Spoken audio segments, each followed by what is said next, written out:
This is tricky to pull off. First try. First try, baby. Alright, let's go.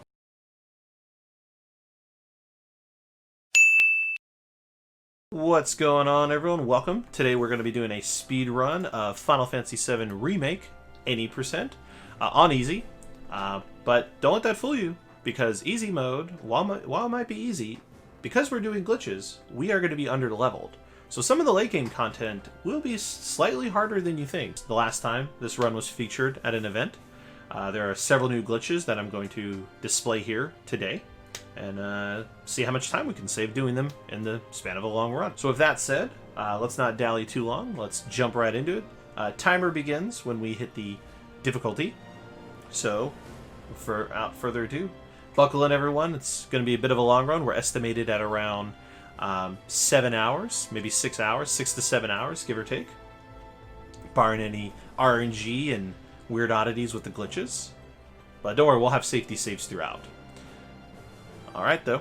3, 2, 1, go. Probably helps if I push the... There we go. I had the wrong hand on the wrong object. Alright, though. Moving on. So, while this game looks gorgeous and beautiful for those of you who have PS4 Pros or just the PS4 in general, we have to skip all the cutscenes because that's just how speedrunning works. We, cutscenes waste time, and we're all about saving time. You're coming with us. Nice and... Don't think so. Alright. So here we have the main hero of this story, Mr. Cloud Strife. For those of you who played the original, very familiar with most of the characters you're going to see throughout this run, but they're all now in high definition. freeze! Move and we shoot. Go ahead. So as the name of the game suggests, it is a remake of an existing game. So the original game, Final Fantasy VII, was a PlayStation 1 game that released in 1997. Now you can find it actually available on really just about everything. Can't get surrounded. So it's out there. Nope. Plenty of opportunities to play. It's still a very popular game even to this day because considering they made a remake of this caliber on it, it's got to have some sort of nostalgia for everyone.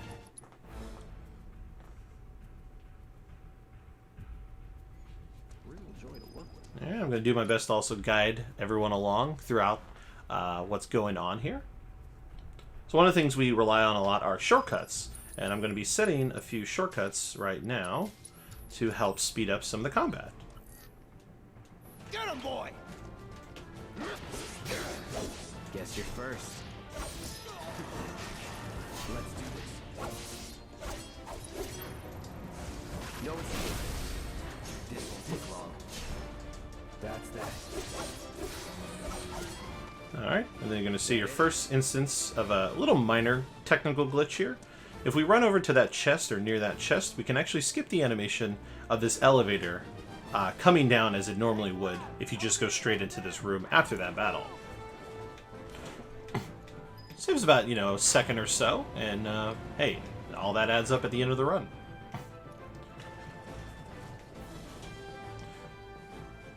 So Cloud here has been hired by the group known as Avalanche, the gang of folk over there by the fence, to help them in destroying this reactor.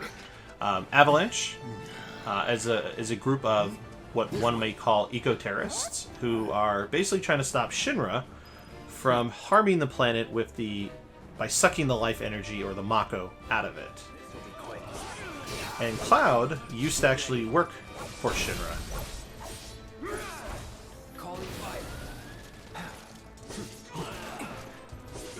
But, Cloud one day was like, I'm done. I have no need for this anymore. I'm going to move on and live my life as a mercenary.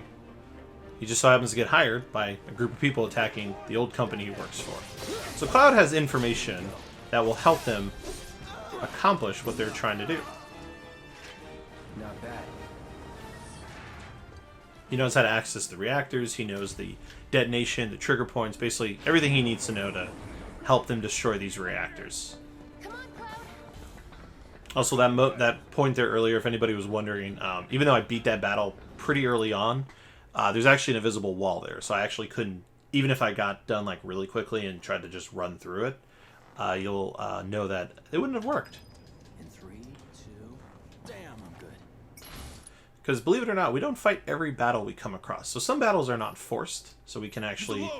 So the community has routed all the necessary battles to ensure that not only do we gain experience and AP when we need to, but we're not fighting battles that are going to more waste time if we can bypass them. So one nice thing about when it comes to playing this game is that you can actually buffer the cutscenes that you're skipping. So every time there's a cutscene we're about to skip, I'm generally holding down on the D-pad and pretty much getting ready to hit start and then X almost immediately, because it buffers the down. So that will help save also time as well, so you don't have to wait for it to show up, hit skip. It also works for the menus. So if you know the menu pathway, you can pretty much preemptively put in most of your commands before you ever see it show up on screen. These tin cans ain't got nothing on me. Now for the All right. Want some more? Give 'em hell. And that was our first glimpse into using Barrett, one of the other characters in this game. So Barrett is a ranged fighter. So one thing this game tries to differentiate between is ground combat and ranged combat. So some characters will have ranged combat and some characters will have ground combat. So Cloud wouldn't traditionally be able to hit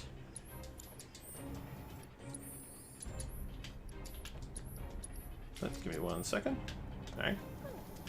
So Cloud can't traditionally hit those sentry rays because of their height. So we have to use Barrett to help take them out. And that's the beauty of the character switching, is it allows us to swap our characters in a way that we can switch to who we need based on, well, who we need. So this is our first kind of mini-boss heavy battle we got going on here against a sweeper. This is also where the game decides to teach us about the pressure system. Is that right? So as you deal, depends on the enemy you're fighting, but as you deal damage or do certain attacks on certain enemies, you'll trigger a pressuring effect. And then if you deal enough damage, you can stagger them. And when an enemy is staggered, you actually do increased damage to them. And so that's going to be kind of the goal for most of this run and a lot of our battles, is to stagger the enemy so we can deal as much damage as possible.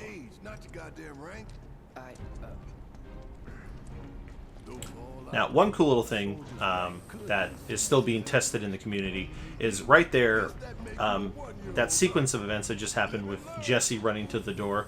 There's actually a possibility to where you can get that door to open and Jesse's not in front of that door. So normally Jesse has to run to that door and then it will open up. Some people in the community, and myself included, I've had it happen where the door will open and Jesse's not at the door. And it actually saves you a couple seconds if you can get that to happen. There's no consistent method we've discovered that will effectively trigger it at this time. So sometimes it's just a nice little surprise if you're doing a run and that happens. It's just really handy. It'd be like, I think every time every time I get one, I'm always like, oh man, I got Jesse door.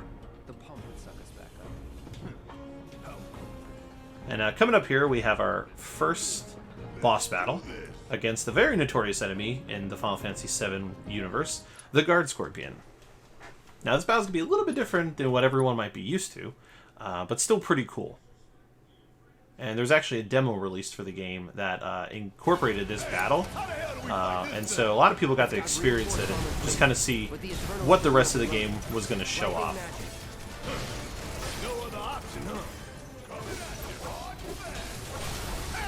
Alright, here we go, staggering the boss. So one big thing is most boss battles have multiple phases to them.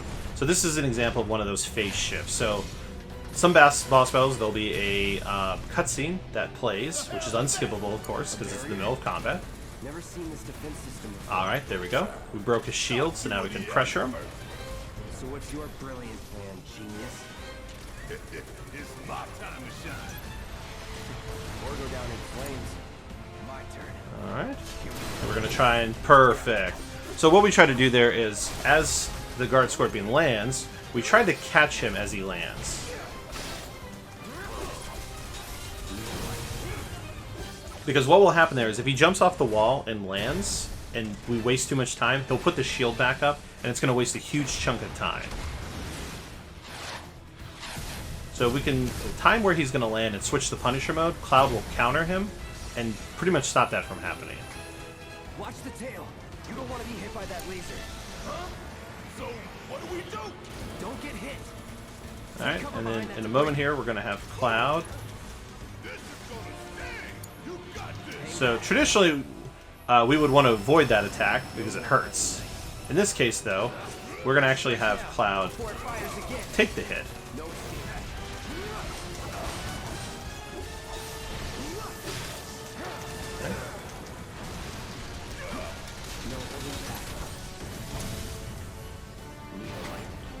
And one really cool thing we're going to do here is we're going to show off the first limit break. There was a tutorial a second ago about limit breaks, which are really high powerful attacks that trigger when that yellow bar at the bottom fills up. But the damage on it is so high that we can just do it on that final phase and basically take out Guard Scorpion.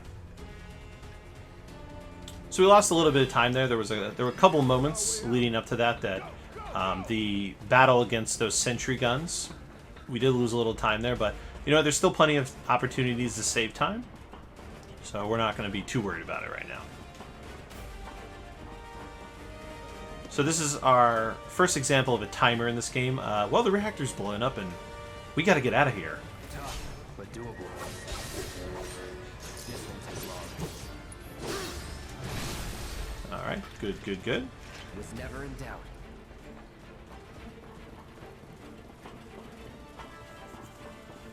So, funny enough, the timers in this game, from what members of the community have said that have let the timers run out, they don't do anything. They don't actually trigger anything to happen. The game gives you so much extra time that you never actually run out of time. You okay? Like, I would have to waste, 20 actual minutes, which this section can take 6 minutes to complete. Probably. Like a good version of this section can take about 6 minutes to complete.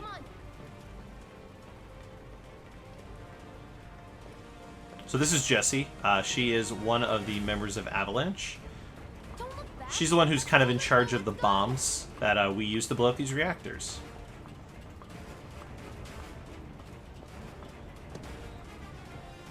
We're running out of time. Shut up and climb. You're not helping. Sorry, it keeps me focused. I'll freak out if I don't talk. Have it your way.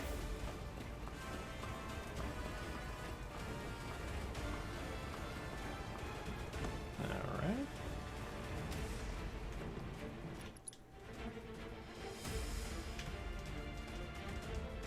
They're here. Take them down. We don't have time for this shit. The clock's ticking. Cool.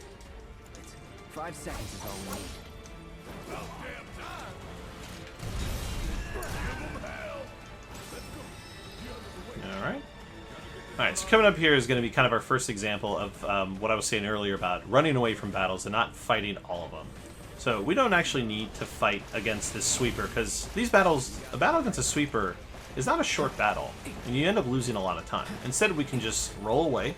Rolling is the fastest form for some of the characters. Some of the characters, Barret and Tifa, actually, sorry, Barret and Aerith, their dodges are not that fast compared to Tifa and Cloud's. So we're just going to keep rolling away. We're going to hope that Shock Trooper follows us up the stairs to get the best form of RNG for this battle. And then we're going to do a cool little thing where we warp the character back into combat. That may not be in combat. And there is Barret hanging out with us. And we're going to use Barret to thunder the other ray. And now it's just Shock Trooper fun time. So Shock Troopers... Oop, we got good Shock Trooper RNG. And we're going to fire, and they're all dead. Now that was easy. That was perfect. So that is a version of that battle that you want to happen. That is a version of that battle that you want to happen. You want Bear to warp up to you, because there are times where if the timing's not done properly or you're not in the right spacing, Barret won't warp to you. The game will actually warp the camera down to Barret below you, and you end up losing some time. And you just have to think of a backup strategy.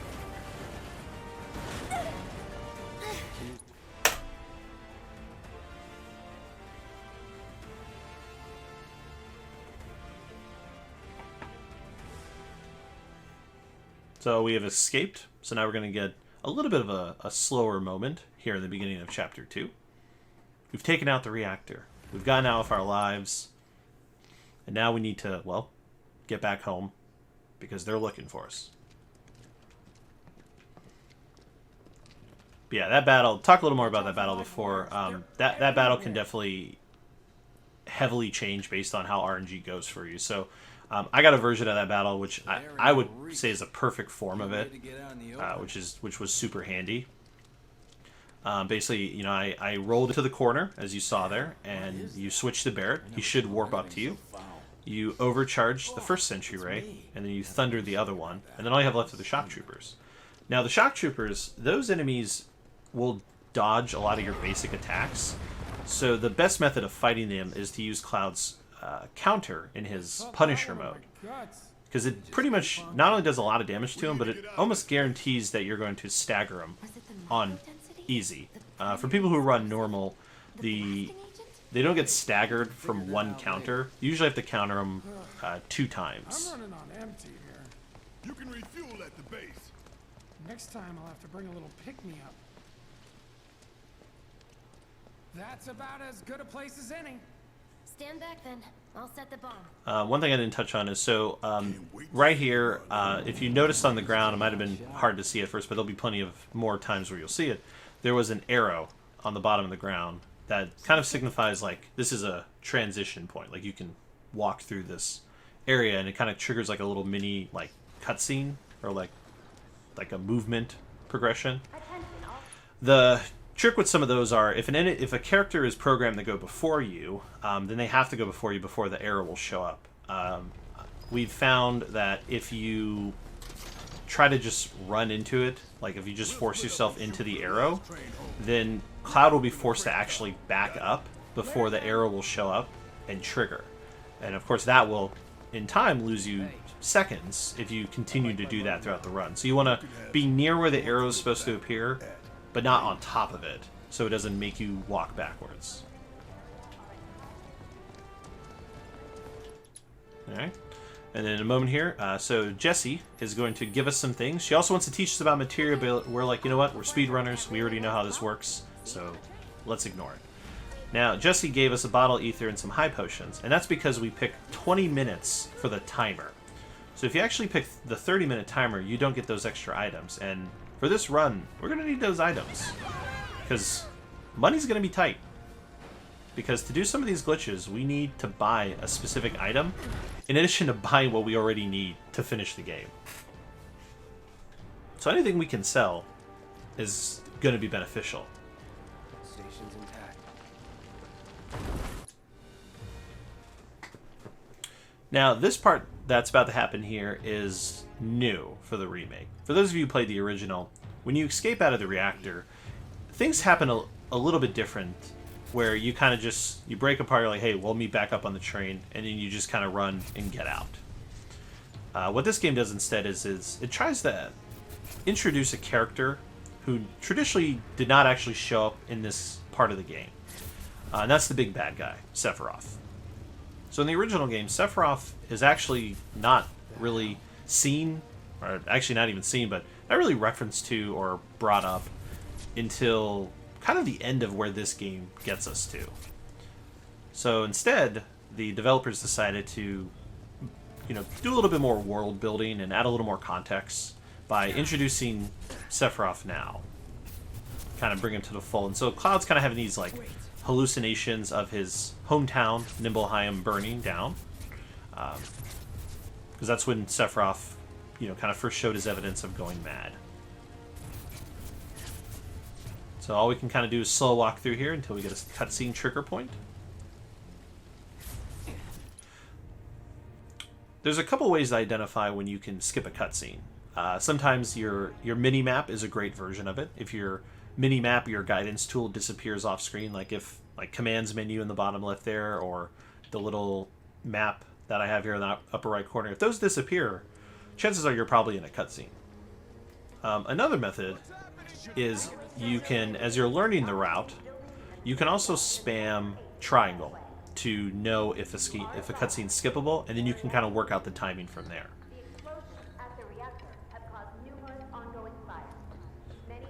Because what will happen is a little mini button in the bottom corner will appear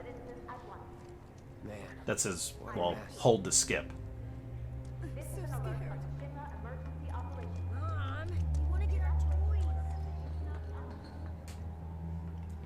And then coming up here, we have our first introduction to Aerith.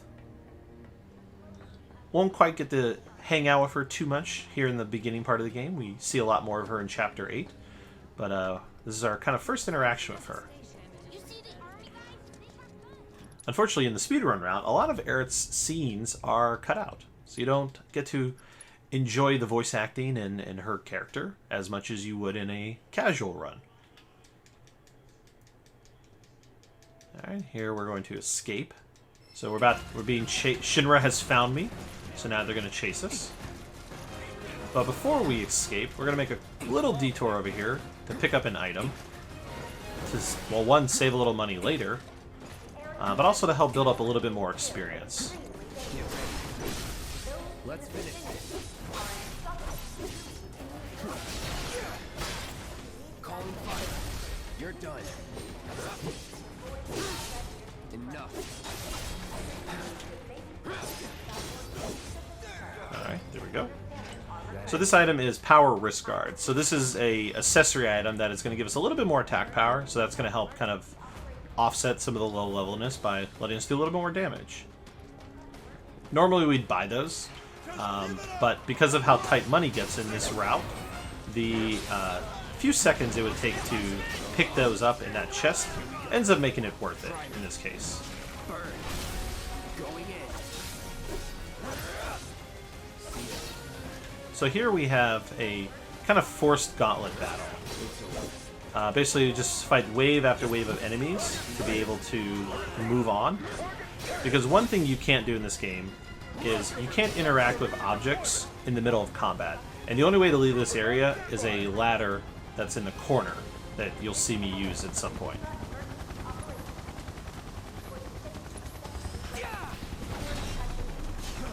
Get a little preemptive damage.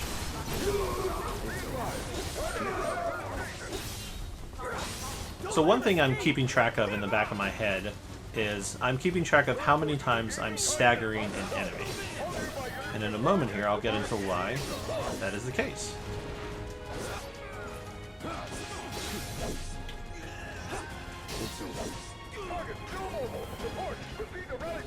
Okay, now we'll be able to use the ladder here in a second. Ah, I mistimed the chest opening. So you want to try to open that chest right as that kind of like zoomed in shot happens, so you can kind of save a little bit of time. Open fire! Shoot to kill! But so yeah, so I'm keeping track of how often I'm building ATB on a staggered enemy using unique abilities. I know, it sounds very specific. The reason why is there's a materia called First Strike that plays a huge factor into the run. Because First Strike is going to allow us to start combat, hopefully with some ATB, and allow us to do certain things sooner than we would without it.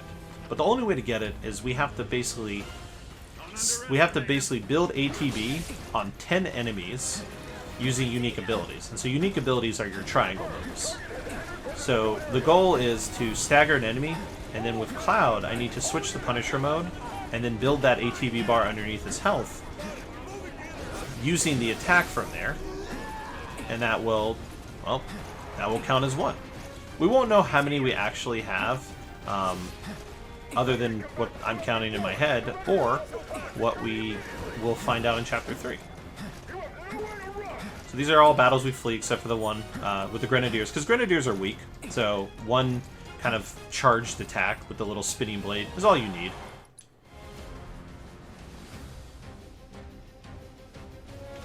Let's do Now, we didn't get to keep our ATB bar, so sometimes we can keep the fleeing to last long enough to keep it. And we're going to use a grenade on the riot trooper. Have this.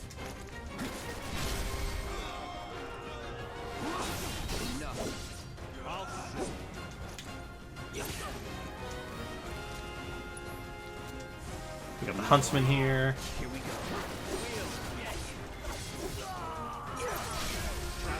Use that little combo.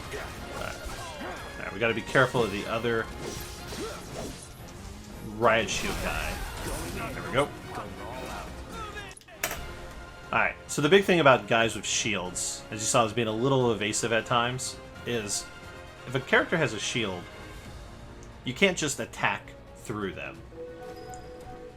If Cloud tries to attack somebody with a shield, he'll bounce off of them. So you either need to use fire magic, I'll get into why fire magic in a moment, or you need to run around behind him and hit him in the back, or counter one of their attacks. That was a little mini boss called the Huntsman. But the reason why I use fire is, one thing you learn in this game, especially when you're speedrunning it, magic is pretty powerful.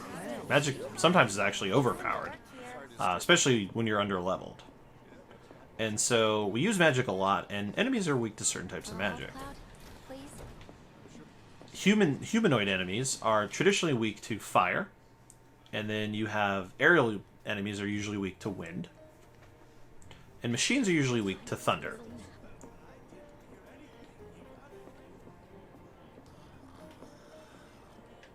Ice is more like beast-type monsters, like creatures. Those fit into ice a little bit more. So we're about to enter chapter 3. Well, actually, so that was the end of chapter 2. So we're in chapter 3.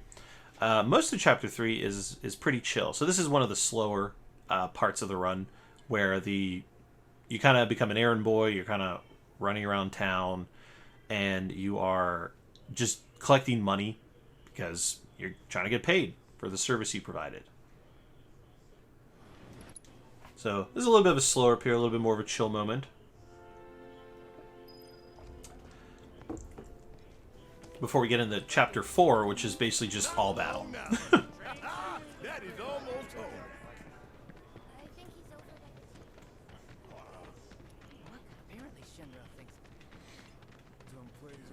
One thing I wanted to mention, well, since we got a little bit of a slow point happening here. So on the train that we just got off a moment ago, when it starts, you'll notice that Biggs, one of the other members of Avalanche, is in front of you. This is also a very hard, no consistent way to pull this off, and I've never done it, but I've seen some other streamers, some other runners for this game pull it off. We call it the Big Skip. There is a way to kind of edge yourself in front of Biggs, and when you edge yourself in front of Biggs, it will allow him to push you. The reason why is, in walking moments, Cloud tends to walk a bit slower than everybody else. You'll see a lot of that in this chapter. In fact, I'm going to pull off something similar to what Big Skip would look like with a henchman a bit towards the end of this chapter. Everyone on TV's talking about it. But yeah, walking moments, Cloud tends to walk a little bit slower, so we look for opportunities to put Cloud in front of somebody else. Because if we can put Cloud in front of somebody else, then their animation will actually push Cloud and make him go a little bit quicker. And that can, over time, save some seconds. Alright. And we actually investigate this jukebox now, because it saves us the need to do it later, when we are back in the bar. Before we get on, there's an empty. I was thinking the landlady's. Sure does. Follow me then. How was it up on the plate? It was chaotic. Sorry for dragging you into all this. It was wrong of me to put you in danger like that. I promise I won't do it again. Danger's part of the job. Don't worry about me. I'll try not to. Always happy to help stick it to Shinra. So, you make nice with everyone? Much as I could, all things considered. Maybe not enough for them. Good. You had me worried. You're not exactly a people person. I'll give you that.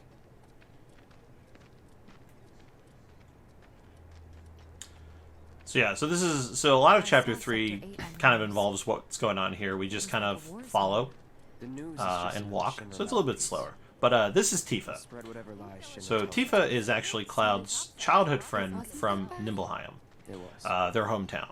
Oh, At right. some point in time, Tifa came to Midgar and has been living here And since, here we and are. she's Good old joined up Stargazer with Heights. Barrett You're and on the Avalanche. second floor. So she's also a member of Avalanche, and so this is Cloud and Tifa's kind of first reunion Room 201 here is where since Nibelheim. don't have time for much else, what with Seventh Heaven and all. Not even time to decorate. So we kind of hang out here. Get a little nice view of the Midgar skylight. Here's your room. So the reason for that, Did? Yes? to give a little more context to the world or the city of Midgar, is Midgar is consisting of two places, the lower plate and the upper plate. And the way it's kind of established is that the lower plate is where people of poverty or poor people live. And the upper plate is where the wealthy or people who have money find themselves living. And so of course there's a social class system of, people judging others and such.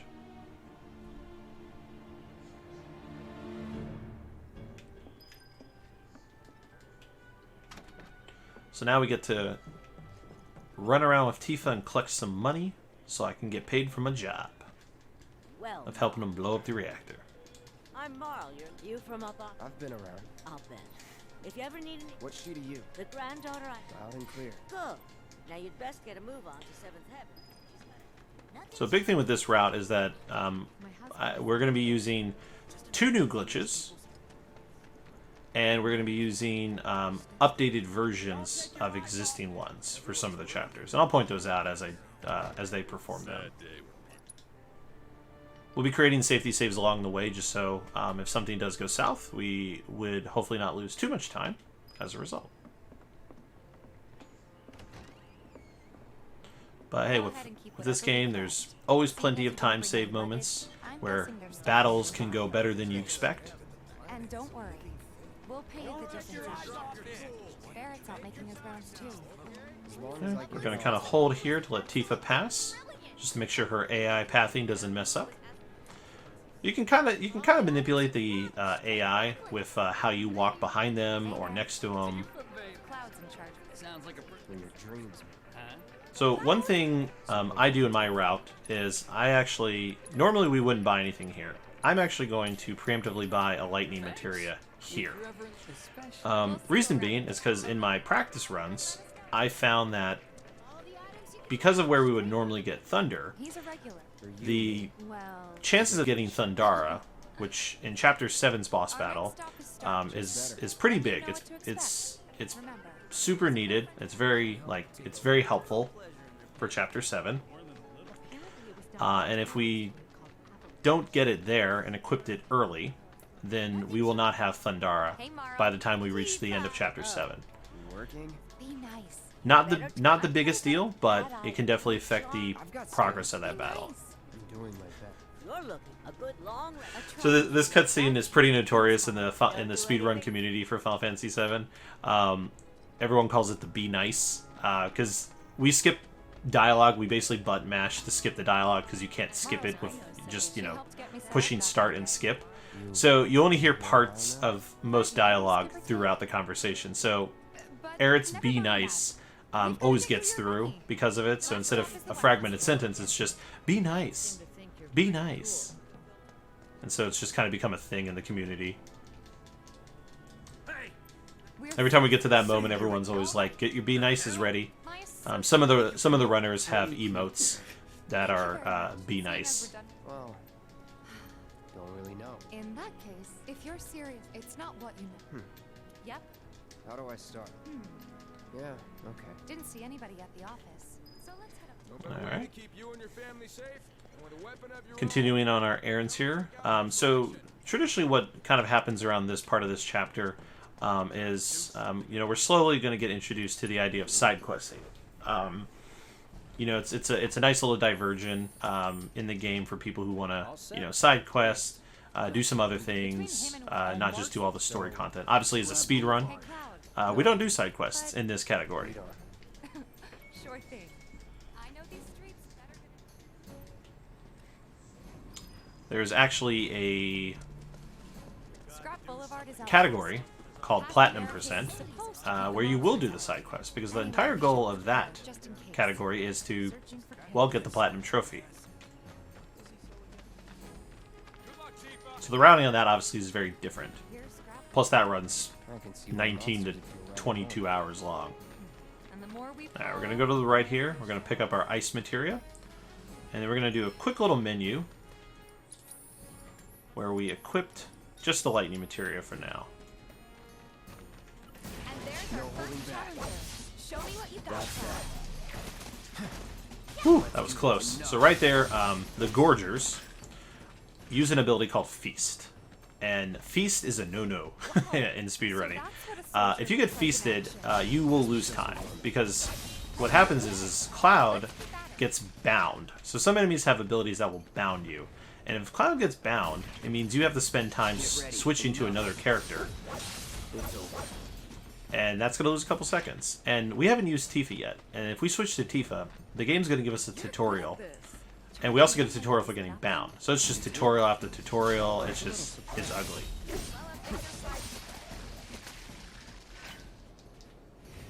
Alright. You won't stay gone? Of course not. A win's a win. True. Trust me, it'll do wonders for your rep. So yeah, you never want to get hit by Feast, because it will bound you. And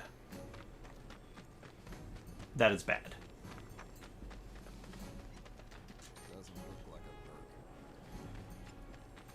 Because we want all battles to be as efficient as possible. Searching for candidates. I hear you sell. Alright, so we've completed that little battle there. So let's go ahead and turn this into Biggs. Back already?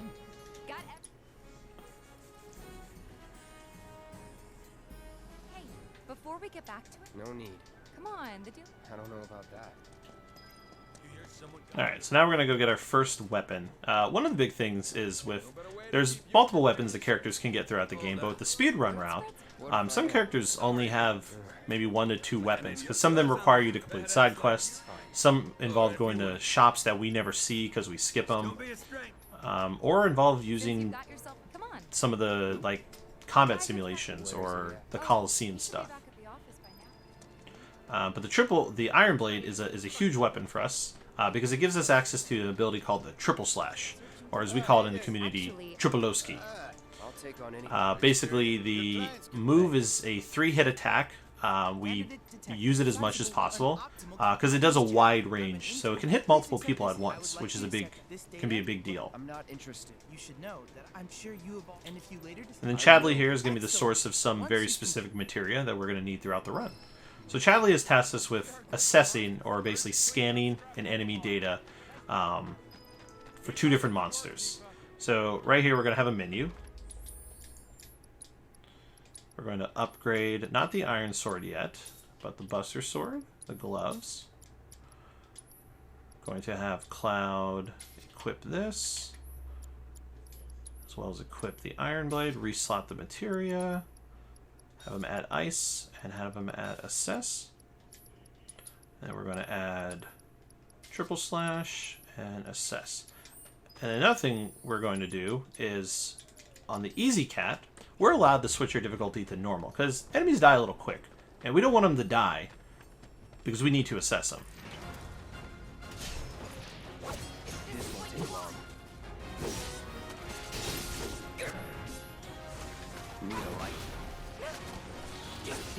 But you don't want to do that. No worries, no worries. The rat being assessed is fine. We can make up for it here in a moment. If anything, it just means more experience. But the next battle is against 2 Gorgers, so we should be able to accomplish the task here.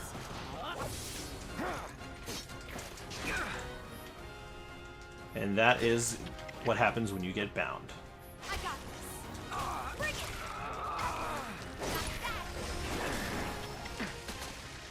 That's the way to do it. All right. You're dead. Alright, we're just gonna go straight to the Gorges because we only need to scan.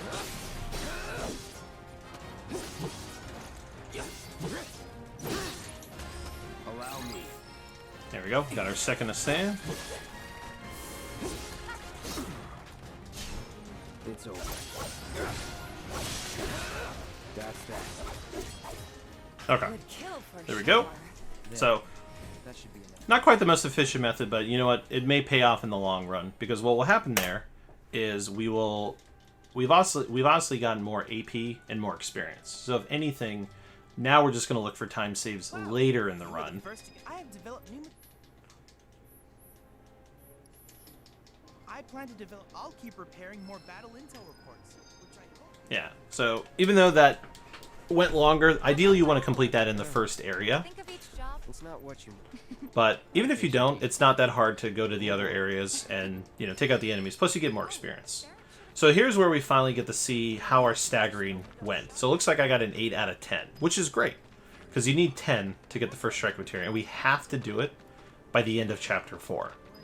Because we need the first strike materia in Chapter 5. Something's wrong. So now we're going to get our first glimpse of a new character called Johnny. Voiced by the wonderful Yuri Lowenthal, for those of you who are fans of Spider-Man or various anime series. Johnny is a new character that was added to the game. And he's kind of more of a comedic folly, if anything. He's also kind of a blabbermouth, so that's why we're on our way to kind of rescue him. Because we're a little concerned he may give away Avalanche. Give us away to Shinra. And we don't want that.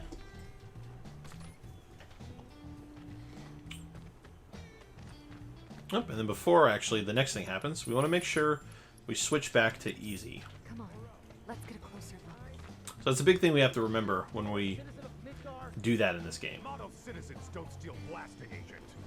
Hey, what's going on, Agent Washington? Welcome. We're going over the warehouse laws. It's rolling, that's for sure. So Johnny here is being interrogated because his ID card was used at a Shinra warehouse, which is, as he just said in the dialogue there, Jessie used his ID to get the stuff she needed for the bomb that was made. I swear. Yep. Anyway, you distract the officers and I'll figure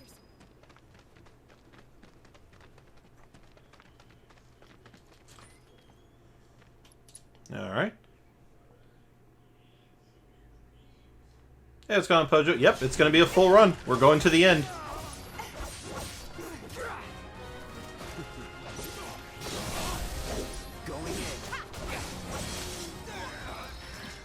Nice. Okay, that was good. That was good.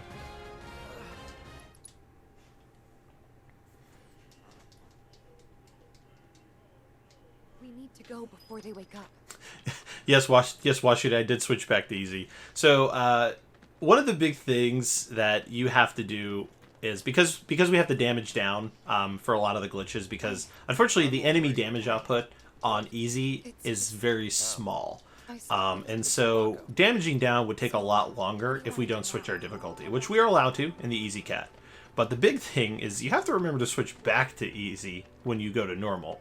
Because if you don't switch back, then what's going to happen there is you're going to be fighting an uphill battle against the enemies, and it could ruin the run if you don't catch it at the right time. And here we Same as you. could use a little. How about a Tifa. Yeah. Hey. Alright, so we've done our little errands with Tifa. It's time to get out of here, progress the story, move things along.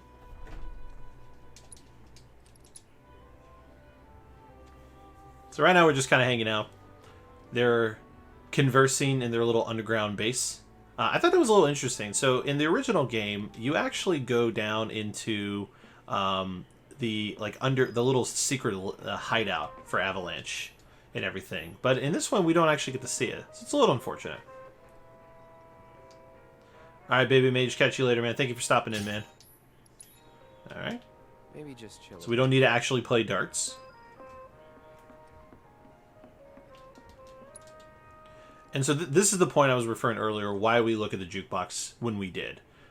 Because if we hadn't looked at the jukebox in that earlier moment, we would have had to do it there before that scene where Cloud's like, I'll just chill, I'll just hang out right now, was triggered. Avalanche! One of the drawbacks to running this game so much is that you start remembering dialogue and wanting to quote it as it happens. Alright, so we're going to try and do the thing I was talking about where we get in front of a character and have him push us. So we kind of want to talk to the guy as we kind of run past him a little bit. And then we just need to quickly get in front of him. And we got it. Alright, perfect. So we got this cool little moment. Got something to say? So as you can see, he's kind of pushing me because he is going to move quicker than I am. So his character is going to help push me along so things move further along. Look at all these assholes staring at us. Thanks, Washington. Yeah, I say Avalanche every time it happens too. Word of advice, Blondie. Don't piss off my friend here. You'll be real So sorry. here we have kind of our first introduction to, though we don't quite know it at the time. These are henchmen of Don Corneo, who's kind of like the slumlord of Midgar. So, you know, they're kind of picking a fight with us.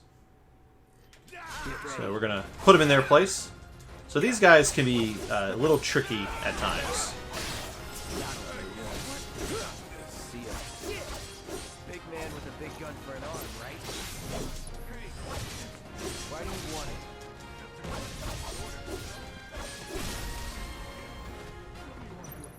it? And we'll just fire him. There we go.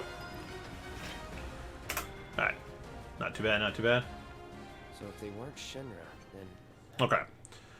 not my So to talk about those guys, those battle against the henchmen can be, you know, it can be a little tricky, depending on what happens with them. One, they have these like leg attacks. They'll kick you, and the kick will push you back, and so you lose some time there just from the animation of recovering. You also have, as they get weaker, sometimes they'll heal, so that will happen, or they'll drink like a serum, take like a drug essentially, that basically doubles their HP and makes them a lot harder to kill as a result. Awesome. Meet me at the... So the idea is to stun them, defeat them, kill them, do whatever you can to basically take them out before they use that potion or that drug serum. Alright, so coming up here in Chapter 4, so that was the end of Chapter 3. Coming up here in Chapter 4, we have one of two bike mini-games that the game has you do. So Jesse, Biggs, Wedge, and I are on our way to the upper plate because we need some supplies for the next mission that we're going on. So for this section, I'm probably going to be a bit quieter because I need to listen out for some audio cues. So I will be happy to talk a little more about this at the end of it. So wish me luck. Just like that? No need to worry. They've got Cloud, remember? Hey, you do know how to drive, right? Soldiers get mandatory training. Well then, you gonna take my breath away? Make my head spin with your amazing skills? Don't blame me if you get sick. We've got company! Someone's having fun. How can I not? Pursued by villains, a young couple thrust together by fate race through the neon street night. Get off.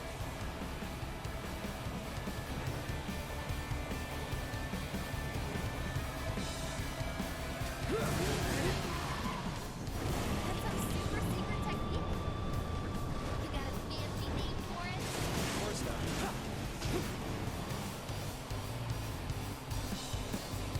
Have the cold-eyed mercenaries' hearts suddenly begun to melt? Alright, so far so good. Wait, is it I don't know why I'm leaning my head forward like the hearing's coming somewhere else. You keep our distance to be safe, yeah? More of them? think we've bitten off more than we can chew? What do we do? Shut up.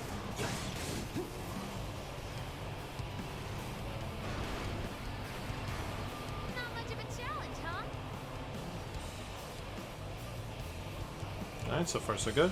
So now we're getting our introduction to a slightly harder enemy in these officers. These guys take a little bit more to kill. A-team's here. Don't make the sound of that. I suppose he had it coming.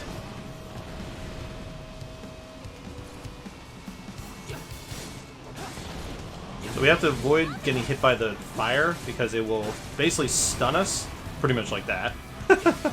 And we'll lose time because of it. Also, hitting those ramps automatically fills your special bar at the bottom.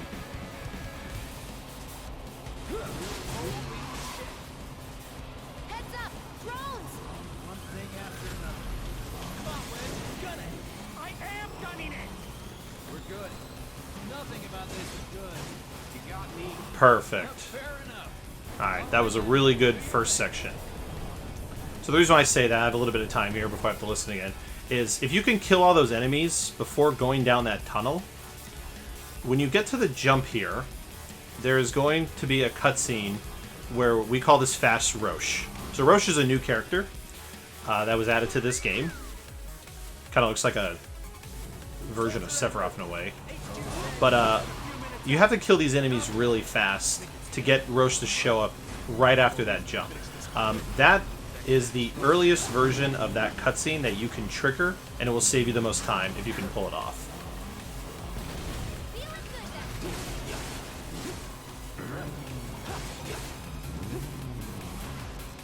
now. Now we're going to save time doing that. Whoop. Don't like getting hit by the electricity and the motorcycle exploding. Alright, so that's the end of the first phase of the bike section. So now we're moving on to phase 2 of the bike section. So we're going to have ourselves a little mini boss battle coming up after a wave of 4 enemies. The magical ride is almost at an end. Why are you talking like So with the bike minigame, you can accelerate, you can brake, you can do a special attack when the bar is full. And wait for the first guy to pass, use the special, that catches 2 of them, and then we take out the rest. So you get four basic soldiers in this first section. If you wait for the first one to go past and then trigger your special, you can generally get 2 of them. I've been lucky and gotten 3 sometimes. But you'll get at least 2 of them. These enemies we can ignore. We don't fight them. In a second here, we're going to get a cutscene. What's going on? Yeah, so you don't actually have to fight those guys. So now we're going to have our little battle here against Roche.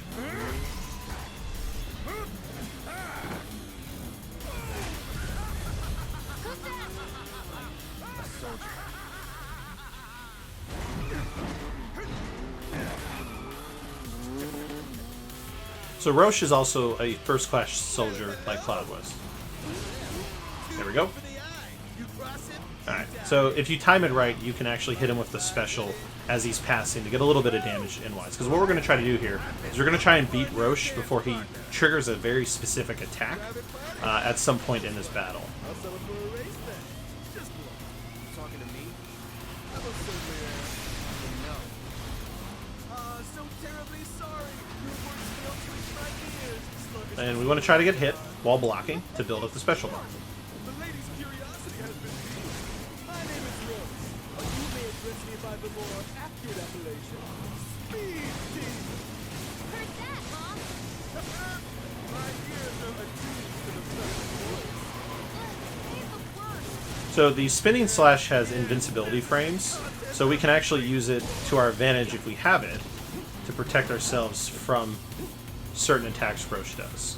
Take him out, Cloud! So apparently he's decided to pull ahead.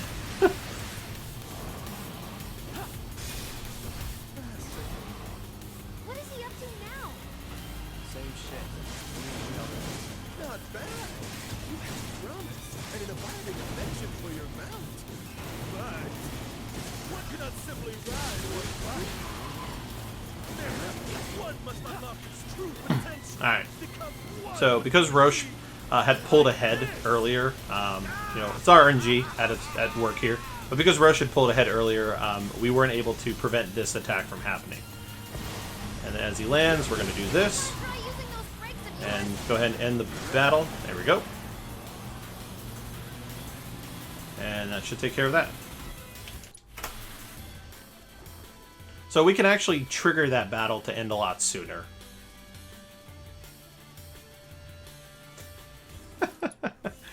Thanks, Pojo. Woad Warrior. That's right, I am the Woad Warrior.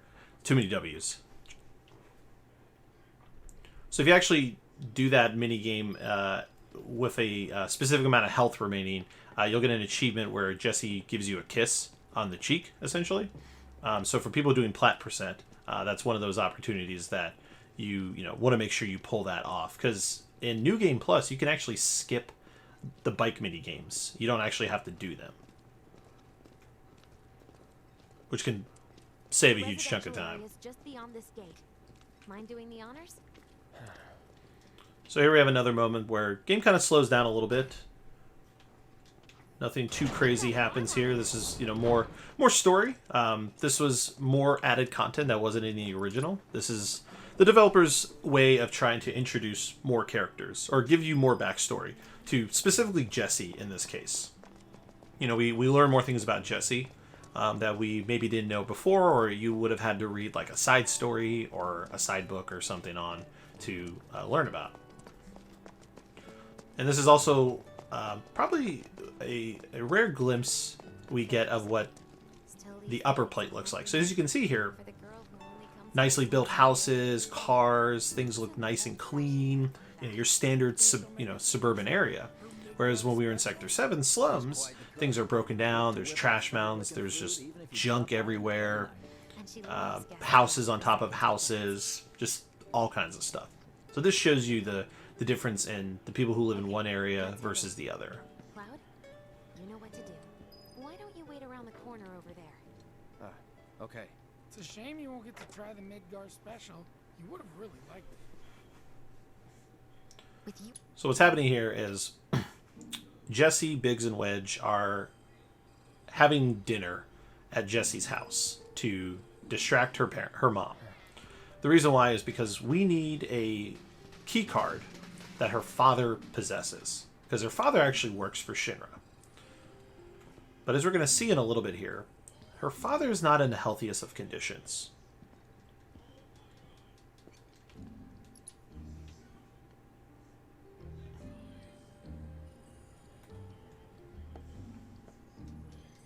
Sorry about dropping in on you.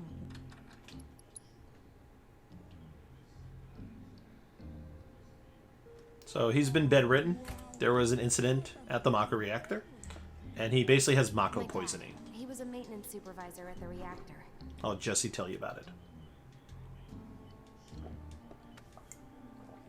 it. Okay, that's all she tells you about it. But yes, her dad was a maintenance supervisor. Don't mind if I do. Oh, Wedge, always thinking with his stomach.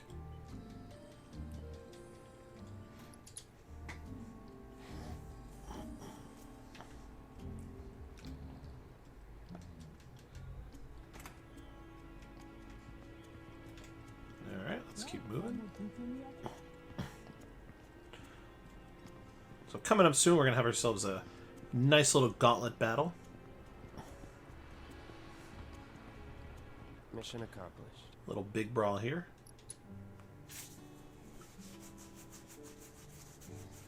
And one of our first examples of a shop. So if any JRPG speedrun, as you know, there's menuing, there's shopping, there's all these moments where you have to be as efficient as possible in performing all those steps. Happened while Jesse was doing a show with the Gold Saucer. I'll go ahead and let Biggs and Wedge tell us a little more about what's happening with her dad. Jessie always wanted to be an actress. Worked her ass off for years. Until finally she caught a break. Top billing. Parents were thrilled. And then, right before opening night, Her dad had an accident. collapsed from overwork. And in the worst possible place, Mako's storage. Lay there half a day before someone found him. Been like that ever since. No change whatsoever. And that's what got her into planetology. Led her to seek out Avalanche. How far we've come. Jesse's got a theory about it. Thinks her dad's spirit is Stuck now. between Between his body and the heart of the planet. So if we don't shut down the reactors soon, He'll get caught up in the flow and poof. What's so funny? Just that I understand how you feel. Unlike most of the time. I see.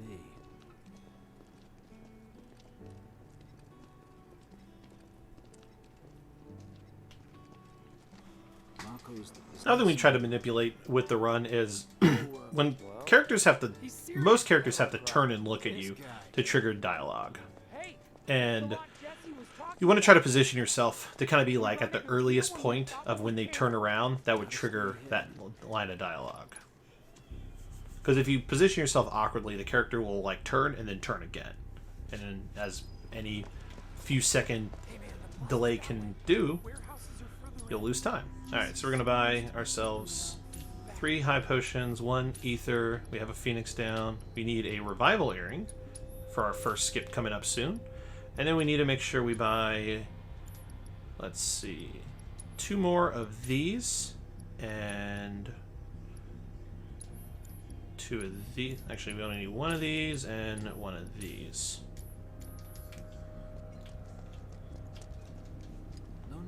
Alright, so there we bought a bunch of materia to start equipping to our characters, because we're going to start getting into a variety of more party members. So now we're going to have a menu here.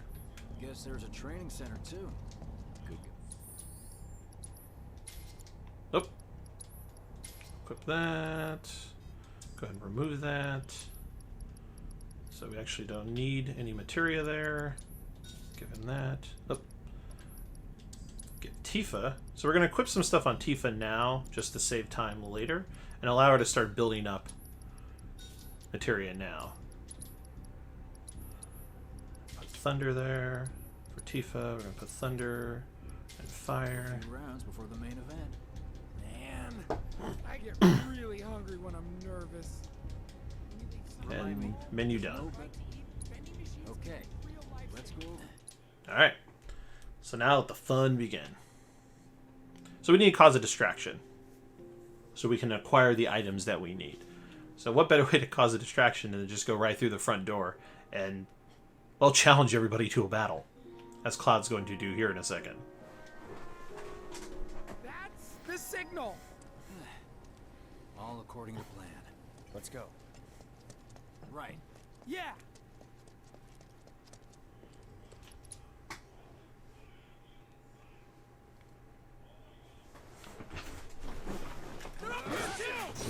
Spotted more intruders. Send backup. They have a sniper. Get ready. That's that. This is where we're going to try and use the triple OSD as much as possible to take out the enemies, because, well, the grunts, they pretty much die in one triple slash.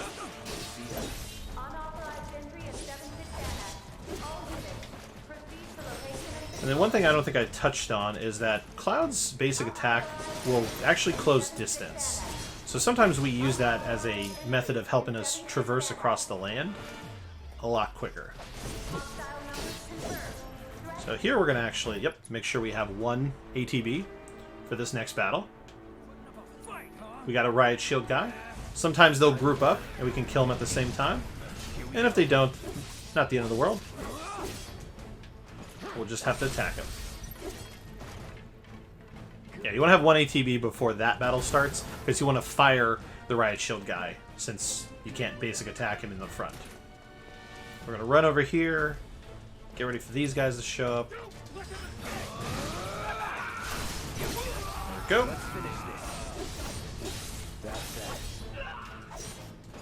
And if you notice, I got a stagger effect, so I'm at 9 out of 10. So we just need 1 during this battle. 1 more tick into that mission. I like to have 2 ATB at the end of that battle, because the strategy I use for this battle against the dogs coming up is a little different. So we're going to grenade dog A. Hopefully they'll group up, and then we're going to limit those dogs.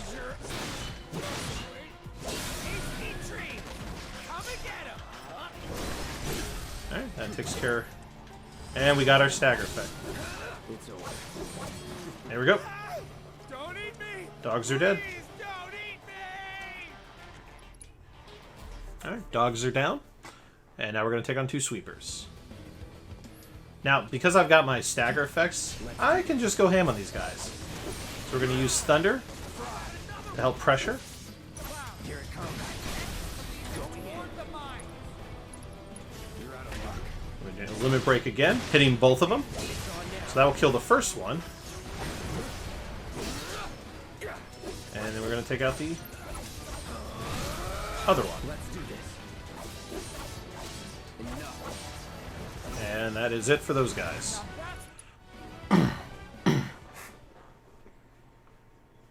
And now we get to fight Roche. A little rematch against Roche here. No holding back. So we have to be careful of Roche to not be too aggressive, because he will counter us. There we go. Limiting those dogs by limiting those dogs. Alright, for this phase 2 though, we're not going to be too aggressive. We're going to let him attack first, and then we'll follow up with an attack. So we're going to get ready to parry him. Attack a couple times, go into berserk status, and then fire.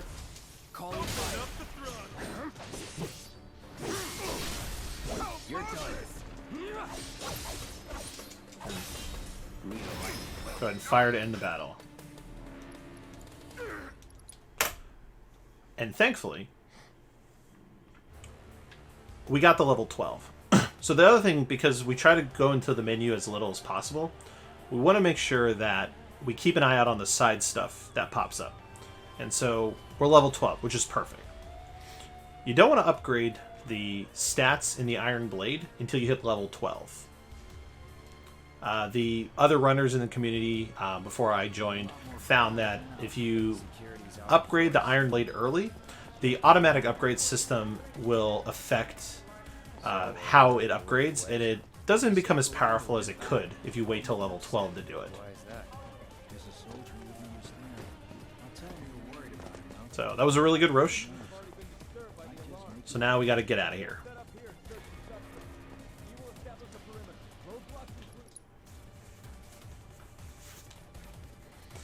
So yeah, the game likes to prioritize materia slots when you upgrade weapons.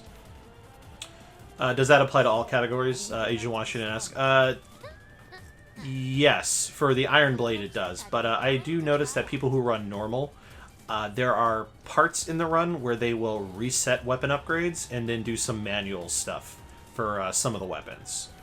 But specifically for the Iron Blade thing I was just talking about, every easy and normal percent, both I've seen do the same thing where they wait till level 12. It's because the game prioritizes things like a materia slot, and so if you wait till level 12, the auto updater will, you know, pick abilities that are a little bit more useful for making you stronger. But yeah, I know easy percent doesn't reset any weapon upgrades. I have seen runners in the normal percent cat towards the end do a weapon reset at Chadley. Right. This is it. Through here and we're home free.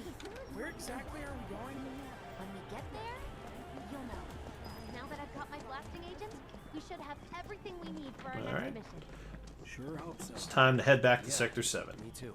So what we try to do here is we try to time it to where we're in front of these characters. Aha!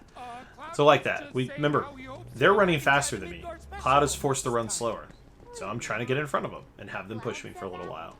Sure did. Wants a whole pie to himself. Isn't that right? We want to make sure we pick up this revive materia. Now, funny enough, revive materia is ideally never going to be used in this run. We kind of need the money that it sells for.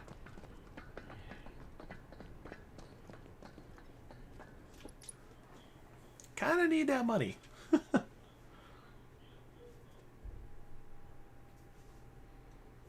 Alright. Not quite out of Chapter 4 yet, but we're almost there.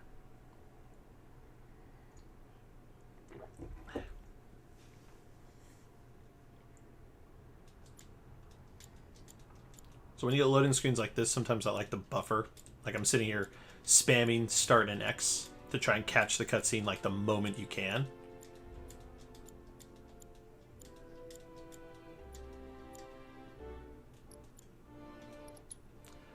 Just a little off, but no worries. Think Jesse and Biggs made it back safe? So what happened in that cutscene prior was that we all escaped. We parachuted down from the top, but you know, we didn't necessarily land in the same spot. So Wedge here wants to go check on everybody. So we're gonna just go ensure that everyone made it home safe.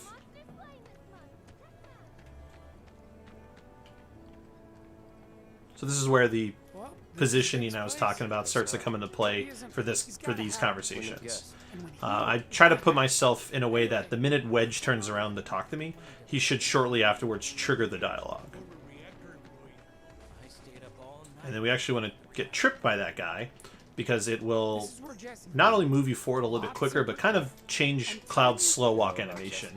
Because the trip moves quicker than his normal animation. So you want to try and run into that guy a little bit on the side there.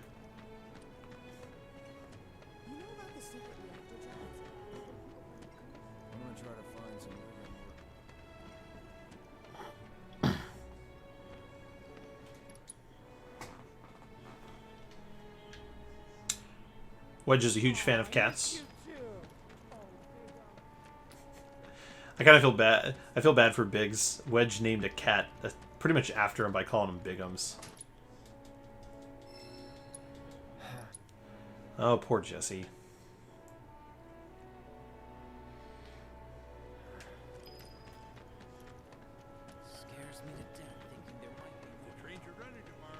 Oh, we are getting really close to our first skip here.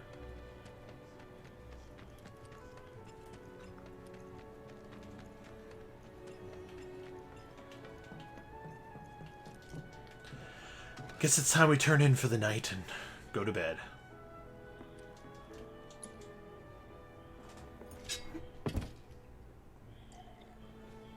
I wonder if coffee is a good idea for something like this. I'm like, maybe I should have gotten coffee. Alright, so some crazy stuff's about to happen here. We do skip the cutscene, so you don't really see what's going on, but we're about to get introduced to a new type of enemy for the remake called Spectres, or they're referred to as Whispers throughout the story. And so they play a big key into, I guess, the timeline, you could say.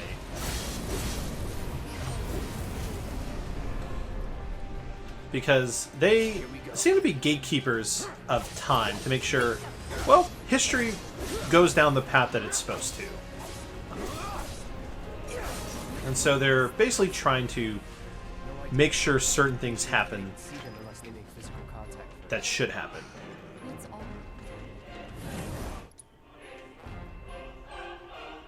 At this point in the story, you know, we don't really quite understand their deal, like what's the whole point of them. We learn more of that as the story progresses. But here we're like, what are these things? Why are they attacking us?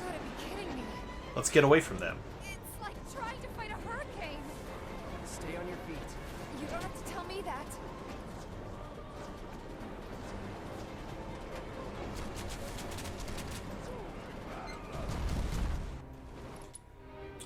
So this is going to be an interesting battle. So now we're fighting a boss battle against an enigmatic Spectre. But to hurt it, we need to hurt one of these other guys first. So we got to kill one of these, which will pressure the boss. And now we're going to switch to the boss. And we're going to focus thrust it twice to stagger it. And we're going to switch to Tifa, because Tifa is going to be the main damage dealer in taking this out. So we like to use a combination of whirling uppercut and dive kick to do the most damage possible. And boom! Two dive kick combos and we out of there.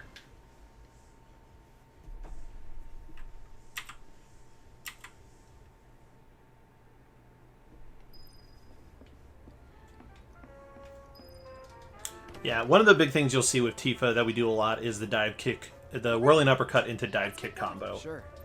Huh? can tell you. because it just does a huge chunk of damage. Plus, it sets it up perfectly because she's already in the air from the whirling uppercut. Just got done talking. Moving down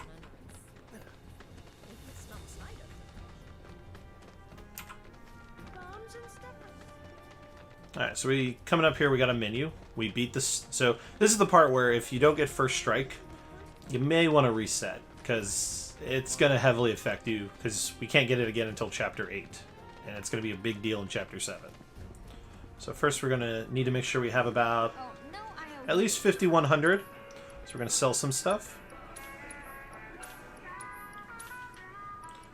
Don't need any of these grenades. Looks like I only got one. We're going to sell all these high potions. And there we go. Got 5,200. Perfect.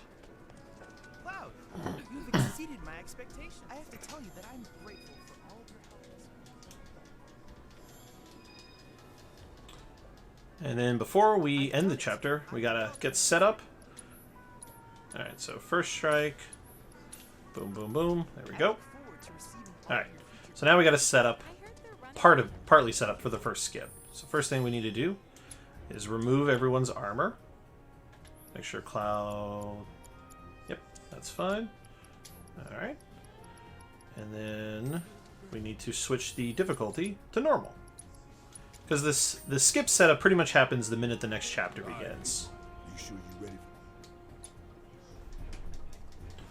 ready for Alright, y'all. It's time to break the game. Well, almost. We're almost there. Gotta do a little bit of the next chapter.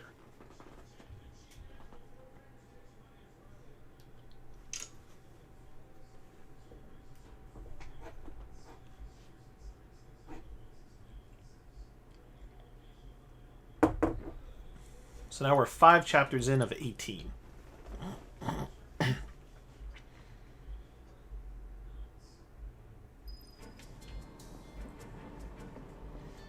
So now, with everything that's happened, Jessie has gotten injured. And so Cloud has basically been asked to go in her place to this next reactor to blow it up, and so is Tifa. Basically, Wedge and Jessie are staying behind because of what happened with the Spectres. And so Barrett, Tifa, and I are now tasked with taking out this reactor and finding Biggs, who's waiting for us. Why's that? Barrett's always... He'll be fine. Maybe. Thanks.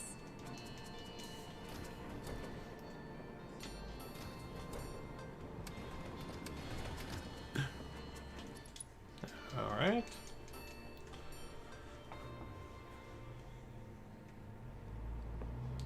Now that material we don't need, we're going to ignore it and go back to trigger the next part of this. So we're on the train. Things are going swell, but there's an emergency ID scan in progress. We don't exactly have the right IDs. We have fake IDs. So now bad stuff happens, and so we need to get off this train. But first we got to take out these slug rays.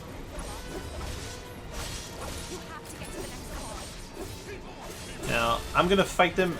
I'm going to fight this battle as normal. And if they hurt me, that's fine. It just saves me a little bit of time. But it's not something where we're going to be waiting for them to actually hurt me.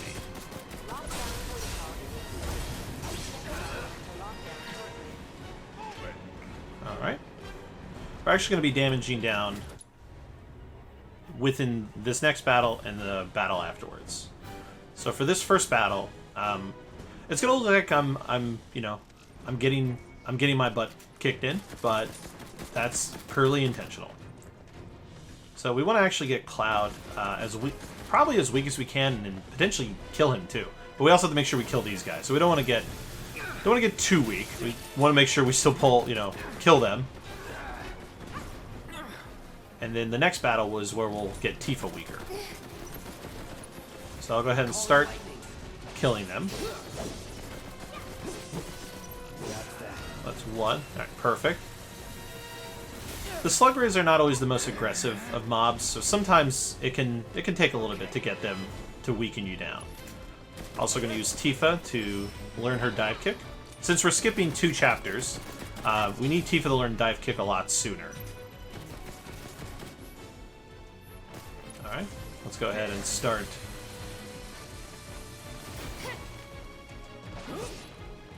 Alright, we can go ahead and kill these guys. Perfect. Okay. That's gotta be him. So that should be good for now. Now we're going to actually get Cloud killed in this next battle.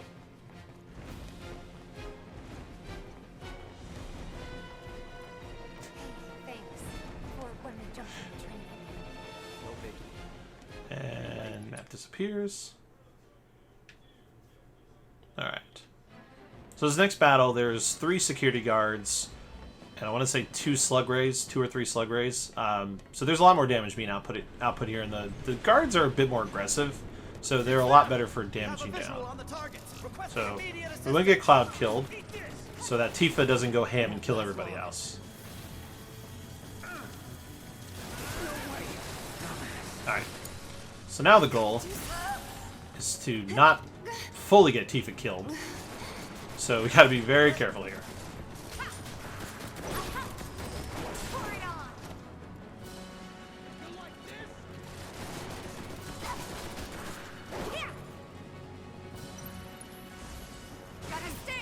We'll kill one of the slug rays for now.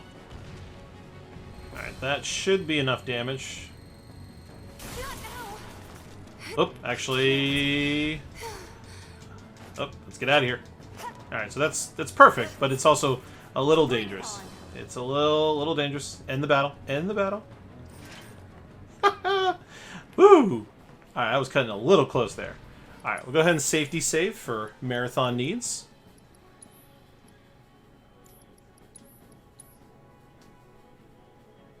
And let's get this skip going. So, big thing you always have to remember is to put revival earrings on the character you're bringing back to life. And you also gotta make sure you have the items. We've got potions aplenty. Alright, let's make it happen. So we're gonna have Tifa basically potion lag herself by using 2 potions. We're gonna turn around, run back this way, and it's gonna trigger Tifa to stop, which is what we want. We don't want Tifa to keep her action going. So now we got to set up for the next part. This is probably one of the longer glitches that we do in the run, with some of the most setup. So we need to position Cloud kind of about here. Turn to the wall. I'm going to go quiet for a little bit as I concentrate, because this is tricky to pull off. First try. First try, baby. Alright, let's go. That is a lot harder than I made it look. I want everybody to know that. That is not that easy. So we're going to wait for Tifa to jump up on the block, and then we're going to run into combat and get Cloud killed first. I said get Cloud killed first. There we go. Yeah. Okay. Now we need to get Tifa killed, but we, again, got to be careful. So we're going to kill some of these guys, but not all of them.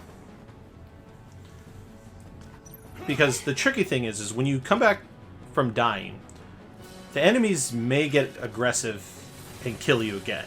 And if there's too many of them alive, that's going to hurt. I'm not going out like this. So after I die and wake up, I'm actually going to kill this security guard. Probably should have got hit by the grenade, to be honest with you. Come on.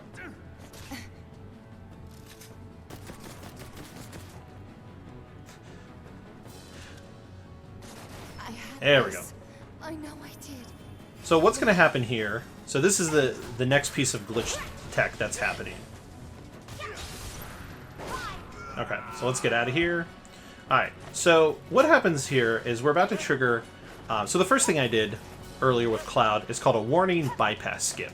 The glitch hunters of this community have found that if you can trigger this thing where if you basically cause your sprinting animation to push yourself past the barrier of the bypass, it lets you move past it. And that was the first thing we did. The second thing we're doing is called infinite fleeing. So traditionally, when you get a certain range out of combat, as you saw earlier, the combat ends. But for some reason, when you wear revival earrings and you die, before the game overs you, it revives you, but it doesn't trigger the end combat to happen for that battle only. So because of that, I'm able to basically run away with Tifa, because you can't control anybody other than Cloud outside combat. And a lot of these glitches require character swapping. So that's why we have to be in combat for most of them. So we run to about here, and now we're going to revive Cloud. good to go? And we're going to go a little bit more. And then we're going to switch to Cloud. Great. And now Cloud needs to run in the opposite direction to trigger our first map deload.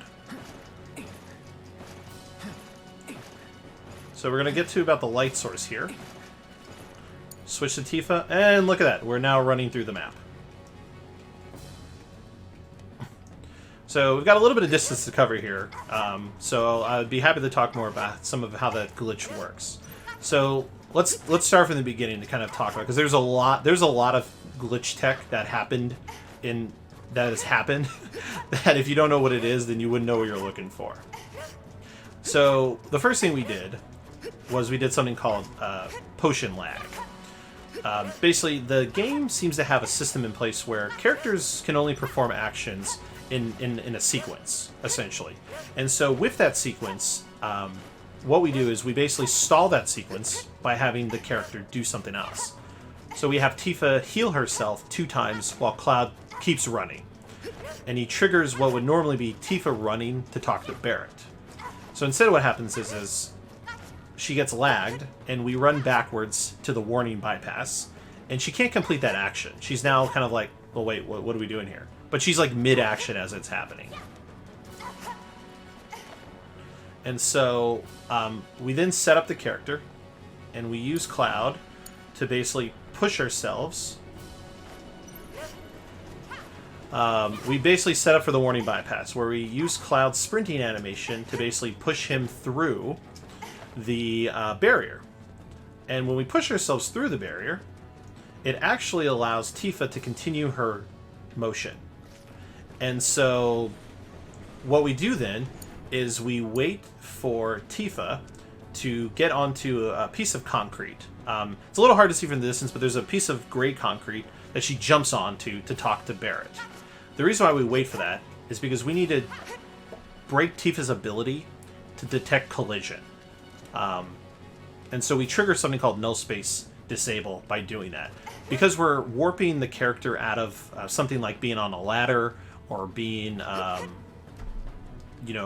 basically in a position that of them performing an action, it causes the game to not detect collision with objects, which allows us to run outside the map and through the walls when the map deloads. And we're almost to the end of this chapter. We're getting there. This is the final map deload, and we're almost home free. And so, after we triggered that, we die in combat. Tifa's the last one to die. We then trigger infinite fleeing, where the game doesn't trigger the end of combat sequence because of some tech involving the revival with the revival earrings as the game over screen is triggering.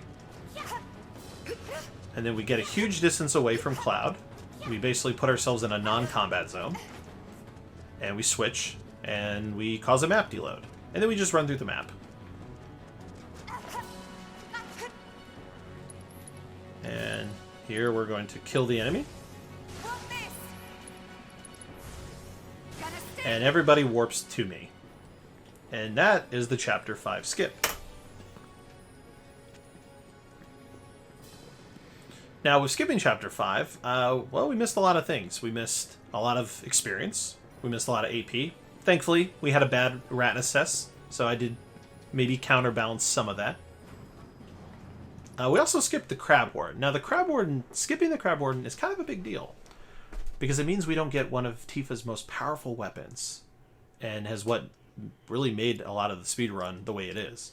That's the Metal Knuckles. The Metal Knuckles is a big deal of a weapon for Tifa. It is very powerful, like physical attacking weapon, because weapons have different properties in terms of how they'll function. So some weapons will be more powerful than others for magic, and some will be better for physical. And Metal Knuckles is her best physical. So here we need to buy, because we're going to skip another chapter, we need to buy another set of revival earrings. But we also need a Phoenix down. So we're going to need to sell something to be able to do that. So we're actually going to sell a grenade and maybe 2 potions, because we only need 300. So sometimes RNG will work in your favor, and you will actually get potions as random drops. So that's the other thing, is like sometimes you have to hope RNG works in your favor and you get a bunch of you'll get like potions or Phoenix Downs from enemies you fight, and then sometimes you don't. Easy for you to say.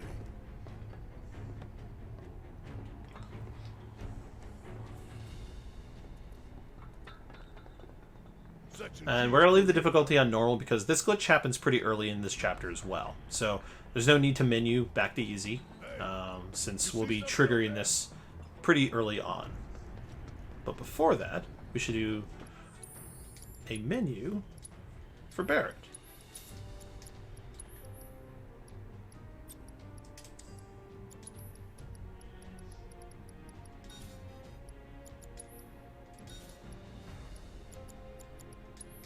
Right.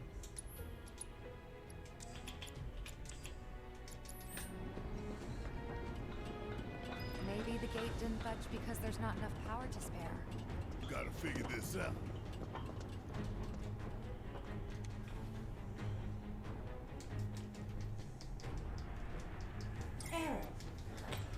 So this chapter was another one of those chapters that is added content. So originally what happens in Final Fantasy VII is when you get off the train, you just run through the train tunnels a bunch until you basically get yourself into Sector 5. What they decided to do in this game was they decided instead to have it where you will instead run along the city lights. So this is actually makeshift sunlight that the slums get. So as you can probably guess, there's giant plates covering the people in the slums. So it's like, well, how do we have daytime? Well, this is how we have daytime. We have giant, massive lamps that act as artificial daylight for the people in the slums. Well, what we need to do is we need to turn off these lamps to be able to get through some of these doors and things like that. But you know what? We're going to keep the lights on because we're going to skip turning off the rest of the lamps. Alright, so I'm going to do this battle to gain a little bit more AP.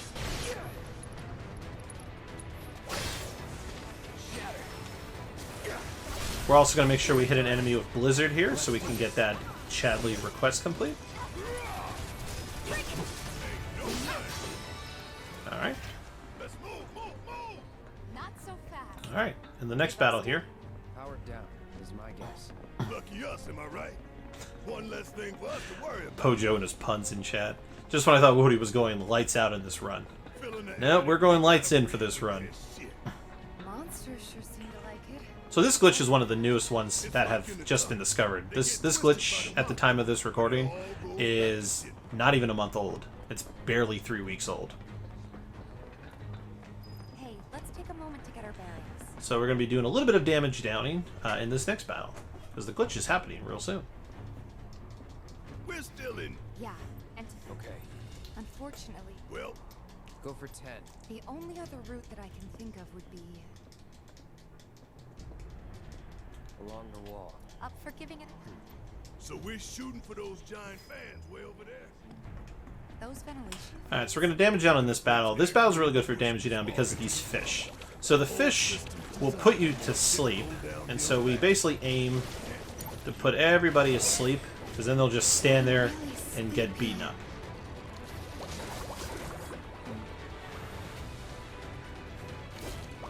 There we go. Alright. We're going to try and get Tifa killed. And then we're going to try and get Barrett killed.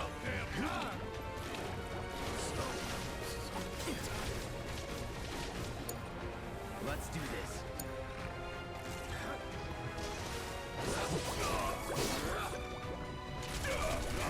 Alright, before we get Barrett killed, I'm going to try and get some credit and focus shot here.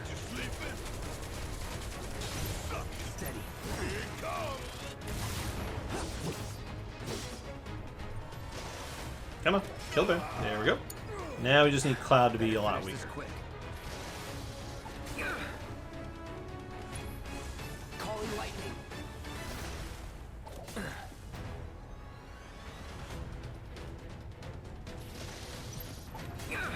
Alright, let's get out of here. I won't give up. We gotta get out of here before poison kills us. Pushing real close there. But hey, you know what? Sometimes you got to. Hightail it out of there, as Bojo says. Hey, Alright. I think we can climb onto that pipe. Sure seems that way. So this glitch, we're going to have to do a little backtracking to kind of perform it, because the big thing about glitches is that there are things that will affect the glitches from working properly. Cutscenes. Cutscenes will ruin a glitch. So we need to trigger a cutscene in one specific area before we can actually perform the glitch. So, not quite there. It's after this ventilation shaft, but we're getting close. Enough! We... Okay then.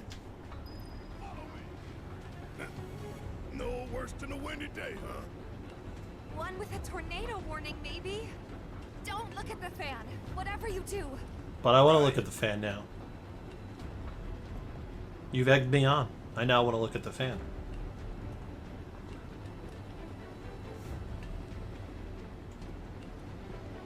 Alright. So normally when you play this chapter casually, or plat percent, you will see that there is a piece of materia, and that's a summon materia. In the speed run, we only ever get Ifrit, because summon materials are either side items like that Choco Mog materia you see there, or they're Chadley VR missions. And since those waste time, they're not really done in the speed run. Plat percent has to complete them for the trophies. Think that took a couple years off my life. Not really. Or, because hard mode is New Game Plus anyway, you'll probably have them as part of that. Because the summons do add some stats. Cloud predominantly wears it throughout the whole run. Alright, so we need to trigger this cutscene here before we can set up the glitch. Alright, so now that we've watched this cutscene, the cutscene, we're now going to turn around and run back to that fan. We shall lead our brothers and sisters of the Undercity to a brighter future. Say what? It's from a speech It's a very nice Shinra view. gave, talking up the importance of the sun lamps. Apparently Cloud decided he wanted to stop blocking. We're going to go ahead and create a safety save coming up here shortly, just to protect ourselves. Because with a lot of these, requires your health being low, and if it messes up, then well, your health's not going to be as low as you want it to be. So we'll just go ahead and save over, because we don't need that one. We've already skipped chapter 5. No need for that save. Alright, so we need to make sure that Barrett goes up last. So the way it looks, Barrett should... Nope, he's coming up second. Alright, so instead of playing the RNG game, let's lag Barrett behind. Barrett, why don't you go ahead and potion yourself. There we go. Alright, so we're going to start climbing the ladder. And then we're going to actually slide down. And get ready. Oh, almost forgot. Revival earrings. Okay. So we're going to potion lag Tifa with Barrett at the bottom of the stairs. So the idea... So, let's go.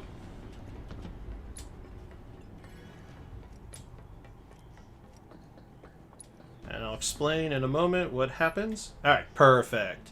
Okay, so basically, if you time it to right as Barrett gets off the ladder, and he starts to turn, he will stop moving and use the potion. The big thing is that if he's at the bottom of the ladder, Tifa can't get off the ladder. And so it stalls them from moving and gives me enough time to run as fast as I can into combat, because there's a lot of ground to cover here while they're stuck on that motion, because this is that null space we talked about, because we're going to warp them out of the animation of walking on the plank, which is not what's intended to happen.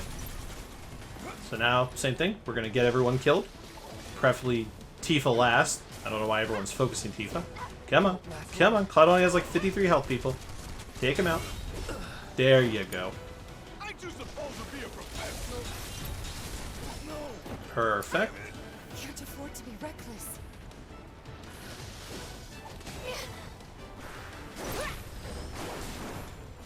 So just to be cautious, This can't be how it ends. because this is where things can go bad. Yep. Okay. Alright, so now we run down here so they won't follow. And we're going to basically wait till our ATB bar fills up so we can revive Cloud. Alright, so we're going to go ahead and Phoenix down Cloud. Good to go? And just to be safe, we're going to switch to Cloud. And then now we need to do one setup step here. Basically have Cloud push Tifa in there. Alright, perfect. So now we just need to get out.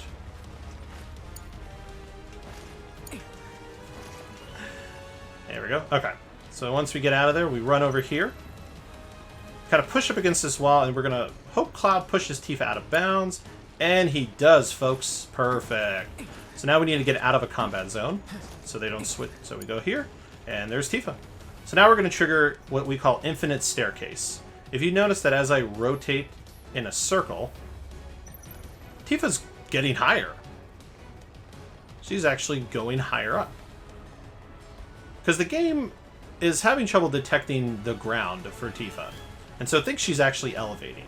So once we get a decent height, because we don't want to be too high up, because what will happen is the game will warp us down. Or sorry, we don't want to be too low. So now we're going to head to the end of the level. Basically, when you're using infinite staircase and you're trying to run across a map, basically, you need to time it so that you're high enough that the auto lander doesn't force you down. Because if you're too high, the game will force. If you're too low, the game will force you down, and then you're back in bounds. But instead, we run all the way to the end of Chapter 6, and we keep the lights on for the folks in the sector. It's not nighttime for them. And look at that. Even though, yeah, that was perfect height. Because the trick thing is you have to time it so as you get to the end of the level, the elevation, because you're still going up, you're still raising up, but the elevation doesn't put you too high up. And that way you can kind of be right on the platform to be at the very end of the stage. And we have now skipped Chapter 6. And here we are, Chapter 7. So there's no skip in Chapter 7, so we're going to have to get funky with it and take out some enemies. So first things first, we switch it back to easy. And then we're going to make sure everyone's wearing armor. Just so they don't take as much damage. Make sure Cloud has first strike materia. And make sure, let's see, everybody has lightning. Apparently I bought one too many lightning, because I have 4. Oh, well, that's on me. Battle settings, make sure, just to be safe, we'll put those there. I always like to have thunder on X as well. Alright. It's time to take out a reactor. I'm not seeing a way down. Here, maybe? Well, now, that could work. I'm next. Oh, and actually, this is where memory's key. I don't remember if I upgraded Cloud's Iron Blade. I'll have to take a look at that when I get a chance. Unless chat remembers. Chat, if you recall if I upgraded Iron Blade, please let me know. Scary, huh? So I don't open the menu. Hey, check it out. They sick this big boy on us, we'd be screwed 6 ways from Sunday. I would have did it in that menu when I upgrade, I guess a little bit ago, at the beginning of Chapter 6. And our best bet would be to run like hell.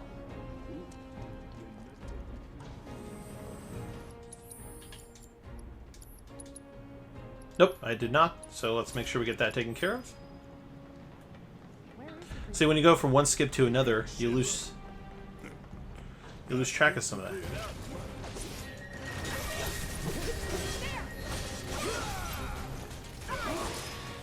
All right. Not bad. Almost there. So most of this chapter, it's pretty linear in terms of everything that happens. So it's just about it's just about being very efficient in your We battles. doing this or what? It's on you. Need my help, do you? Gonna make your eyeballs pop. You ain't getting out of There we go. Let's go.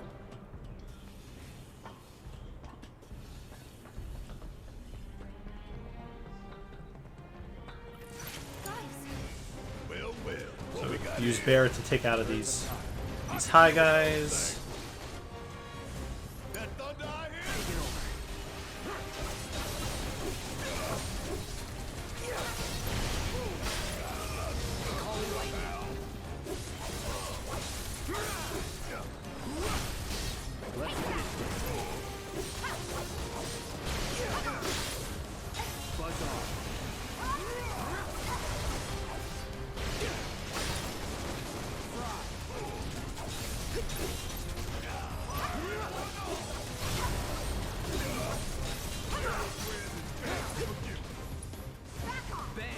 There we go.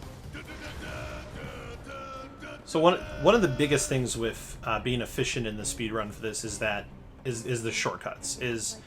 Not only is menuing a big deal at times, especially some of the later chapters where there's a lot more menuing, but the shortcuts are a huge time save. Because this way you don't need to open up the menu, find the positioning for it. You can just basically mash the button down and trigger it. And it can be tricky because the shortcuts turn into things like you hold L1, you'll do like L1 to trigger the shortcut for Cloud, but then you'll have to do like L1 and L2 to trigger like Tifa, and then L1 R2 to trigger like Barret. And so not, fumbling your fingers and hitting the wrong button can make or break, because you may waste an ATB on the wrong move if you're not careful. But it can definitely help save you some time. Where'd the ladder go? So unfortunately, Shinra realizes we have infiltrated and we're trying to wreck some stuff. So now they want to stop us. So now we have to take a longer path to deal with that.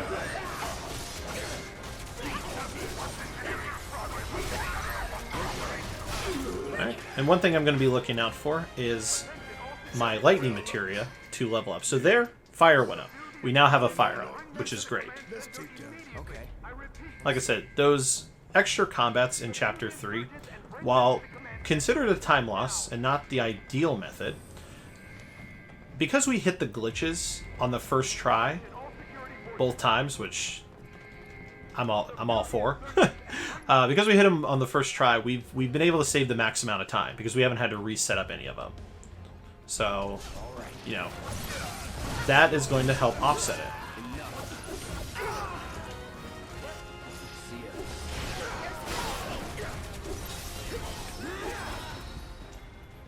But it's also going to help prevent us from being too underleveled, at least.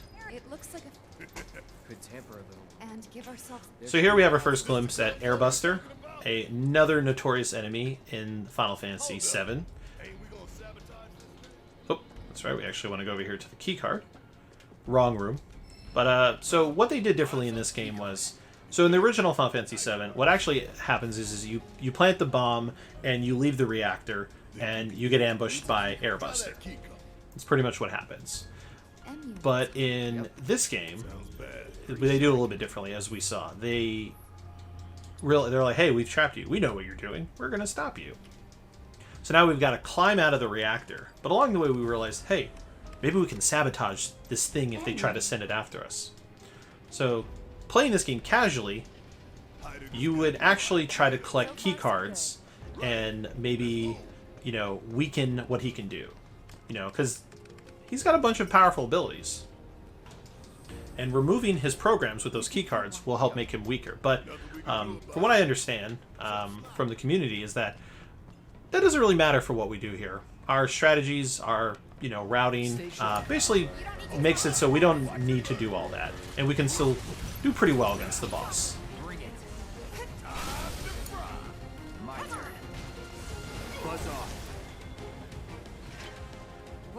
It's like, we'll just take out one M unit. We got the rest. We ain't afraid of Airbuster. Now, the Airbuster strategy has been worked on a lot. It's definitely different when you're not as high a level as you traditionally would be at this point.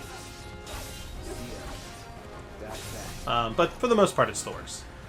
So right there, what you saw was a glimpse at a type of thing where a character can't die if it has a line of dialogue that it has to say. And so because that character has to say that line of dialogue, even though you kill him, his health bar was basically none. He won't actually be killable until he stops his action. As Pojo's calling it, plot armor, in this case. Cloud's MP's getting a little low, but I think we can make it work.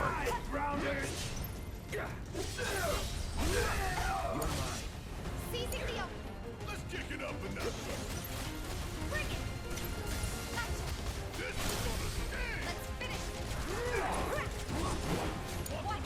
I got this. Let's finish this. Time to burn. Shouldn't or should have gave that guy more lines if they wanted to stop you. Probably. He should have just been talking longer, and then he would just be a speedrunner's nightmare. Alright, so this door doesn't have a cutscene. It's the one room that you enter that there's not a preemptive cutscene.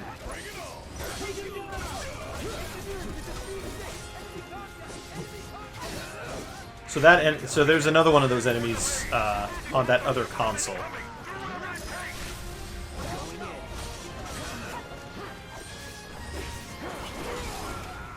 Thank you, Tifa. Piece of cake.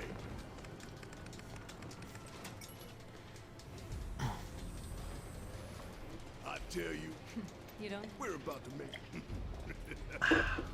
Times. Oh no. If Come on, don't. I don't dance.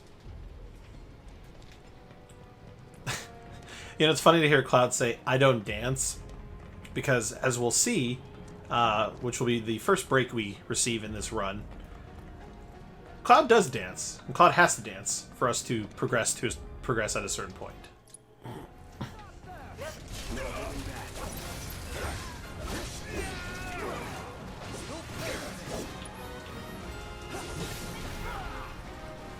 Look, he's the last one.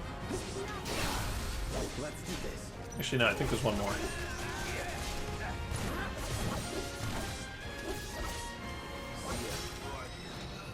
And there it is. The lightning materia. Perfect. Come on, y'all. Let's see what kind of mischief they were getting up to. So because lightning materia improved, we are going to have Thundara for Airbuster, which is going to be a big deal, actually, to effectively take it down.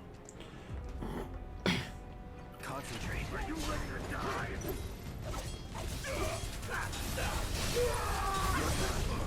We got 2 shock troopers.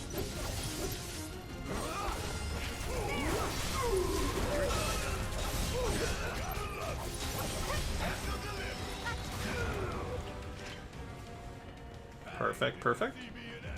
Must have missed it. Yeah, being around level 15 is ideal for Airbuster. So luckily, extra battles and hitting the glitches help not only keep us on a good time to where anything is still possible, but hopefully leveling us out a bit so that even though we are underleveled, we won't be as underleveled as you traditionally would be.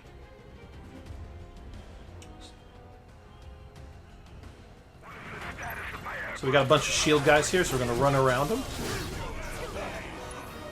We'll fire a few of them. So here's an example of a guy we can't kill until he's done talking.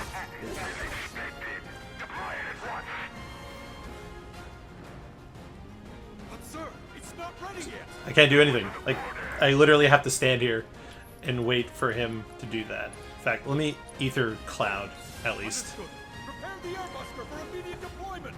Shit. We too late. I feel bad for that guy. We're just standing there like, alright, finish the dialogue, come on, finish talking. We definitely For real though, we could blow. Veto. No way. Alright, so we have to run the Barret, run near Tifa, kind of run near this to trigger a little bit of a cutscene, but we're going to grab this chest of high potions to sell later. And we're going to have ourselves a battle against a stronger version of a sweeper.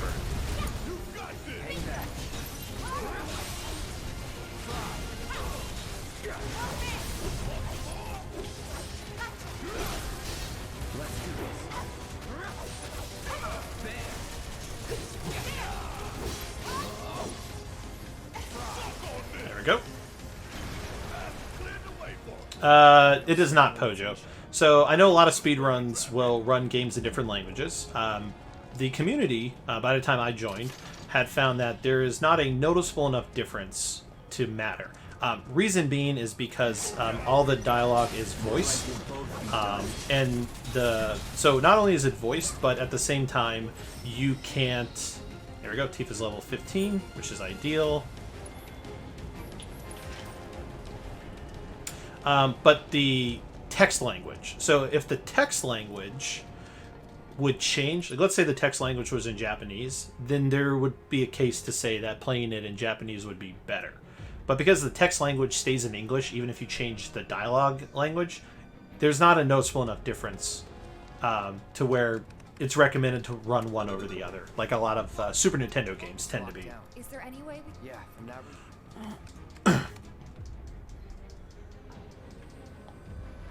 Why does everything? You know the fault. Alright, we're almost to the end of this area.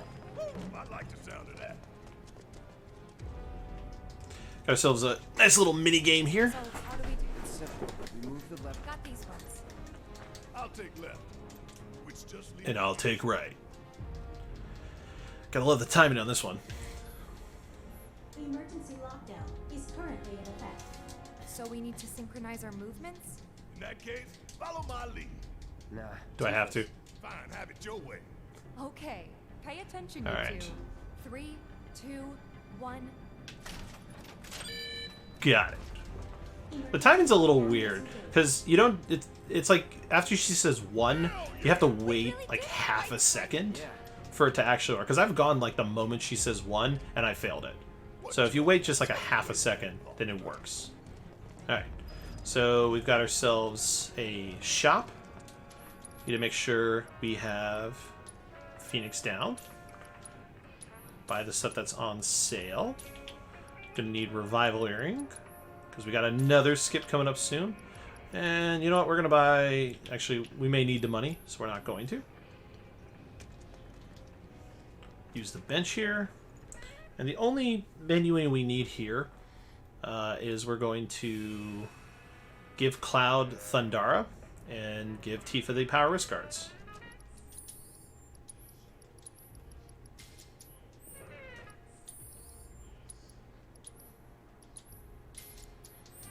All right, let's take out Airbuster. All right, time to go. So the Airbuster strat has gone through a number of different changes. So Tifa is going to be predominantly used for a chunk of it. The idea is that we're going to switch to Barret, we're going to overcharge, and we're going to switch to Tifa, and use a combination of her basic attack and the whirling kick and dive kick combo. The idea is that we need to get Airbuster really close to being staggered, but without actually staggering him by the end of the first phase.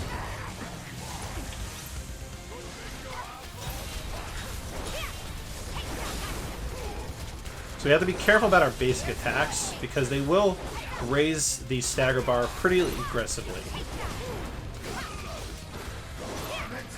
There we go. That's perfect. So now what we're going to do is we're going to basically take the hit from this Tank Buster. We want to build 2 Unbridled Strengths. Yeah, so we got to build a limit break with Tifa. So now it's time to stagger him. And we're going to build our stagger gauge over 200%. There we go.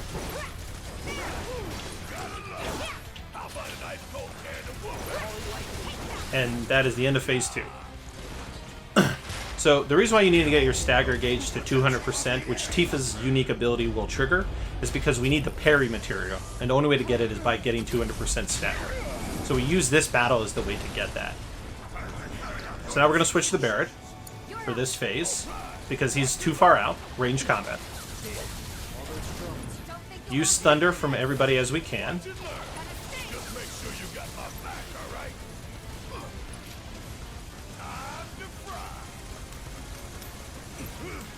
Gotta be mindful of the little objects because they can stun you if you're not careful.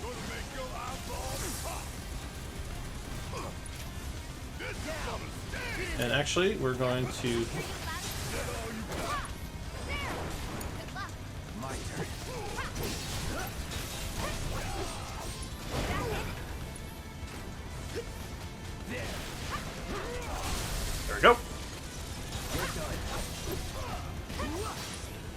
Let's get this over with.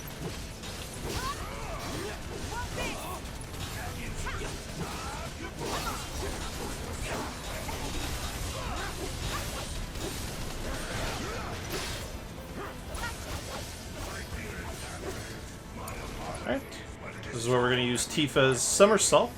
And a couple things are going to happen. Either he's going to die,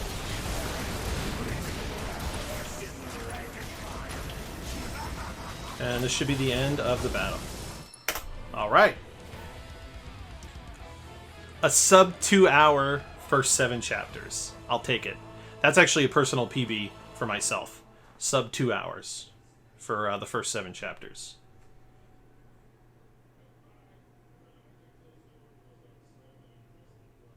Alright.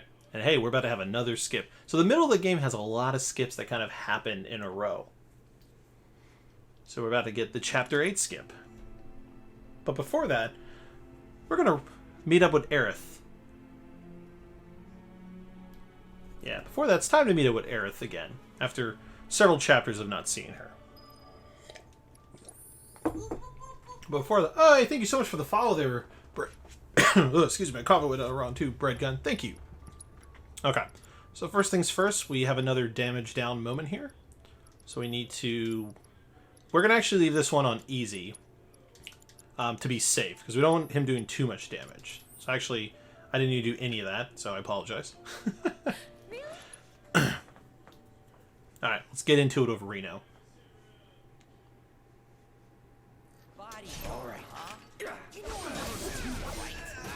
Really? Yeah, we're going to kind of let our butt get kicked by Reno in the phase 2.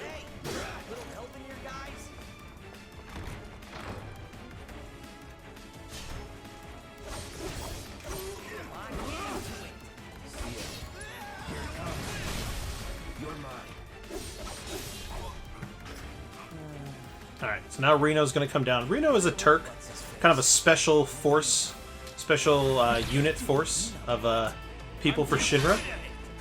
Run into him a couple times in the game.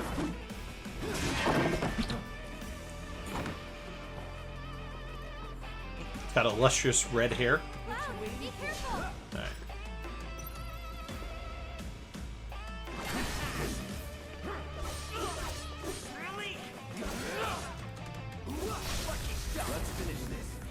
So we actually damage down in phase 2 of the battle.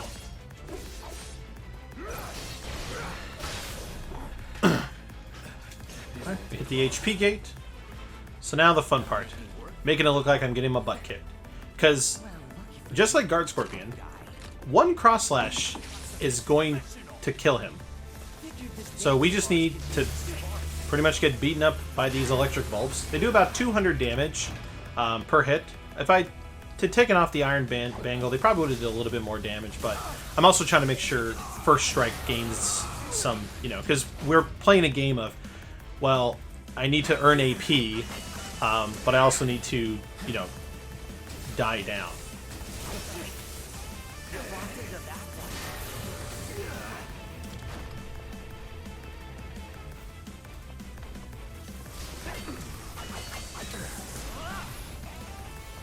Just a little bit more. Probably get hit one more time. Might be a little risky. And we're gonna risk it. Alright, this is gonna be risky. Okay. We definitely need to end him.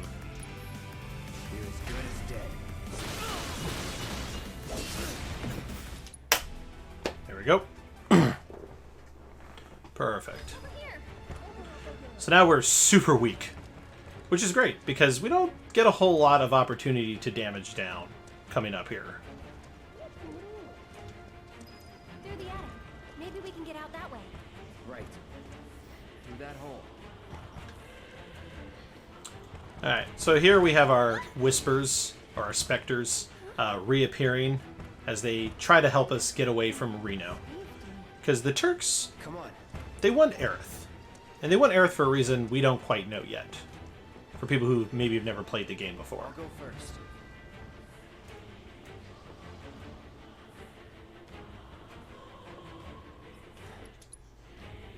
this is also the first time in a game where we get to experience monkey bars. And man, do I hate the monkey bars. The controls on them are kind of iffy at times. You have to like angle yourself properly in a way to make them work. So what we try to do here is we try to time it where if we're right at the corner and we turn, it pulls us into the next section. So we can just keep kind of like a one fell swoop motion there. So these monkey bars aren't too bad. There are ones in Chapter 16 that are the worst. Because they're a lot longer. Alright. Luckily those soldiers don't do a whole lot of damage. So, even though I'm really weak, they shouldn't be able to kill me. Like ones and twos.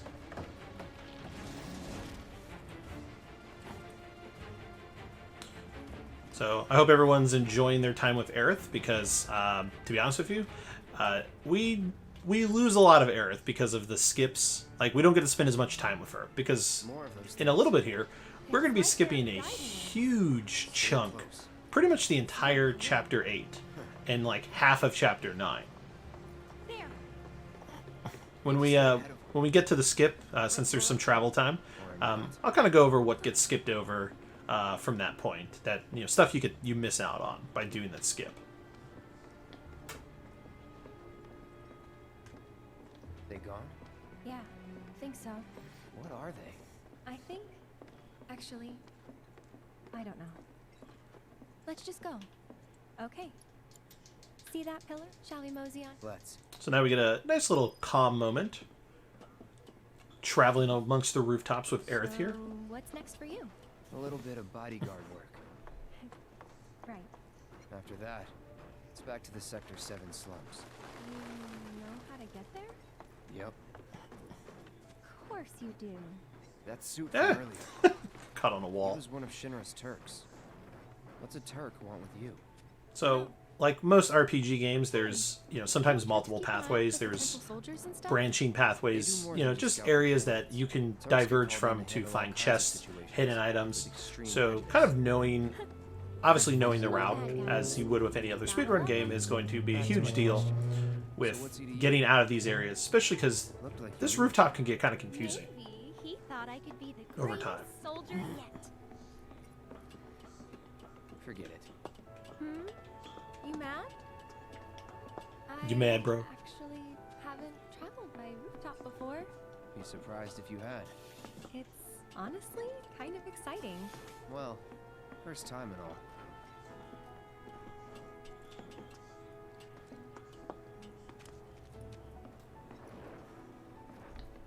Alright, here it's going to have a moment where we have to walk back towards Aerith because she needs to jump over, but we don't need to go all the way. We just need to start going back.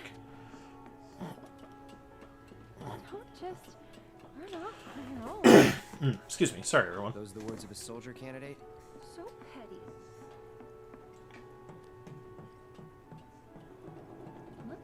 Alright. I'll go first. It's pretty...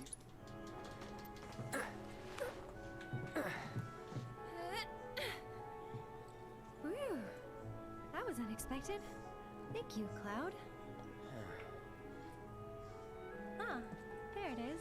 The wall. You know, but... Alright. Too dangerous? Too much. Coming up on the skip soon. People hate all that passion. All those dreams. So since we're skipping so early on in the chapter, traditionally when Aerith joins our party here in a little bit, we would, you know, obviously do a menu, upgrade her weapon, give her a bunch of materia and stuff. But since we're going to be skipping this chapter and the next time we fight combat isn't until halfway into Chapter 9, we can hold off on that. So this is an example of what I was saying earlier where, one, I can't move forward until the arrow appears, but I don't want to be running against that pipe. Because once the arrow is ready to appear, the game will force me to go backwards. So I kind of just run in place next to the wall so I can be kind of ready to shift upwards.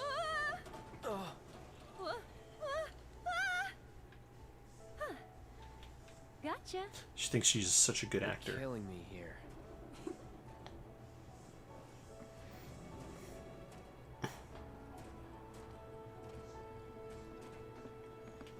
Alright. And then pretty much, yep, the moment she hops down, the arrow appears. It's not a cutscene.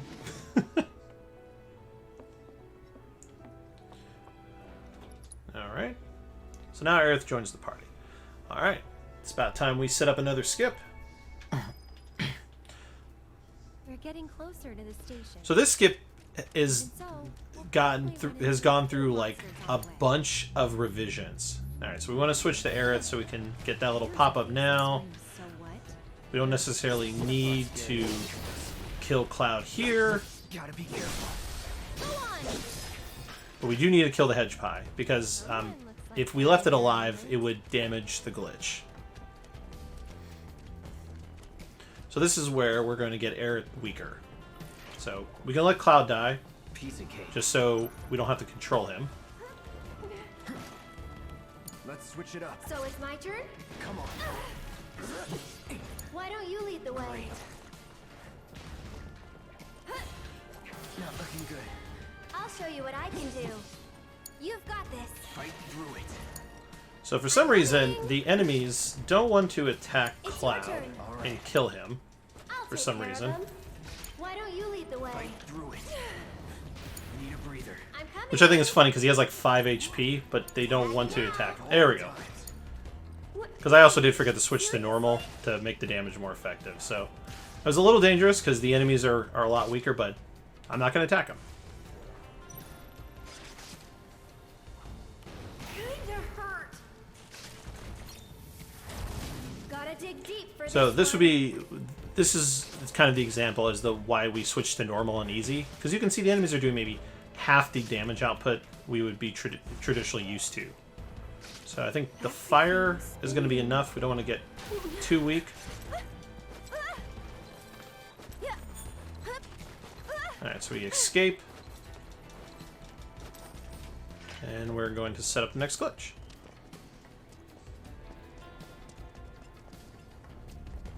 And of course, we'll make sure we have enough potions, which we should. We need 5. Alright, so to do this one, we go through here. Halfway through, turn back around. Aerith should end up on the other side of the fence. Stay there, Aerith. Let's go ahead and give Cloud his revival earrings. Let's go ahead and take off... Actually, we can leave all that for now.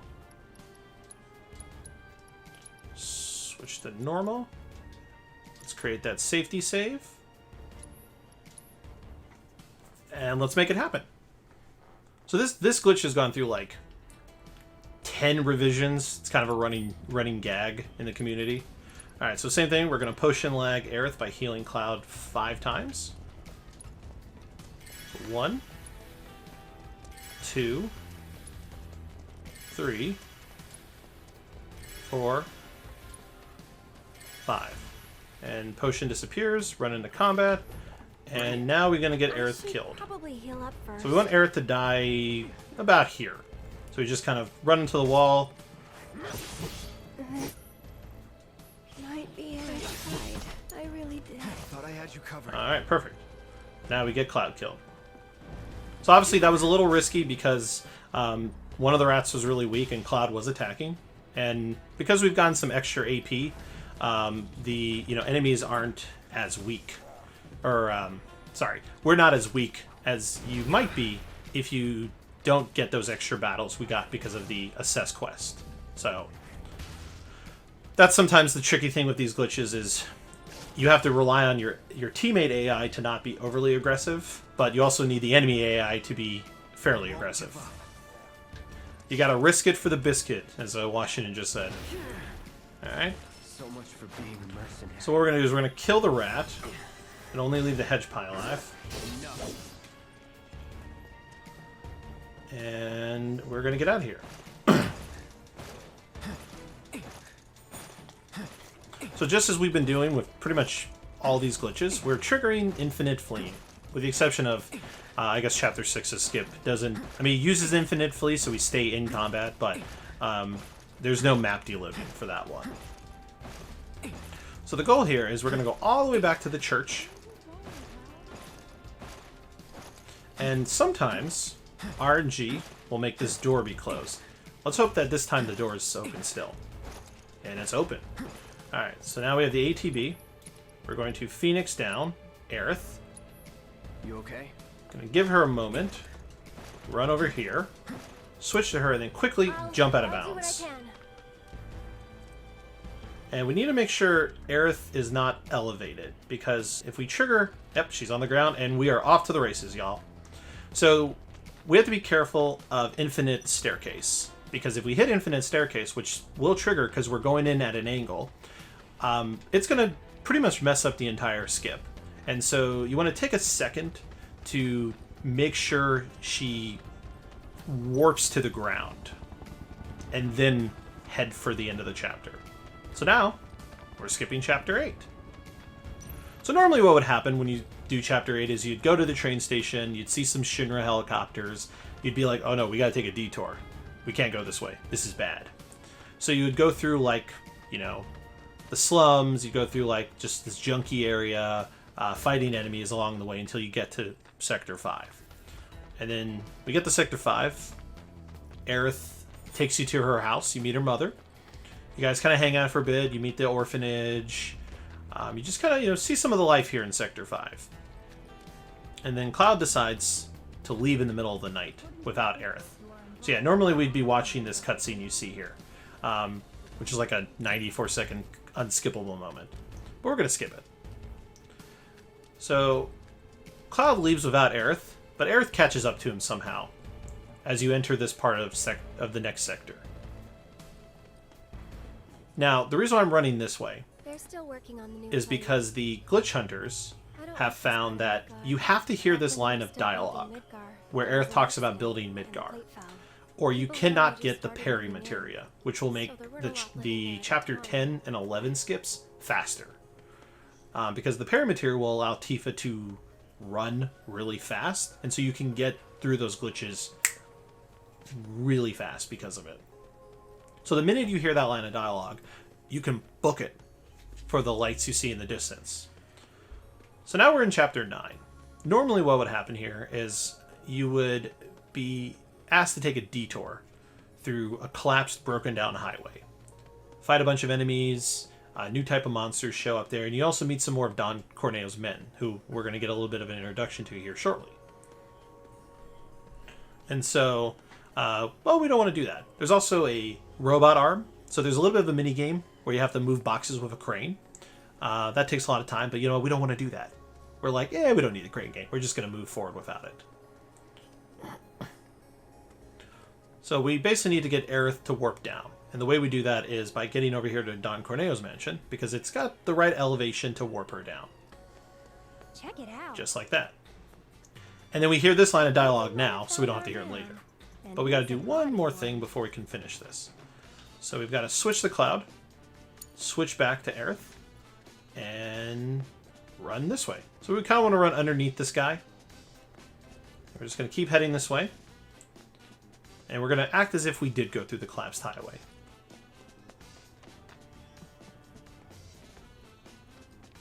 Alright, and now we're back on the map. So the map's slowly loading in. As you can see, it's a little funky looking right now. And now we got to get out of combat. So since I didn't give Cloud or Aerith thunder, I have to have Cloud do the thundering. Actually, let's have him do Thundara, and as long as I sit on Aerith, it will warp everyone to me. And that is the Chapter 5, or Chapter 8 skip. No. Can't say Welcome to Chapter 9, everyone. The Wall Market. We're looking for... Depends. Guess. Save her. So, this girl. Well, So now what we're going to do Cloud.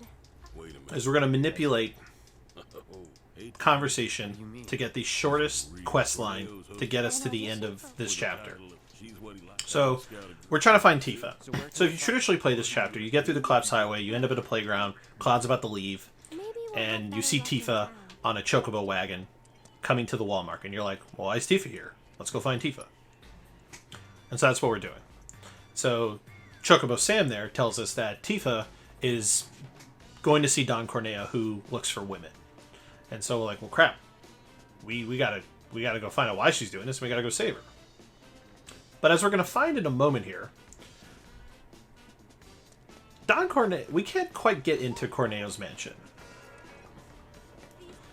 because he only sees women, and so we set out on a line of quests to talk to the big three to get Aerith approval to get inside and find Tifa. And what we do for the speedrun is we want a specific line of quests, so we spend the least amount of time progressing. And that's the Madam M quest line. And so the choices we're picking have been made to ensure that happens by saying what we said to Chocobo Sam, the great at handling books.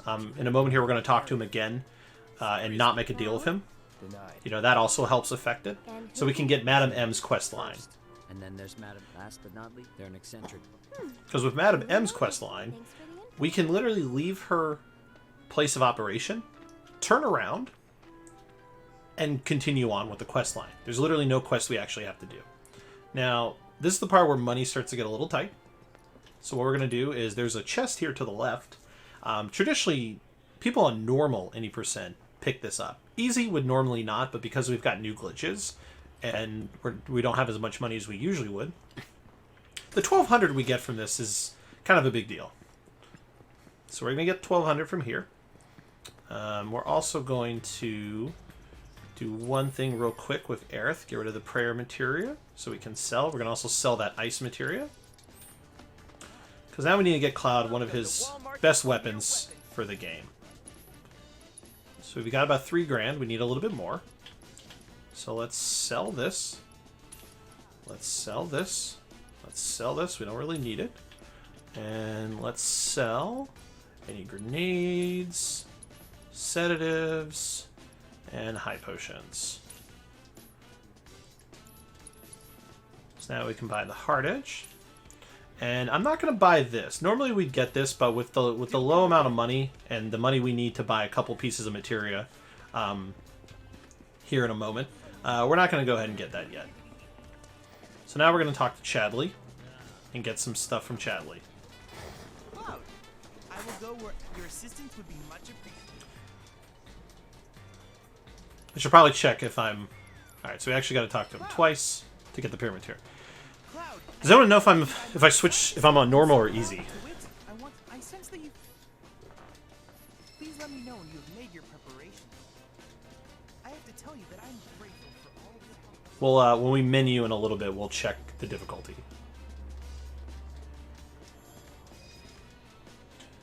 Alright, so actually, I guess we talked to him 3 times. Okay. So we need ATB boost. We need a parry. And we need a wind. So yeah, we need 1 wind, 1 ATB boost, 1 parry. And you know what? We actually have enough money that we can buy the Calignius bracelet. No worries, Pojo. I will check in the menu. So, okay. So that's good to know the next time I run this, to be more efficient, that I should be able to buy what I need. Because now we can actually get this bracelet and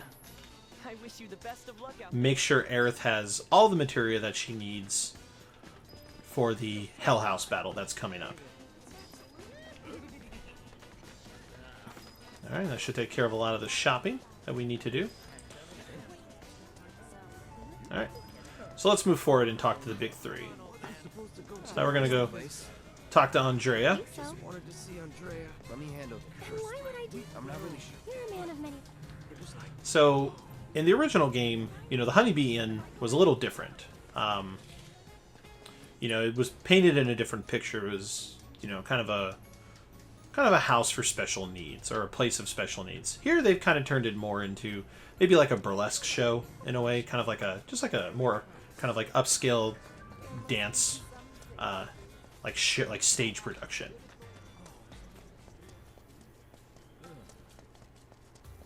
And then the last of the big 3 is Madam M. I guess they're closed right now? Oh, never mind.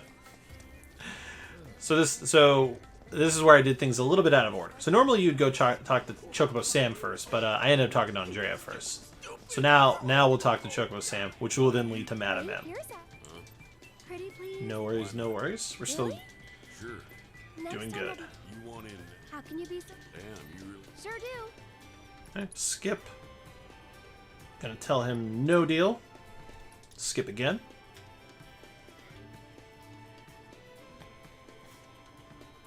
Now we can go speak to Madam M.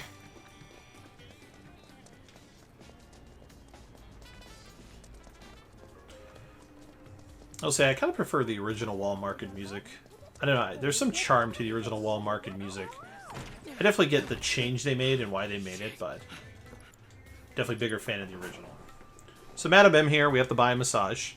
For obviously money reasons, which nothing you have to take into account is you need at least 100. So don't overspend. I had about 300. Cloud? So we buy the cheap massage, and then skip the cutscene.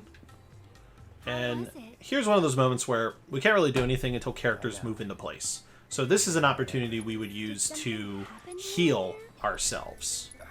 So obviously we want to be careful with some of the potions and stuff we use. So we'll have Aerith heal herself with a Mega Potion. And we'll use one Mega Potion on Cloud. Because in a little bit we're going to be having some battles coming up. So in fact actually I'm going to get a little full heal going on here. And basically going to wait for Madam M to move in front. I think I've seen everything I need to see. So? Tell me what you want, and we'll take it from there. You're one of the trio. And why? Alright, so this is the part where Madam M is like, Never since doing so. hey, I'll make you a dress, but I need $1 million. No matter what I think. Well, Look, And like, what, I got $1 million gil? So she basically tells us to enter this tournament, this underground coliseum, to earn the prize money. there's an underground. If you win, There any prize money? All right. that's what they're already letting fighters inside. You should hurry. It's also where we get to see Hell House. And we'll talk more about Hell House as we get close to it. what have we gotten ourselves into? Nothing good. I wouldn't expect a fair fight in this town. Think we can win it all? That's one thing I'm definitely sure of. I appreciate the confidence, just don't get too cocky, okay? The doors are now open for tonight's Corneo. We get to the bottom of the Coliseum, we'll go ahead and trigger our menu. What's this? Team. Yes, the two of us are... I need to... All right. Team it is. Head to the waiting area.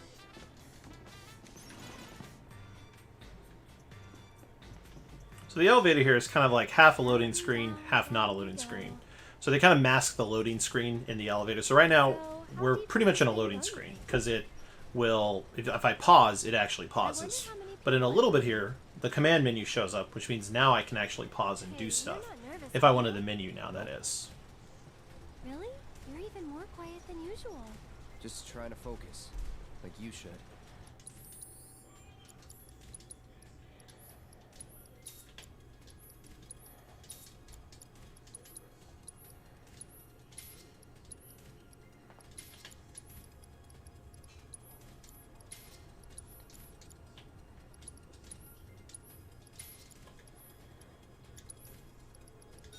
Alright, ATB boost. Doesn't need that. She needs... Preferably she needs the stronger magic. Because she'll be doing most of the magic this time. And she needs a wind materia.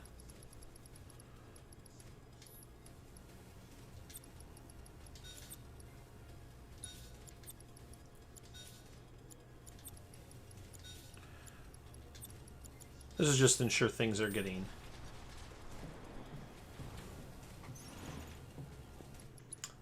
and actually I need to do a partial menu, because I need to give... what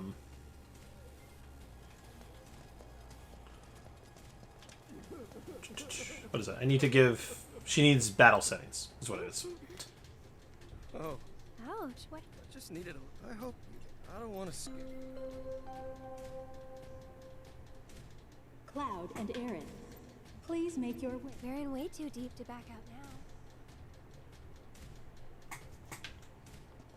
Sorry about that. Alright, so we want to give her fire, blizzard, thunder, cloud should be fine. You two ready? Yes, yes we are. Try not to get yourselves killed.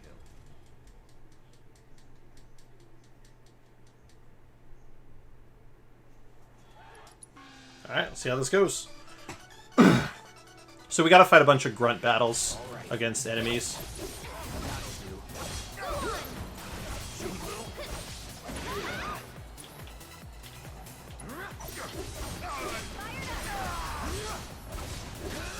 I think I'm still on normal. I'll show you what I can do. That's it. Alright, so first thing first, we need to fix that. Because I'm pretty certain I'm still on normal. So this, yeah.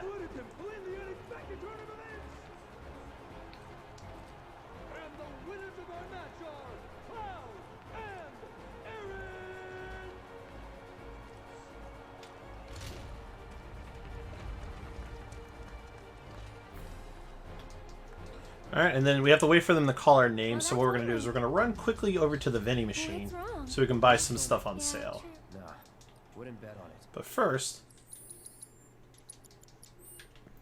gotta make sure we do that. As you can tell, I've made that mistake so many times that the menu is very quick for me when I have to do it. Alright.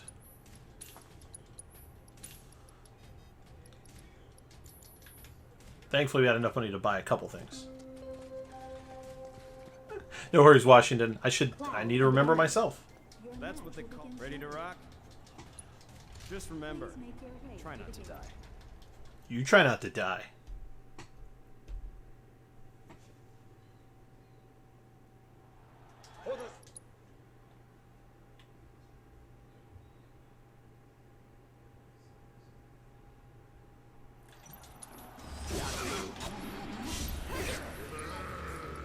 Alright, we're going to try and do a thing where we try and kill a bunch of them.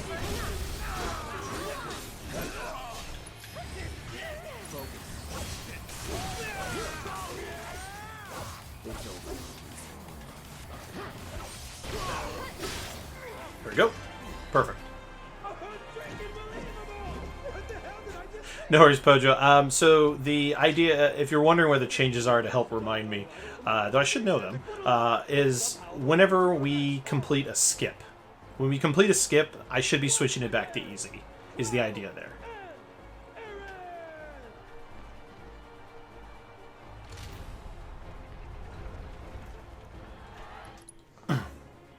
Alright, so that went pretty well. So now we've got another battle coming up against... So let's just go here. So we got 600. Because we need to stock up on Phoenix Downs. Because we're going to need 2 Phoenix Downs for the Chapter 10 skip.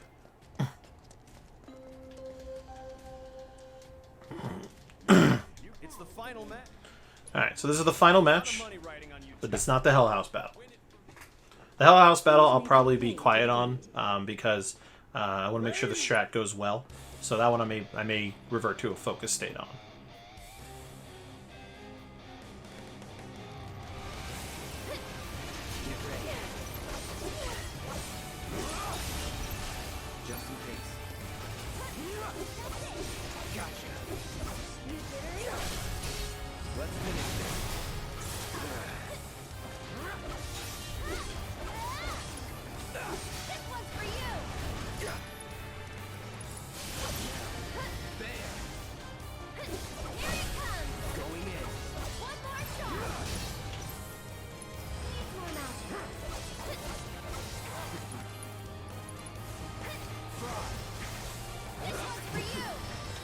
Alright.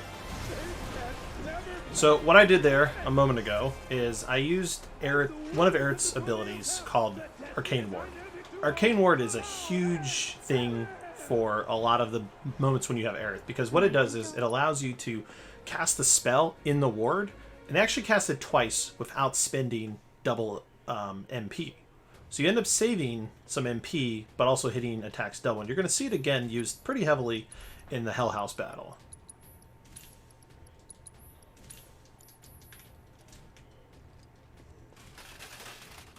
As Pojo just said, I'm ready to make a house call. Alright, so we gotta make sure Aerith has this. So let's give her... She doesn't need 2 lighting materials.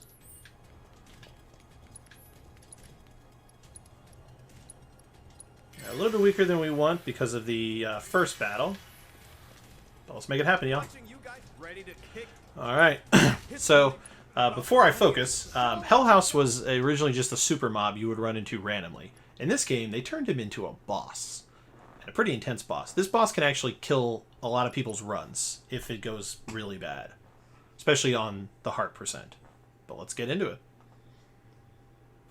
Take the lead. I'm coming. Maybe this will do the trick. Let's get serious. Battle, you've got this. Taking over. The toughest of the tough. The meanest of the mean.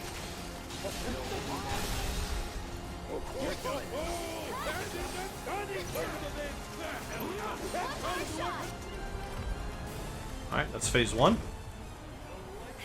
Wait.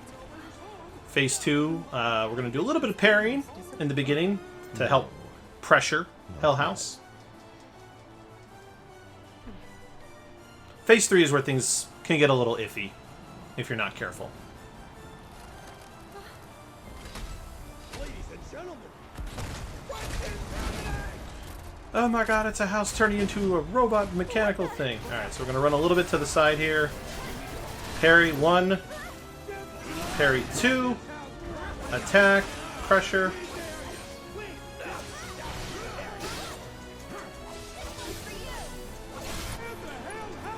Ability into Infinity's End. Switch to... Alright, the minute the arms appear... Left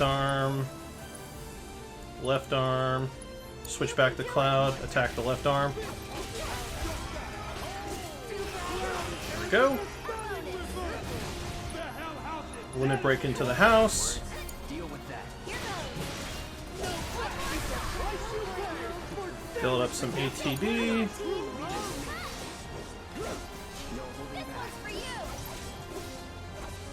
Alright, here we go. Phase 3 is over.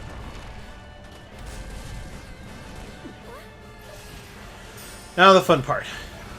Alright.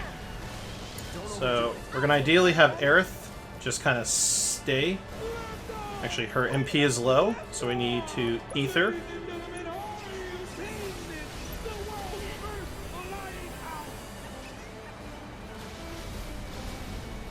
And depending on the color of the windows is what's going to affect what happens next.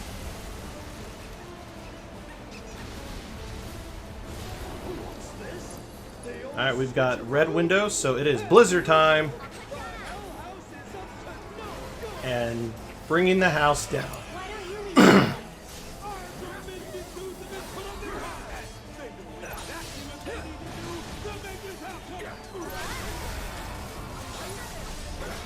And house is dead.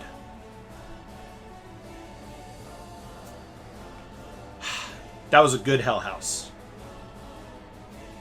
So that is the ideal version of Hell House you want. Very little response from him. You don't get any of the wonky, crazy attacks he can pull, because Hell House has got a lot of moves. Like, there's a lot of stuff he can pull off. But with the strategy developed by the community, we have, they have found, because a lot of these strats were developed before I joined the community for the runs. But yeah, they found the best way to maximize the battle against them. One thing we're gonna do is a quick little detour to get an elixir. Yeah, they have maximized the battle to where you barely see much come out of them.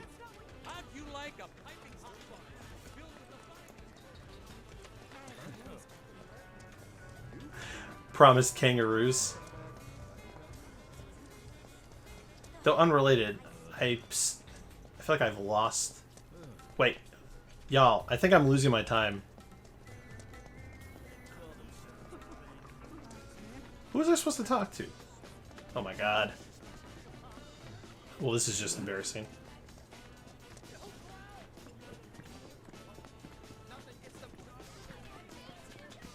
Oh, never mind. I know what's happening. I'm sorry. I'm letting the map screw me up. So the one thing about the skip is that the objectives kind of get messed up when you do the skip, and so if you try to follow the marker on the screen, it will throw you off. So I made the mistake of being like, oh wait, I'm not supposed to head this way, but no, we're supposed to go this way and check in with Madam M. Also, what's going on, Dante? Welcome, welcome. Thank you for the good lucks. You're here. Just one thing. How a person. All right. Once you change.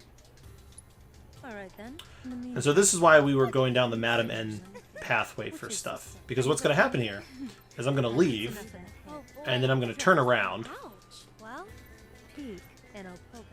and we're just going to move forward. So if you don't get her storyline, you have to do all this crazy stuff. But there, I literally just turned around, turned right back around, and boom, we're off to the races. And here's Johnny. Cloud! Tifa! Take a deep breath. I heard Corneo. Well, I do. I'll come too! Hey, Cloud! Nah, Pojo, the glitches mess up the quest markers. Say, bro, that I'm totally we got bad Johnny RNG. I can't believe he ran that way. So what I was trying to do there was I was trying to manipulate Johnny to go down the route we were going. But unfortunately, Johnny decided to turn right. So we lost a couple seconds there, but honestly, we've had such big time saves with the skips and the Hell House that I think we'll be okay. But yeah, normally what you do is you try to stick to the left wall, and Johnny will just run straight. And it'll be the shortest distance to this point. It just so happened that this time the AI decided it wanted to branch off to the right instead.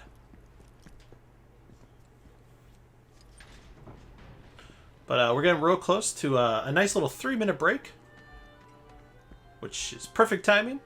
You again? Because Got a letter of a... yeah, coffee. I wasn't asking. Might take a bite of my apple I have here. And that's someone, or it could wind up getting. You're in the dawn. Anyway, you've got. If you're sure you want it, but if I were you. All right. So we talk to Leslie. We leave. Man, I'll never understand why these doors require you to hold. I mean, I get that they're big doors, but it's like it just kind of sucks that I have to hold the button down to open them.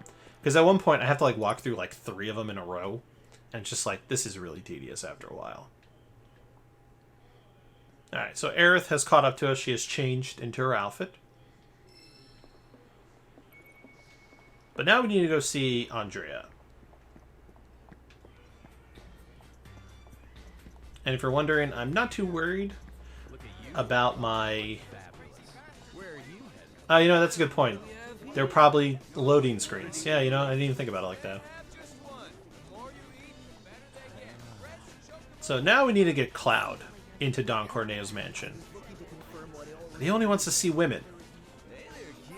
Imagine we all know where this is going. And if you've played the original, you definitely know where this is going. So in the original game, the idea is that you decide to dress Cloud up as a woman to get into Don Corneo's mansion to find Tifa. And in the original game, what you did instead of fighting like in an arena and doing this dance game and all that, is you basically just have to find a dress and a wig. And that's it. Now you could, if you wanted to, get Cloud picked by Corneo, go through this long quest line of getting things like makeup, underwear, you know, best quality of all kinds of things. But in the remake, they don't have us do that. They treat it differently. We don't need to collect any of those things. None of that stuff is needed to get, you know, Cloud his dress.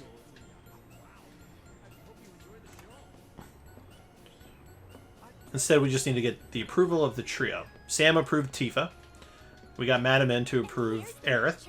And now we're going to get Andrea to approve of Cloud. And for us to do it, we have to do a dance game. So this is going to be a little... This is a mini break. Thankfully, there's no benefit to actually doing this game. So I don't actually have to hit a button. I could, you know, let my hands take a little bit of a break. Stretch, and just let it run its course. Yes, this is for the any percent category. This is the first break that we get. This is a short break. There's a longer break coming up after this. But let me get some water real quick. Gotta stay hydrated, y'all. But yeah, if anybody wants to take a break, come back in a little bit. If you've been sitting here this whole time, then yeah, feel free to take that break and then come back. Because after, in a second here, you weren't awful, I guess. So you gotta make sure you don't practice again or you're gonna lose some time. We skip this, and bam! Now begins roughly a 3-minute break. If we were doing this in a charity event, this would be the best time to probably read some donations, because there's a lot of time to save.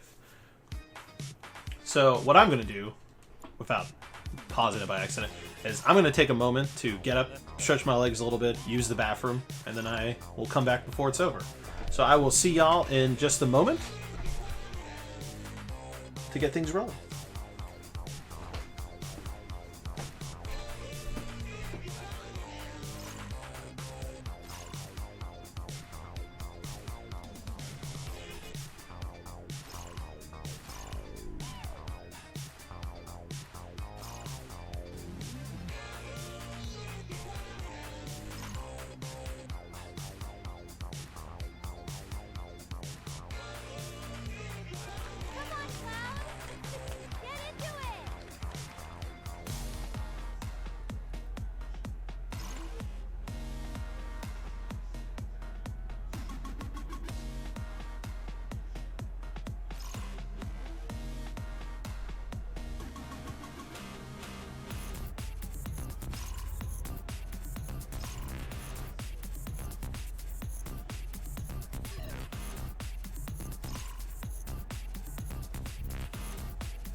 Oh man, I come back and there's been a gifted sub.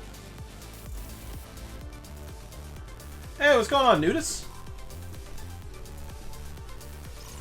Oh man, thank you so much for gifting the sub to Pojo, man. I really appreciate that. So I got good timing. Alright. Actually, I had perfect timing. Well, you tried. I did! I tried!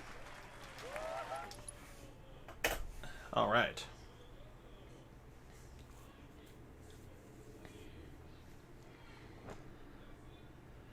Alright. So it's possible we're going to see one of the biggest time saves coming up soon-ish. Because it was one of the last times I ran this this run. My Chapter 10 skip. Didn't go so great, but I just kept the timer going because I was like, no, I'm going to do it. I'm going to make sure I do it and complete it. Probably not. Did you see their look of surprise? Alright, so now we've got Cloud in a dress. So we've got to wait till Cloud gets over here before we can talk to him, and we got to talk to him twice. If we talk to him sooner or on his way there, it just delays it, and you end up losing some time. Alright, so now it's time to get things rolling and, well, pretty much get out of this chapter.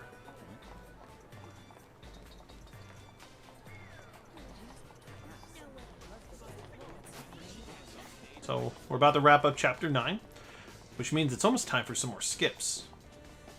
Because we have a skip in Chapter 10 and 11, and one in 13 and 15. So there's 4 more skips left in the game before it's pretty much a beeline for the ending. Once we do the Chapter 15 skip, there's no more skips, and at that point, we're just beating the game as fast as we can.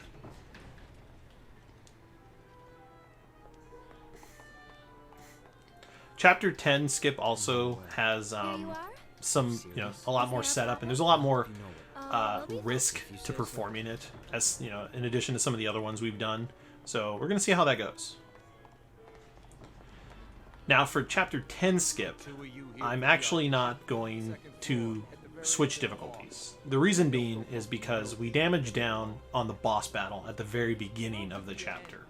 And if we fight it on normal and we try to damage down on it, we're putting ourselves a little bit at risk because of our different levels we have here.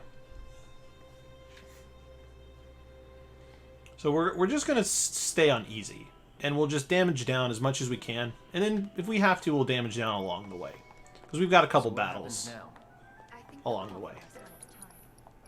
Alright, so we got to make sure, first things first, we have revival earrings. That's the big thing, because remember, we're tight on money. And we've got 4 Phoenix down, so I'm not going to buy any. We've got like 10 ethers. I'll buy 1. Actually, you know what? It wouldn't hurt to have these. And make sure, let's see, we can, that doesn't sell for anything. Let's sell Fuzzy Wuzzy. We're going to keep the Orb of Gravity. We're going to sell the Iron Bangle. And actually, we're going to sell this too.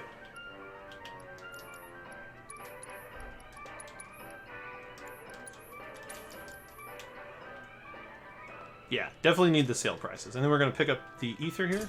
So we're set. We've got our revival earrings, and we've got our Phoenix down. We've actually got several Phoenix downs, which is nice, because I have done this a few times, and I have been lacking in Phoenix downs. They're tight. In the beginning, they're pretty tight. Because as you all saw who've been watching, I had 1 Phoenix down for chapter 5, 6, and 8 skip. Alright guys, let's do this. Do you want to do this?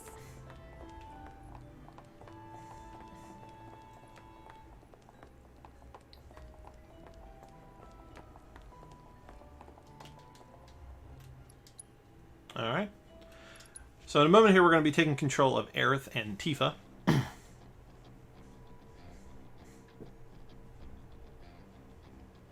Hey, what's going on, Hello Internet? You're just in time, man. Yeah, it's, things have been going well so far. So, don't want to jinx myself, but they've been pretty good. They've been pretty good. Let's go rescue Cloud. Corneo's room, right? Better hurry. So one thing we're going to do is we're going to try and move quickly but efficiently, because we want to get down these stairs and get behind this little hidden area before the enemies spawn. And we come down here because the Fury Ring is one of the last accessories we pick up that play a huge factor into our damage output, because it basically puts you in a Berserk status from the get-go. And now we come out, enemies have spawned. You managed to get out, huh? You wanna have I'm gonna use Tifa. Let's go. This is gonna hurt.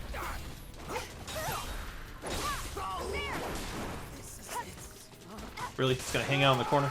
Alright, so there's the enemy using the serum to get strong. Glad that's over. I love this song.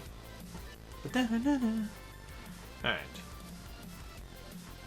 Has a nice ring to it. Pojo, I hope your puns don't distract me while I'm... What are you doing here?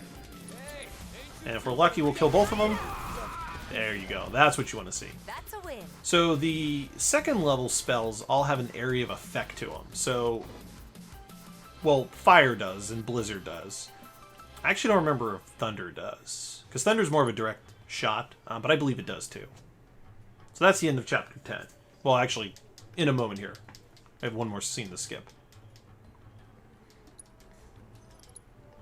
Now it's the end of Chapter 10.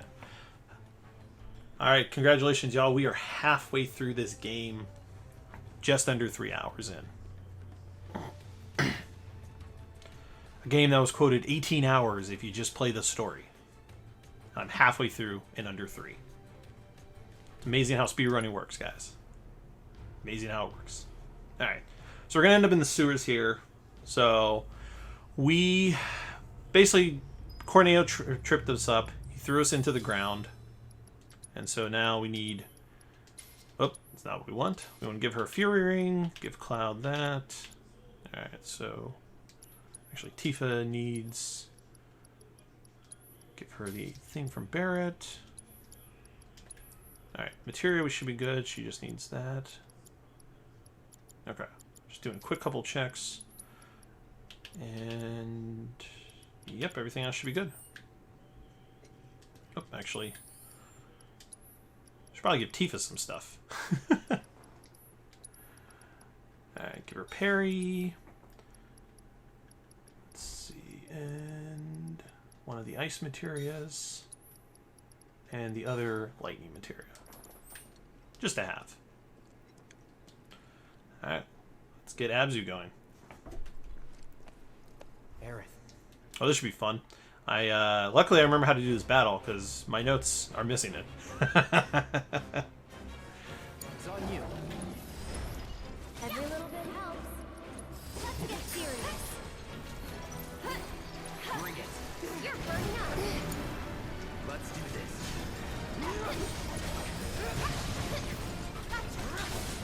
This one's for you. Like I said, we're going to need a damage down anyway, so it doesn't need to be a perfect battle.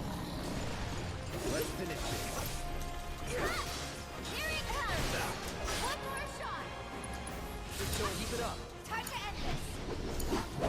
Watch I need Tifa. Strike hard and fast. Alright, so this is where we're going to take the hit, essentially, is the goal here. So he's going to jump on the wall, and he's going to basically throw a bunch of sewage at us. So we're gonna want to take this hit, because it's going to do a fair amount of damage to us, even on easy, and that will help get us weaker.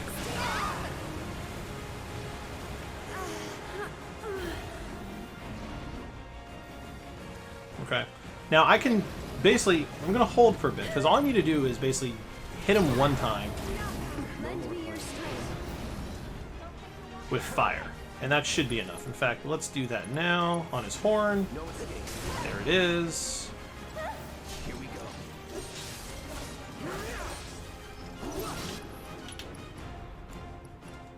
Oop.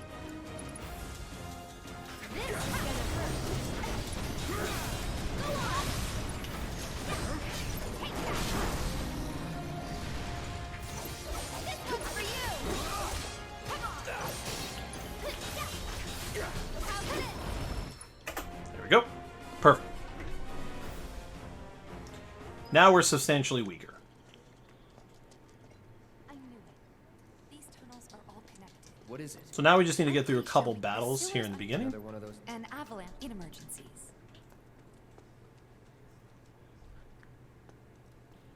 Sure we're not lost. So as you can see on my next split, this is how bad the last time I did this was.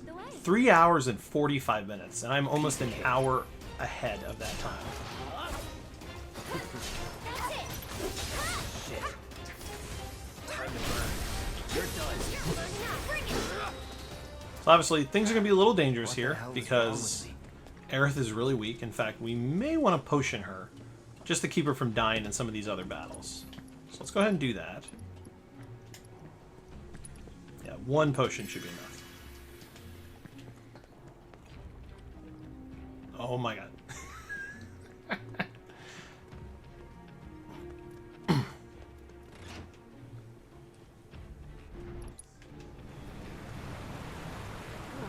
reeks down here. Well, the Undercity isn't exactly the prettiest place. Alright, and we're going to get Aerith, or Tifa, a weapon here.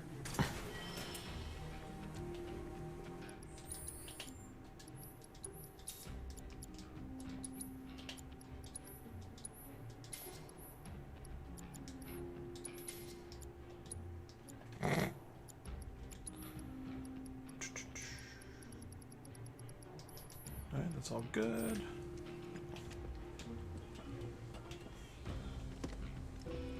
So, the Feathered Gloves have an ability called Star Shower. Star Shower is a phenomenal ability that really helps you hurt enemies and damage them down. Took you long It enough. does this crazy area of effect and high, just high end damage, especially if you, because what it also does is after you use it, it will make the next move you do extra damage. No holding back. Let's finish this. So if you were to use Star Shower and then use something like Tifa's Dive Kick, it's going to do a lot more damage than if you just do Dive Kick. And so we need to make sure we try to learn that ability when we can. I'm sure we'll be fine. Come on. Hey, Cloud. Normally you want to go to the left, but... Assuming Corneo was telling us the truth, what do you think Shinra's really up to? So one of the best things about doing the Chapter 10 skip, and part of the reason why I'm doing any percent, is because you get to skip the pump minigame. Yeah, for those of you who play this game, and you've gotten this far, you know what the pump minigame is. And I bet you hate it as much as I do. And if you don't hate it, then you're lying to me. That's a power generator, all right. Wow. It's an antique. Older than the Mako reactors. Alright, so we still got a little bit of setup before we can do the skip.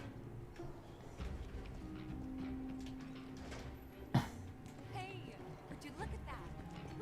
But we're almost there. No. Gotta be careful. I'll do better next time. Promise. Yeah. Me too. Because we're playing in dangerous territory. Because everyone's near dead. Which is perfect. So the damage down's good, at least. So we're going to be in a good place.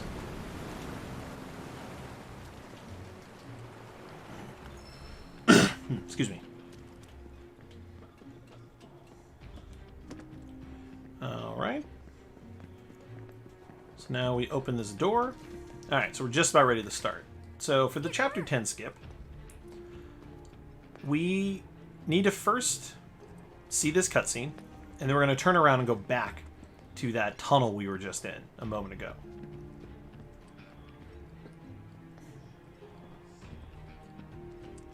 Wait a minute. I know this. So this is where and we're sectors. Remember, folks, knowing the difference between a cutscene and dialogue is key. Alright. Well, gal, it's time to do a skip. And of course, we'll do a safety save, just in case something doesn't go right. Alright, so to do this one, we need to come down here, and we're going to basically lag Tifa behind. So we want to kind of get a little bit further away, and then we're going to use Tifa to maybe ether, you know, somebody who needs it. And if done properly, Tifa should stay down there. And then that's where we'll create our safety save. Perfect. Okay. So let's get her revival earrings put on.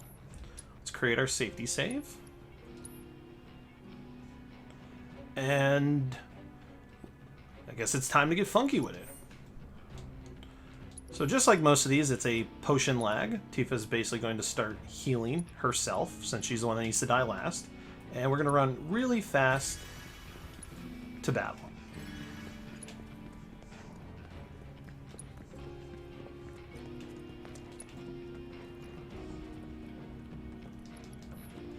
You're dead.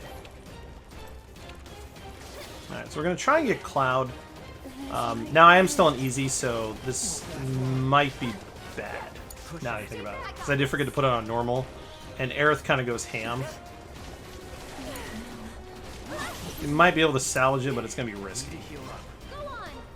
But you know what, one reset is not too bad. After you.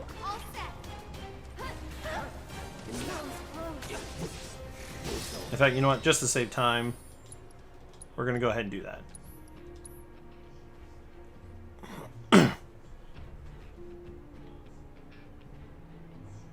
Hey, eventually one of the skips had to give us trouble, right?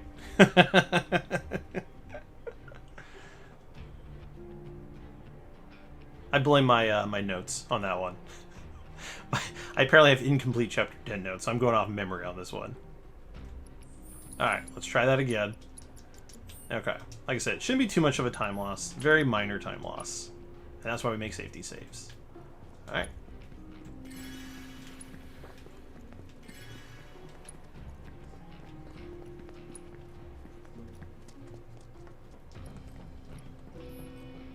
And that should be good enough.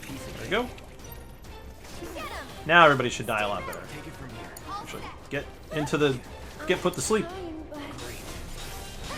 You kind of want Cloud to die here, preferably, because it just makes it a little bit easier if he does. There we go. Perfect. See how much better it is when it's on normal? Alright, now the next thing we're going to do is, in a moment here, we're going to kill the fish, because the fish is the single biggest run killer for this glitch. Because if I die, the fish may put me to sleep the minute I wake up. In fact, let's just kill him now. The rats do enough damage. I'm not going out like this. Come on. Alright, one more hit. There we go. I know my team. We're going to push Cloud over here. Alright. And now we just wait for the ATV bar. And we're going to revive Aerith. Good to go. Going to wait for Aerith to show up. Hope the rats don't kill her. Alright, now we're going to push through the door. And we're through. Alright. Because there's an invisible wall there, so you have to basically use the character to push the other one through. And yep. And we're through. Alright. So we got to kind of run a little bit back here to this point, right before the ladder, since we can't interact with it in combat. And then we're going to wait for Aerith to show up.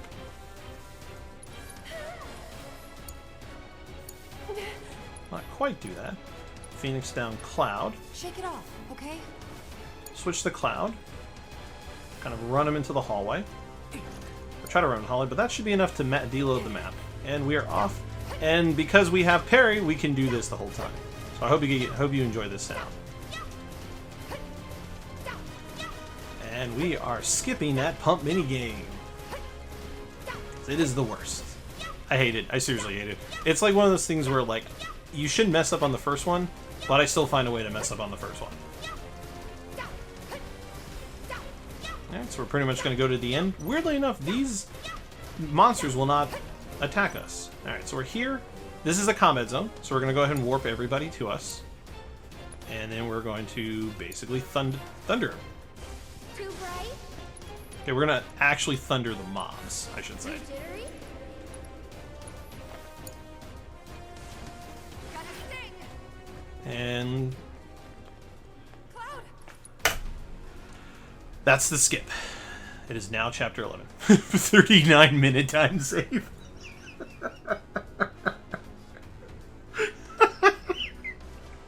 Oh my god. Oh my god, it's ridiculous. A 30-minute time save. Oh, I don't have words for any of that. Alright. Well, we can't rest too much because we're pretty much getting ready for another skip. Alright, so we're in chapter 11 now. As you know, we need revival earrings. Thankfully, we've got like 3 grand, so we should be good there. And just to make sure, we've got some Phoenix Downs, and we've got some potions. Not that we need them for this skip. Thankfully, this skip does not have potion lagging. We could get lost in here. This is the train graveyard, all right? A real treasure trove. So, the best thing about the Chapter 11 skip is that we don't have to fight the ghoul, even though the ghoul is arguably a very easy boss battle if you abuse the elixir factor. Or if you're on hard mode, the, Kiraga factor. And you don't have to fight Elgor, which Elgor can be kind of a pain in the butt, in my opinion. It's deserted. People don't come around. Not just what kind? Everyone's those who lose. Now, one thing I'm going to do to save me a little bit of money is... so there's a weapon you can pick up by doing a little bit of a detour. The money you save with how tight money can be makes it kind of worth the couple seconds that we're going to spend doing this skip. Or, sorry, by picking this up. Because the next time we get it, even though this is probably the last time we're going to use Aerith, is going to be in like chapter 15. And, we don't want to use up all our money because we have to buy a different weapon there.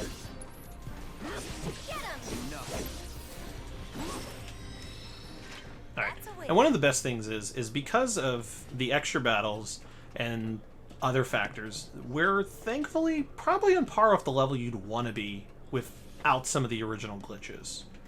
So it kind of balanced itself out. You know, early game we were running a little behind, but that's the beauty of glitches going well. If you get them to work the first time, then hey, you're good. Let's do this. That'll do. See ya.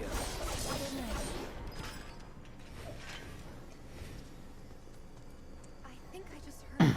One thing I need to do, and I'm gotta make sure I stop forgetting, is I need to change one thing on Tifa and Cloud. So first things first. All right, he needs not that, and then Tifa needs this. There we go. All right, so I need to try and start using Star Shower sooner than later. Not that I'm going to really be getting another weapon with Tifa, so ultimately it's not the biggest of deals, but I believe at some point, and I believe it's in my notes here, but Leather Knuckles will actually be a stronger physical attack weapon, and we would want to switch back to it. But we need Star Shower, so we need to make sure that we learn Star Shower by, well, using it as much as we can. Also, let's see, one thing I forgot. I'm going to make sure... There we go. For the couple battles we do in this chapter, the ATB boost can be helpful. Let's go. Let us through, or else. So long.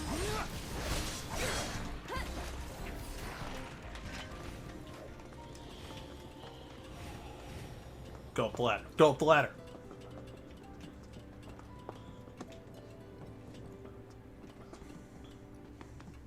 The damage down on this is a little bit trickier, but still doable. Also making sure that we take damage where we can. Oh, that's right. I need to make sure Aerith... There we go. I say, don't want to forget, we need to learn Arcane Ward, because when we get Aerith the next time, she's going to be using a new weapon. Ooh, actually, this is perfect.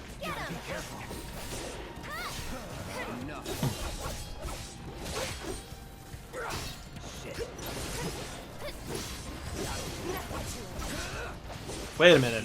I'm still on normal, aren't I?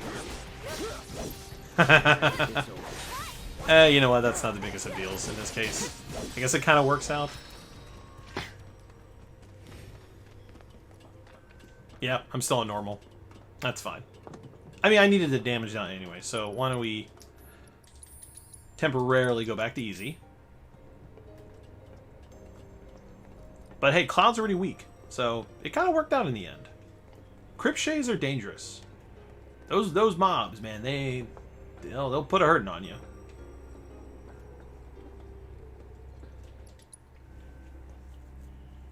So in a little bit here, we're going to be coming to the next enemy. Or not the next enemy, but like a new mob that we haven't dealt with quite yet. Ghosts. So funny thing about the ghosts in this game is that they can be kind of challenging if you don't know the best way to fight them. And the best way to fight them is to, well, Phoenix down them. But of course we need to be careful, because I need at least one Phoenix down to do this glitch. And then we'll get a little bit of a break from glitches. Because Chapter 12 doesn't have one, and 13's is a non-damage down, people need to die kind of glitch.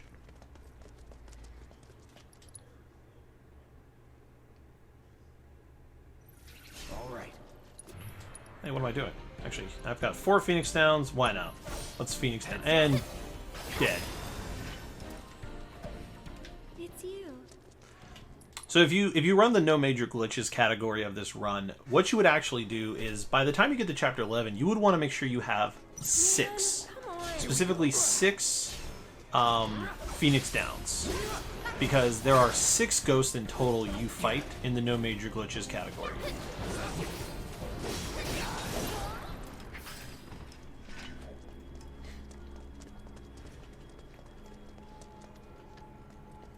Gotta kind of wait for Tifa to interact with the door. Can't really do anything until she does that. But yeah, if you're running no major glitches, you need 6 Phoenix downs.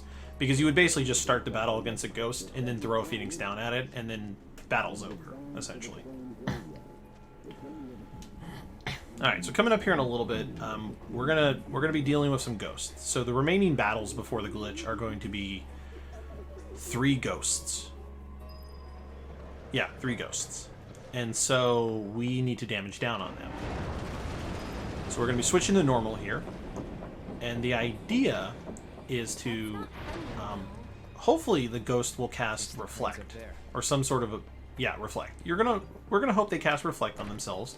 Because then what we do is we're going to cast the spell, it's going to get reflected back and do some pretty heavy damage. And that's going to be probably the quicker method of doing this.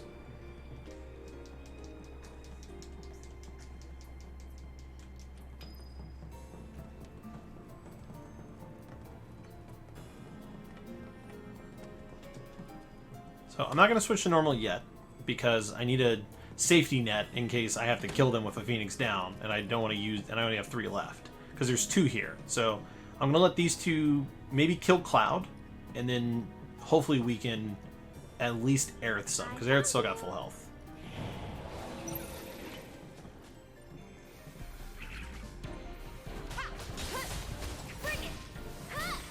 Okay, so the good news is that ghost went immune to physical. So that actually works out in our favor, because then we have to use magic to kill it. So let's kill one of them. Oh, they actually both went immune. So perfect. Go. Just hang on. I'm coming. Get him. Go on. Shot. So they don't have Reflect up, so I can't shoot magic back at myself. There was for you. Good luck. Here goes. And Aerith's basic attack actually does magic, so that's why she can still hurt them. Go.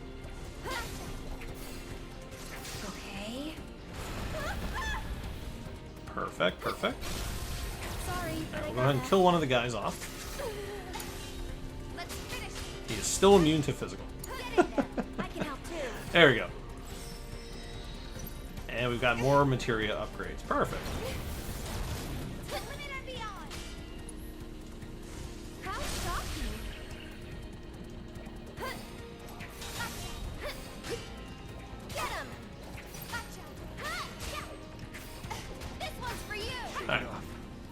So, I mean, the damage down isn't bad. Could be better. Like, a little bit weaker would be nice, because we don't need a potion lag. So I'm not worried about, like, healing up and then, you know, missing.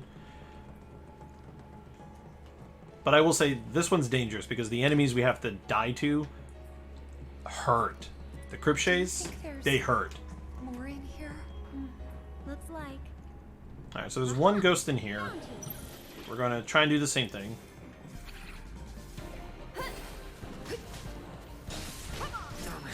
Cloud dies. We want to use the character. So enemies are usually more aggressive towards the character that is being controlled. But for some reason, they want to attack Tifa and don't want to attack me. Come on, hit me. There you go. Yeah, the problem is I need Tifa to not be weaker than Aerith. Come on. Gotta love RNG enemy AI, right?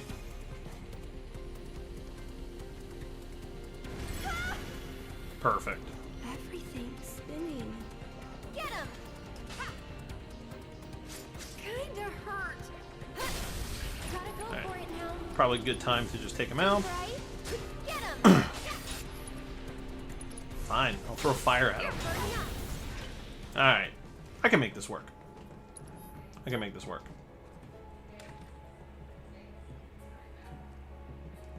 Alright, y'all, it's about time. We're going to create that safety save here shortly.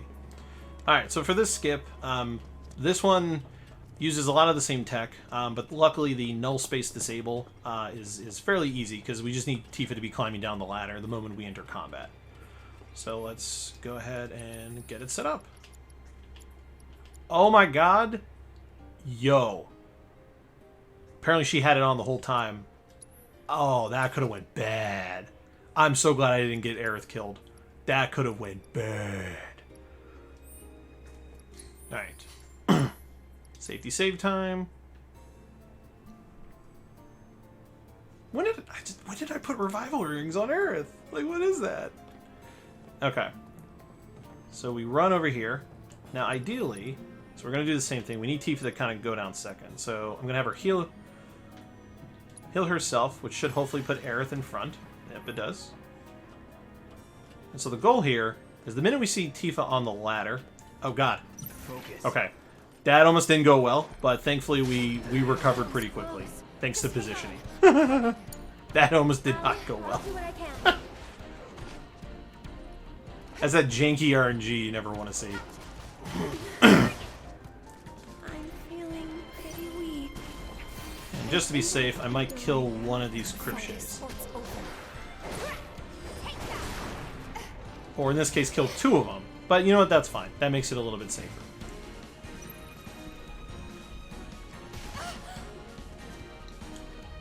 Careful when you use dive kick, people. The AoE may kill somebody. Alright. So same dealio here. Do the damage down, get her killed. This one I left on easy because of how low our health was and how dangerous these Cripshays can be. It's kind of risky. Yeah, let's see if we can get this skip done and take a little bit of break from some skips. I had this. Alright. I know I did. Let's make it happen. Not done yet. Don't you hit me. Don't you hit me. See what I'm saying, y'all? What if there were three of them? What if there were three of them? Alright. So we run up here.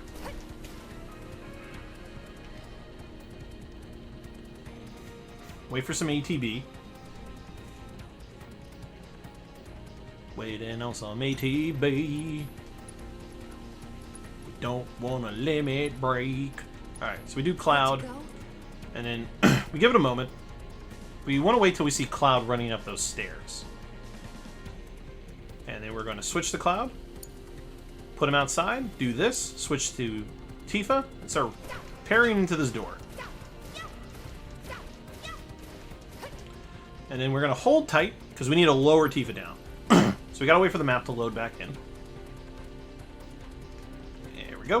Now let's go downstairs. Alright. Cloud's hanging outdoors in the air. And we're off.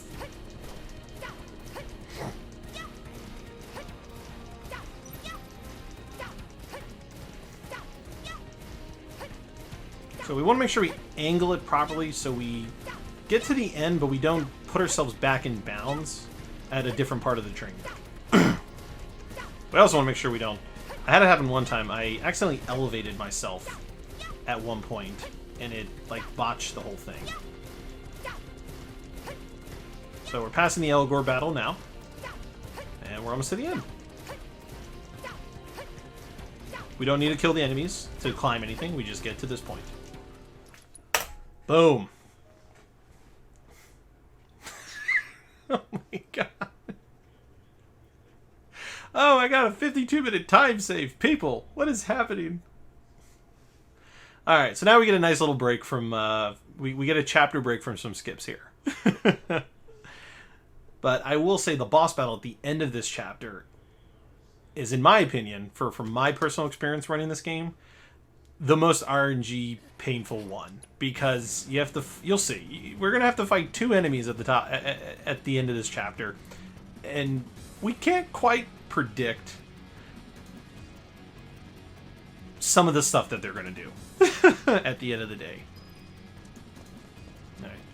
We should be good for this battle to not have to change anything. So our buddies, the Whispers, are reappearing here. So same thing. We got to switch to a Spectre. Kill one of these. I said kill one of these. And then we're going to switch over to the other one. Get him pressure to focus thrusts. Going in.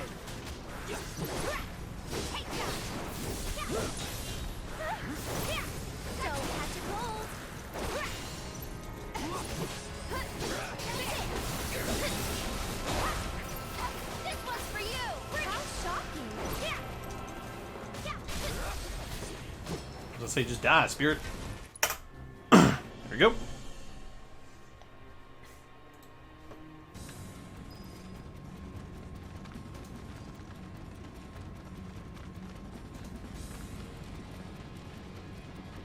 Things about to be intense.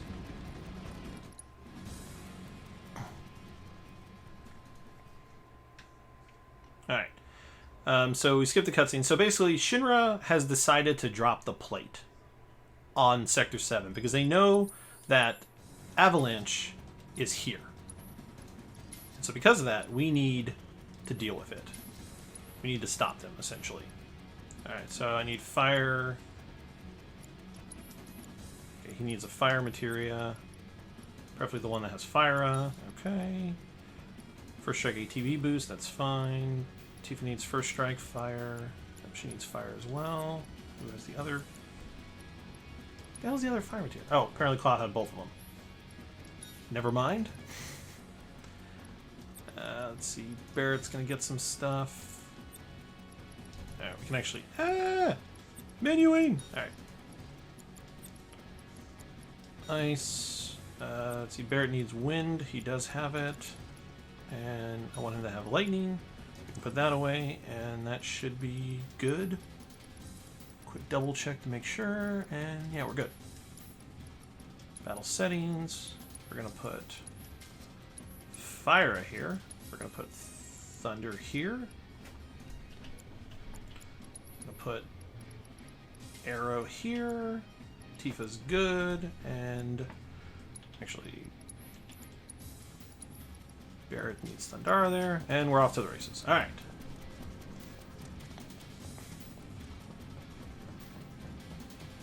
Sorry, yeah, so as I was saying, so basically as we were going through the train yard, we saw some Shinra helicopters headed towards Sector 7. And so when we get here, we find out that they decided to launch an attack, but we also knew about them dropping the plate thanks to Don Corneo telling us, which is why we went where we did.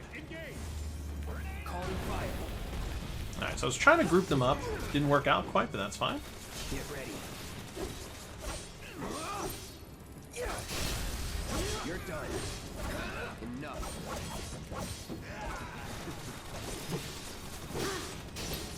Right.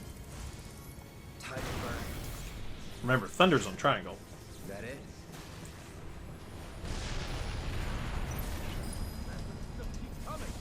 Don't think you're gonna get away with it! Stop resisting! Shit! Better give up now. No escape. So, big thing with this is MP management, because we're going to be using a lot of magic in this section to kill a lot of these enemies. Unfortunately, we don't get to see all the emotional moments that are about to happen here, because we're going to skip all these cutscenes. But basically, Avalanche has climbed the tower and are trying to stop Shinra from dropping the plate. A very notorious moment in the original game. Very sad moment in the original game. That it's just elevated by the high quality of everything that's going on here.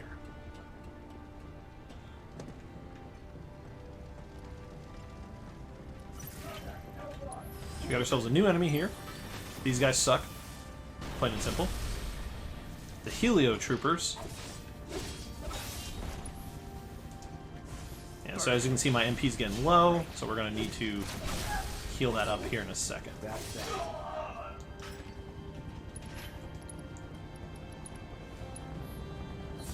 But yeah, we don't want this plate to fall. Obviously, it's going to kill a lot of people. We're trying to stop them, so we're doing what we can.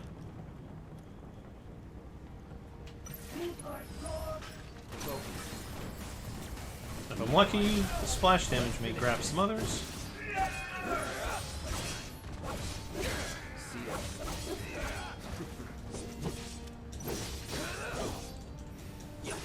Hey, when you're dealing with lower level, that's what happens. But yeah, this was a very notorious moment in the original game that was basically just climbing up, you know, a tower over and over again. Also, I think my splits are red because this was where my segmented run picked up from. So I think the times are really off. So yeah, for the people looking at the timer, I wouldn't worry too much about the red. Clearly the time is underneath what it says, so things are good. This is why you don't do segmented runs, people. Because then you get weird things like this that happen. You guys can't stay here! So one thing that was added into this section of the game from the original. So the original game, you just climb the tower, you deal with the nonsense up there, and well, not chapter. There was no chapters in, but the stuff, and you know, basically you just climb the tower, deal with the enemy at the top, and then you leave. You know, it's over. What they decided to do is they decided to give us perspective of what Aerith was doing at this time. Because we know what Aerith did during this time, but we didn't actually see what Aerith did. So she decided to go save Marlene, Barrett's kid. Got to get to seventh heaven. And so that's what we're doing right now, is we're running through the slums, trying to get the seventh heaven. But of course, because stuff's happening, we get a lot of detours because of it. Yeah, once I finish this run, Agent Washington, the coloring will start to look different the next time I do it. Because then it'll be, you know, one sitting done run instead of segmented practices. Gotta get through. Gotta find a way. So yeah, so we get to see what was going on with everyone at this time. People trying to run, people leaving. We get better perspective, because in the original game, you know, we don't really know what happened, who died, you know, who was affected, how many people got out, and all that. And so this kind of gives us a little bit more hope for what is normally an emotional scene. Now, what I'm trying to do here is what I've mentioned before, is I'm trying to get in front of the NPCs so they push me. So it helps me save a little bit of time by pushing me forward a little bit quicker, because Aerith's just not quite moving that fast.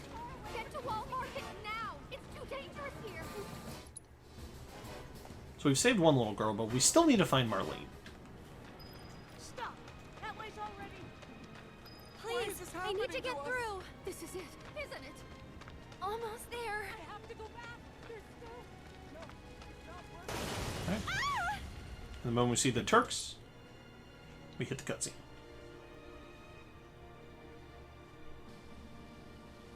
I wonder if I change the filtering, if it will look different. Nope. Here you go. This is how we keep it green, so it's not distracting to the eye. Please be okay. Because I think this is comparing to personal best, and because I haven't done a full run, there isn't quite a personal best.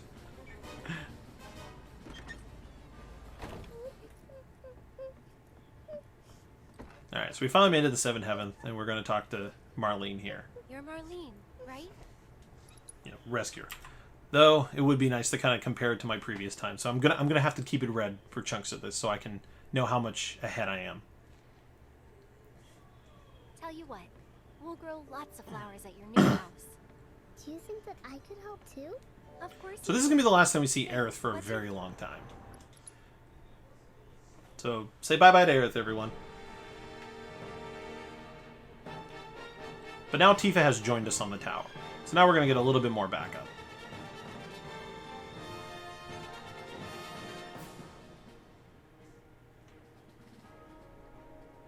Where's Aerith? I sent her to seventh heaven to get Marlene out. In Wedge? Oh my god, I got caught up. I asked him to show her the way. Okay. Alright, so we just needed to heal one time. Gonna skip all these battles. I might have Tifa Thunder one of them, just to get a little bit more experience.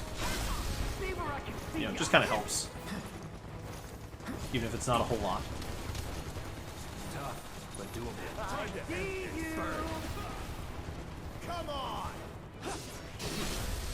Let's finish this. You still want some more? And let's go ahead and fire this guy, and dead. And look at that, level 18, y'all.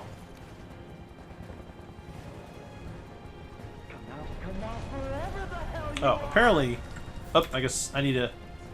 Wow, I'm forgetting my own skips, y'all. Alright, so we're going to skip those two splits, because apparently I had a split for the air thing and for the menu I did with Cloud. There you go, we're back in green!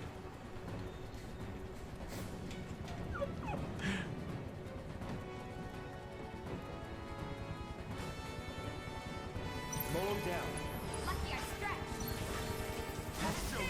No holding back. You're dead meat. Calling fire.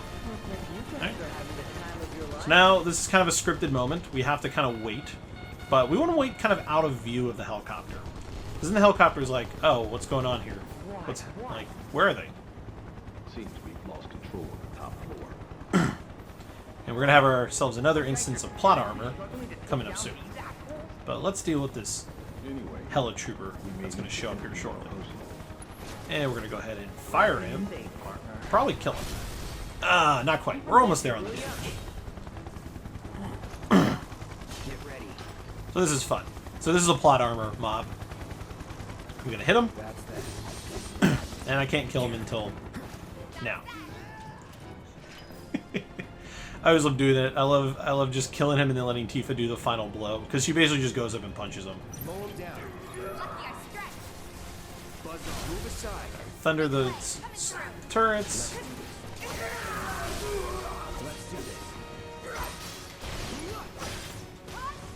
Deal with the Helio Trooper.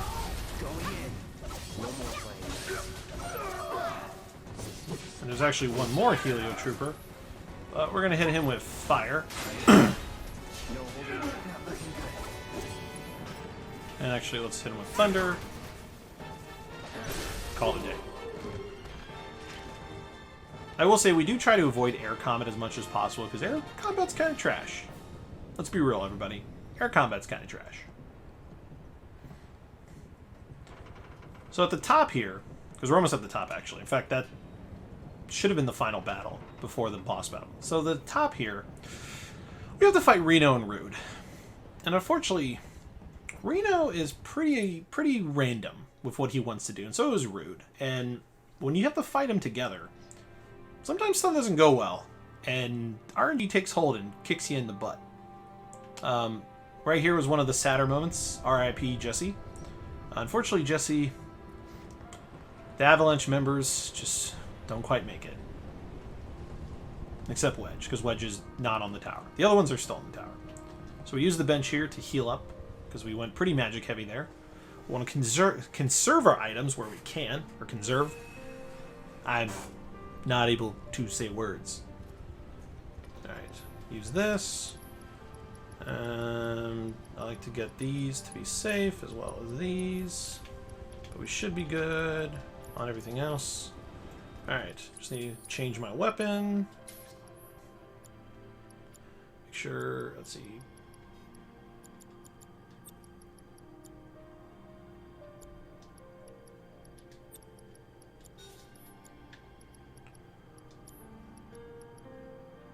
Let's see. Focus thrust. Change this to arrow. Alright, y'all. It's gonna be time. Some of this battle we're gonna have to play by ear. Alright, wish me luck, y'all. Let the RNG be forever in our favor.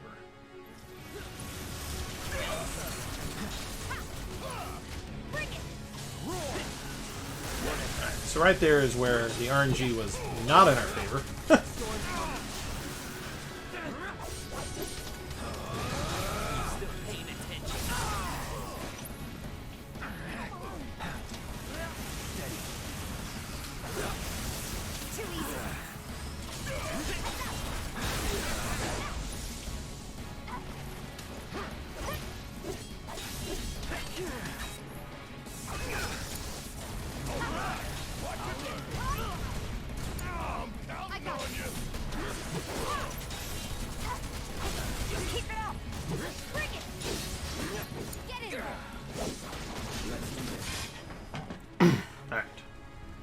Not the ideal version of that, but we'll make it work.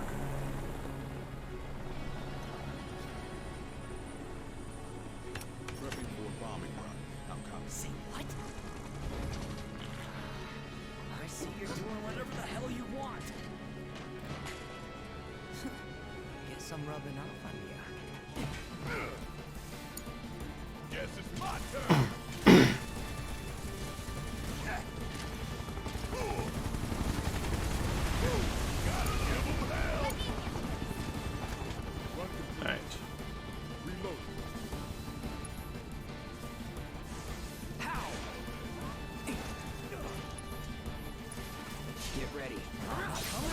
Alright, so ideally,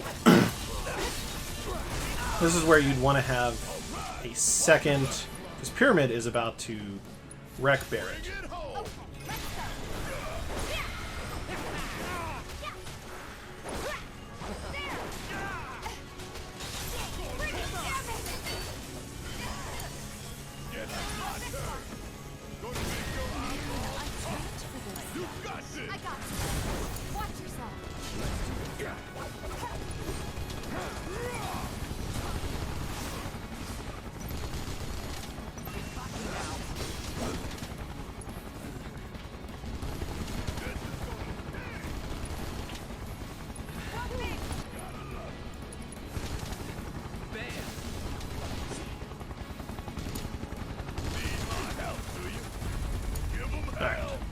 We're recouping. We're recouping. We got some limit breaks. We may be able to make phase 3 work pretty well. We're going to be quick. We're going to try to be quick with what's going to happen here. Yeah, damn Turks and their pyramid schemes. Poacher's throwing down the buns for me.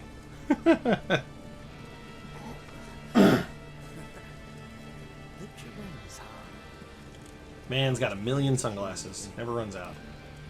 Alright, so we're going to try to triple slash and then quickly limit break them. So, let's find out what happens. Let's teach him the Turks two-step.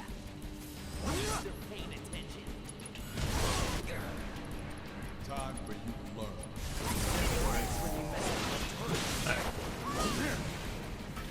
If you're gonna pick a fight with the Turks, you better. Confident. No need to.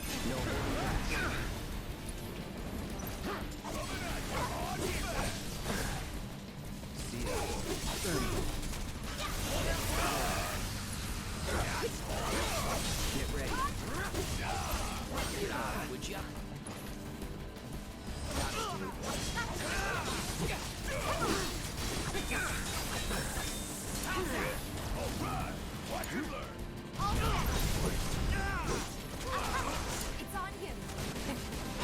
Okay. Got him. Definitely could have been better optimized, but we made it work. We made it work.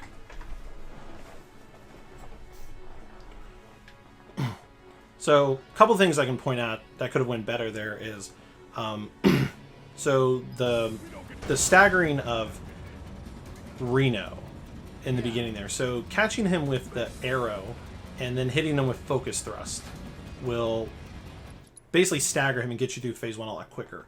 The pyramid thing can be difficult if you're only working with one wind materia, because then Cloud has to be one that hits him, but then he may not be there to finish the attack. So definitely can be optimized, but hey, you know, well, that's what the beauty of speedrunning is. There's never just one final run. Alright, y'all. About to have us another skip. This is the only skip that has no combat whatsoever. I guess the chapter 15 one doesn't really have combat, in a way.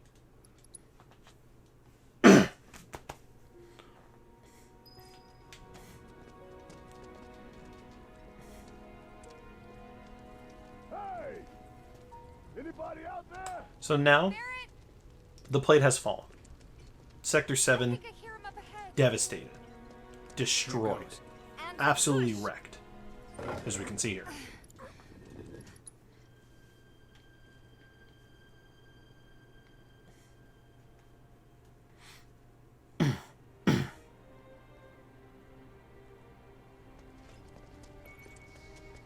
So traditionally what we would be doing here, because we're going to be skipping pretty much all of this chapter here in a little bit. Normally what happens is we're getting out of the sector, and now we're on our way to Sector 6, where the wall market is, and then we're going to pass through Sector 6 to go to Sector 5, to Eric's home, where we've been informed that Marlene is located currently.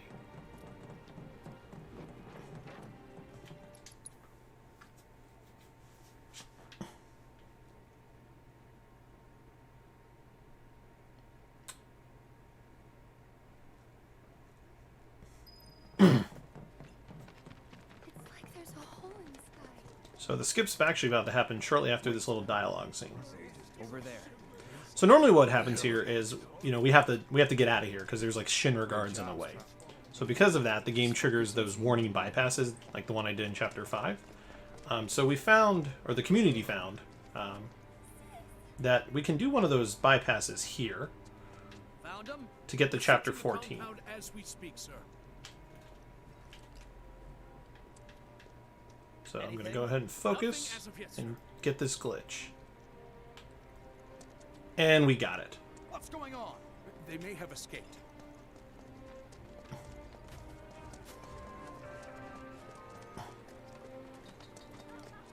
So the enemies just don't care. I'm just running past them. The guards don't care anything about me. Because apparently the developers left in the trigger to go into the sewers. So what's kind of funny is we're kind of going in backwards, believe it or not. Traditionally what would happen is you'd run the chapter 13, you would see Marlene, Barrett get a little happy, and then you decide you want to go back to Sector 7 to find survivors. Because Barrett didn't see Biggs, Wedge, and Jesse, because he was at the top. And so, and Cloud and Tifa don't really tell him anything. So, we go to look for him, we find an underground lab, and we find Wedge in there. And then we leave.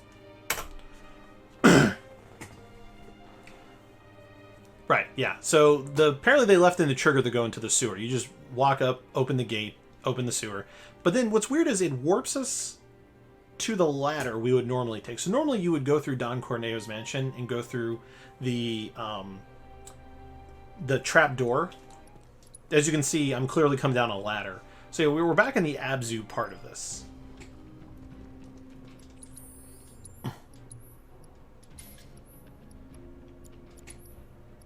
Just make sure we're good on materia. Lighting. Right, he needs fire. That's fine. She has fire.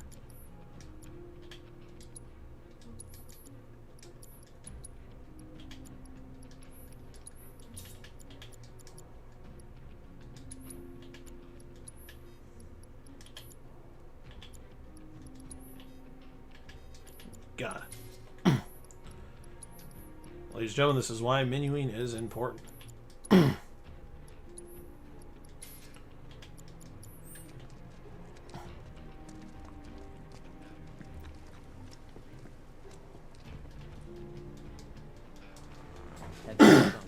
You three lead the way. Apologize for the clearing my throat. Alright. Let's move things along. So now we've got to help Leslie find Don Corneo. Yes, now I have to work my way back to the exit.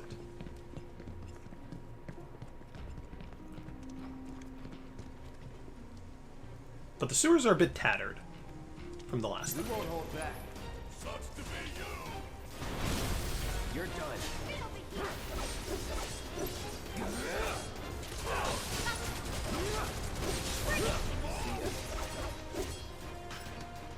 We make a decent team. Who would have thought? I'm still on easy, right, guys? Yeah. So this I guess you could say this is the part where we're feeling, you know, roughly the effects.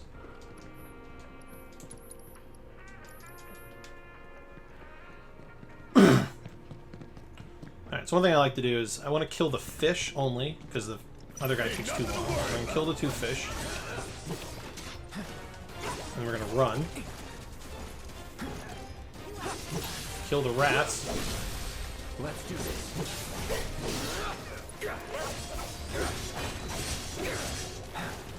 Enough. Don't close your... Let's kick it up a notch. Give him your arm. Here it goes.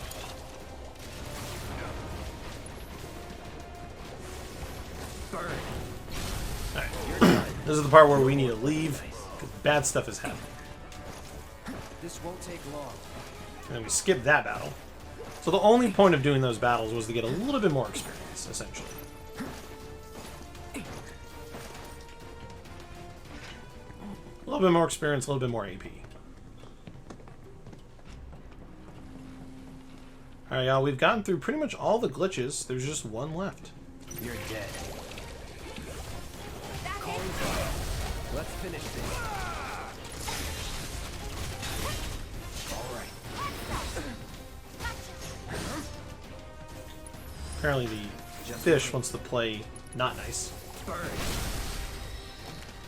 Let's go.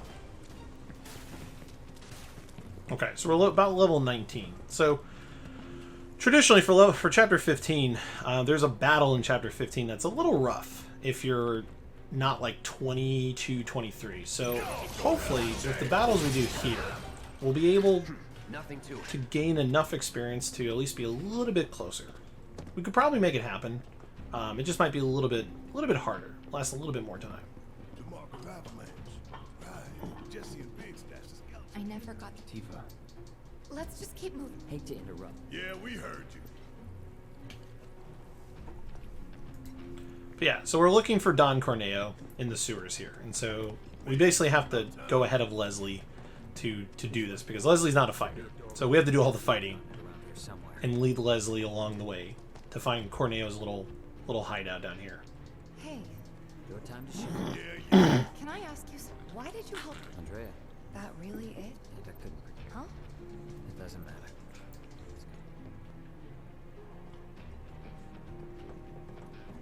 Won't take long.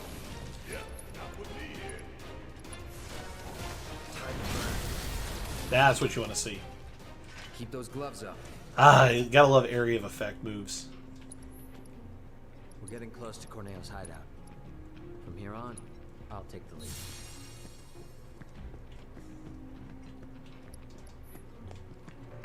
And now begins the fun part.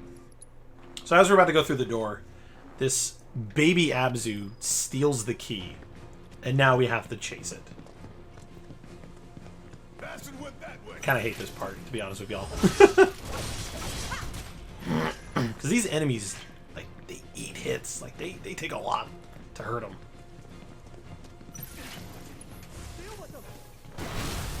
You're done.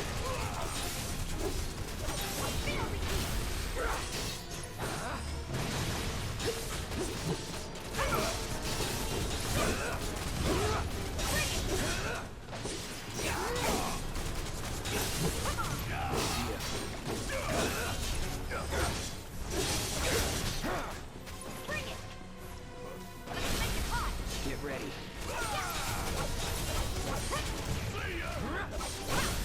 Let's finish it. That's that. Alright. Where the hell did that thing run off to?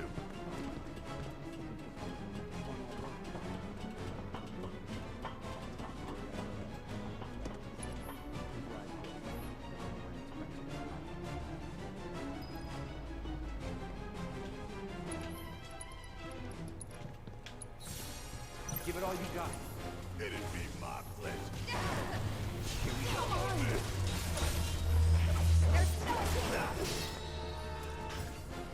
Keep it up, man. Shoats are the worst. They are the worst. They are the worst. And I hate fighting them.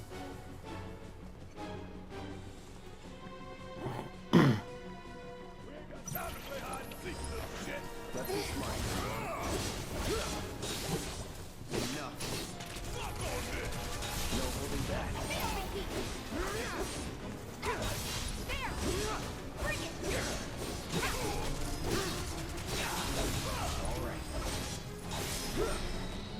Yeah, I'm trying to be mindful of MP, because fire, while it does great damage to them, fire takes up a lot. It's like 11 MP per hit, and so we want to use it, but we don't want to overuse it because I need ethers obviously to do things. We can't have. Just in case. Need the light. Going in. Gotta be careful. Time And stuff like that happens if you're not careful. We still got a job to do. Take it off. What the hell? That thunder I hear? Hey, what's up, Rep Tip? Don't stop till it's done.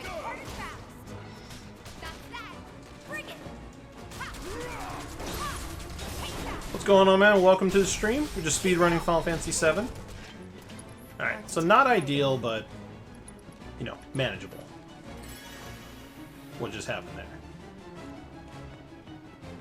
Oh yeah, we definitely speedrun this. Gotta win at all costs.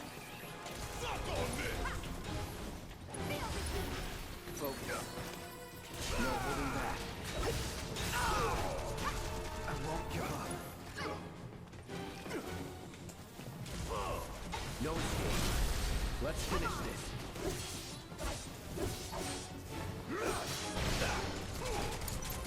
Hey, fight's not over yet. You got this. I got this. He's making it look easy. I don't know. Right now, we're definitely having a little bit of a trouble with the lower levelness of what's happening right now. I'm going to use a Mega Potion. Okay, that should put us in a better place to get through this next part a lot better. I'm not gonna hurt you, fella.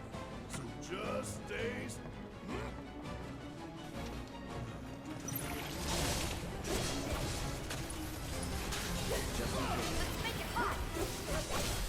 You're done. Call it fire. Give me your best shot. No escape. All right, thank you so much. Yeah, there's a whole community of people who speedrun this actually. Rep tip. All right, so for this part we have to go slow. There's really no way around it. But we got a battle coming up, so we need to heal up a bit.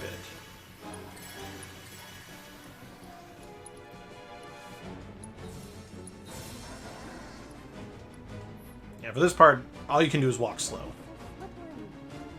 Just like his own. It's kind of annoying.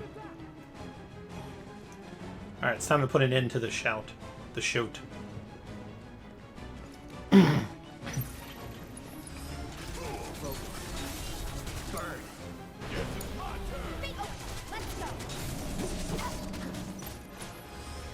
Now sometimes the shout will summon like additional minions, which looks like is happening.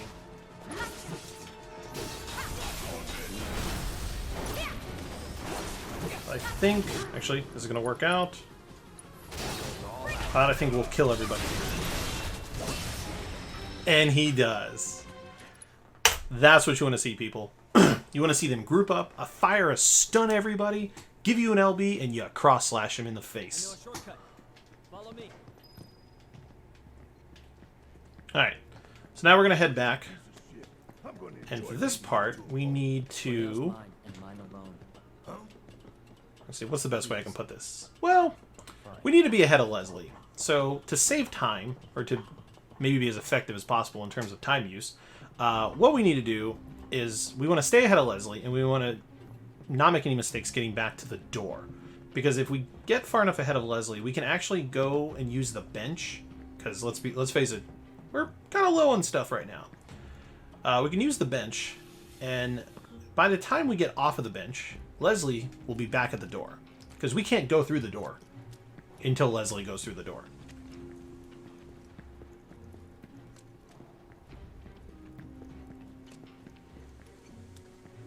We're also going to make sure we buy some stuff. We're going to need to stock up on some ethers. We're getting a little low. There's a couple things on sale here. So we'll do that first.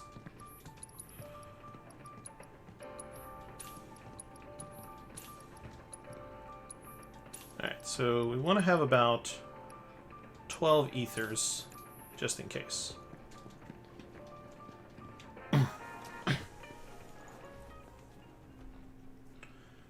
Then I just need to give Tifa the Fury Ring. Because we're going to be using... And there, Leslie's at the door. Let's see, you want to go through the door, Leslie? Outside. Oh, wait. Think the kid's gonna be okay going it alone?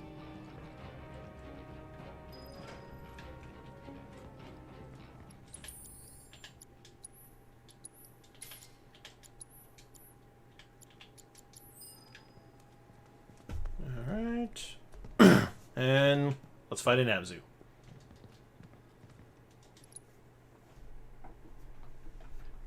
So the goal of Phase 1 of this second battle against Abzu is that we need to push him into Phase 2 without staggering him. Keep it together. Need my help, do you? Finish him off.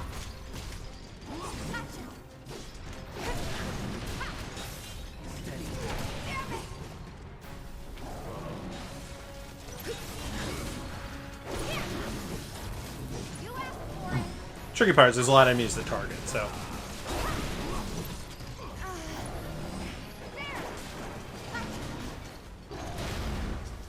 Oh, we don't want to get her killed.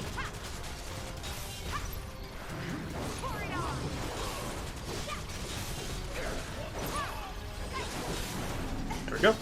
So not as close as we want the stagger, but okay, that's actually not too bad. That's not too bad. Alright, so now we're going to burn him so he gets pressured with Cloud.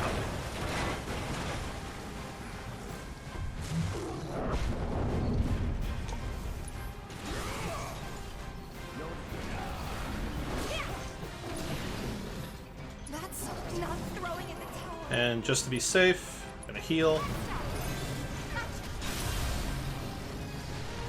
Give him your all.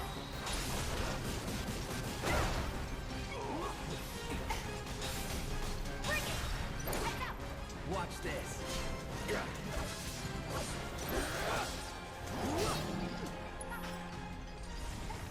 Burn. Let's do this.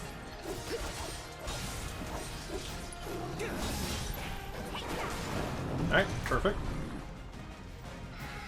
Now we're going to try to kill all the shoats, because we need the experience from them. If I'm lucky, I can start with a triple slash. That should get most of them.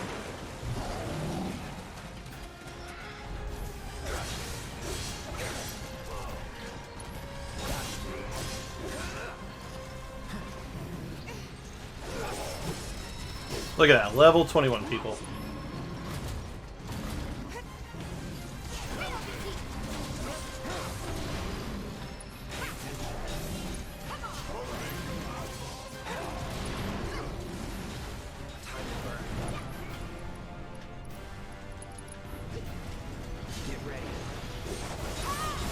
There we go.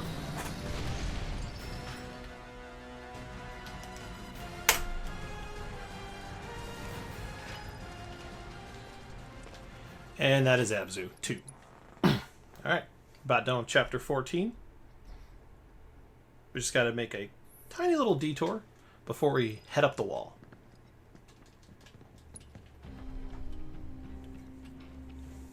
It's a tiny little detour.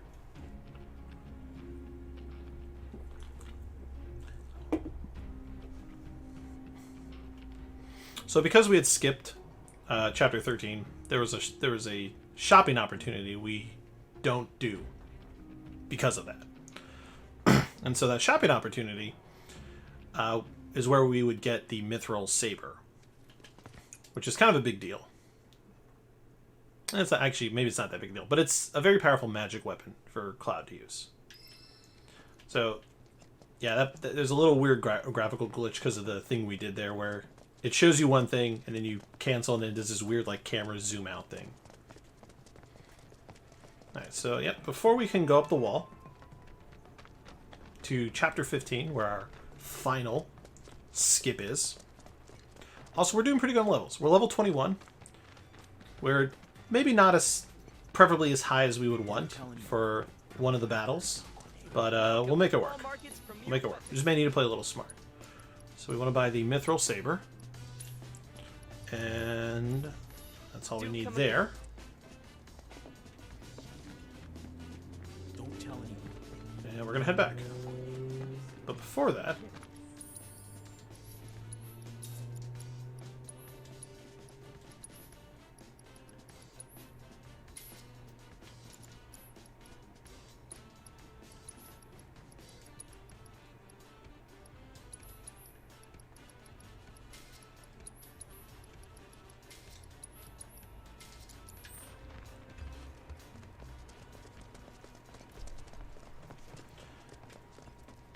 actually,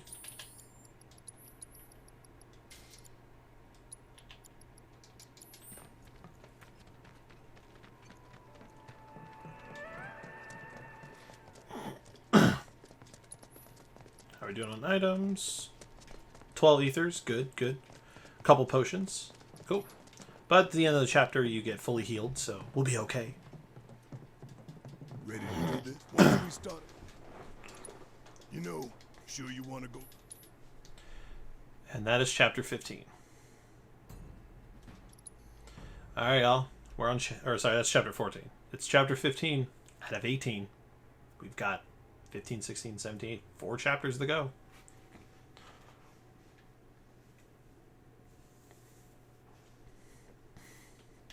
Oh.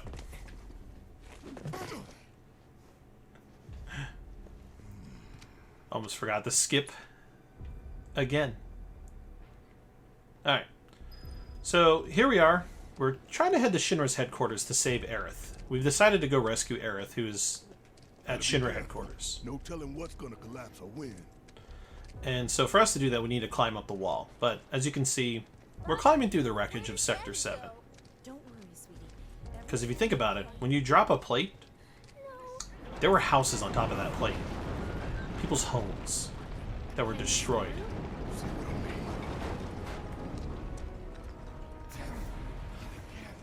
Why did this have to happen? Hey, A friend of ours. it's too dangerous. For you, maybe.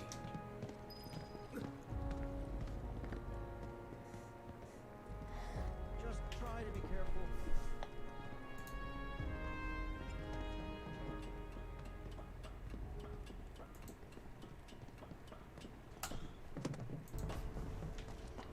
Turn up the pressure. Sounds like fire. Alright, gonna take out these enemies as best as we can, as fast as we can. You're done. I'll end this.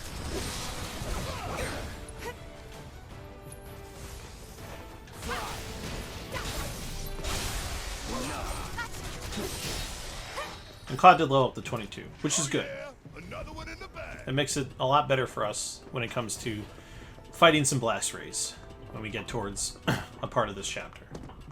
But first we gotta deal with some Drakes. I hate the Drakes. Because air combat's not great, so the Drakes are very difficult to fight because of how air combat works. Especially when you decide to, you know, stun them outside of where you can reach them.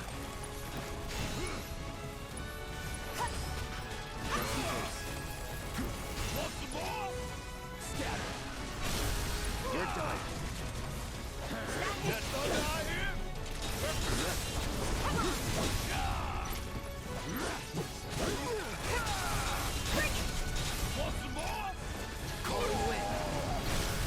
Let's finish this.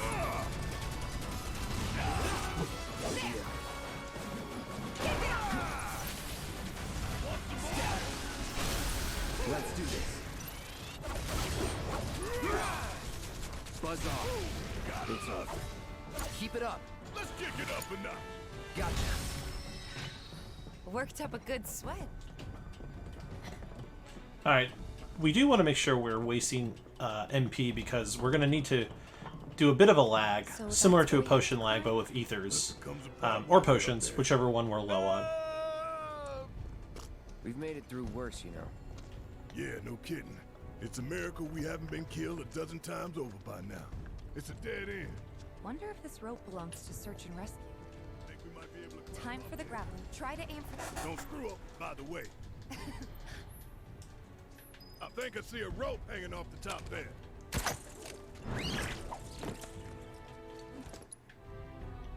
Alright, almost time for the final skip of the run. Just gotta get through this first battle, and then we'll be able to do it.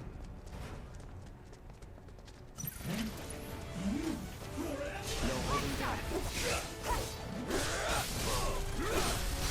You're done.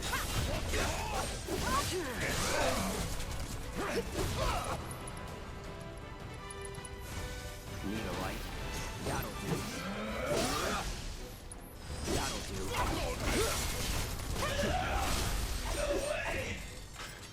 Alright, we're gonna ignore that and get ready for the skip. Luckily, there's really no setup other than a safety save. We need to get inside. So what we're basically going to be attempting to do here is we're going to be basically attempting a gauntlet skip of sorts. We're going to try and skip a huge assortment of battles and all that and save tons of time. But to do that, we need to delay one of the characters from moving forward. So a lot of times we use Barrett for this, so it should just take 2 of these. And we just need to spam triangle. And if done properly, this cutscene will not play. And there you go. So normally, when you do that, a cutscene plays. And you get knocked down, and you fight a bunch of enemies. Well, because Barrett or Tifa weren't close enough to that point, the cutscene never triggers, and we end up on top. So now we need to, well, get higher up. So we gotta kind of elevate ourselves on this platform so we can trigger infinite staircase. Alright, and... Yep, not quite. Let's try again. So the timing of this is a little tricky. You want to you gotta have Cloud kind of look like he's starting to raise up. Like his foot looks like he's on a ledge. Alright, not quite. Hey, once we hit this, no more RNG for skips.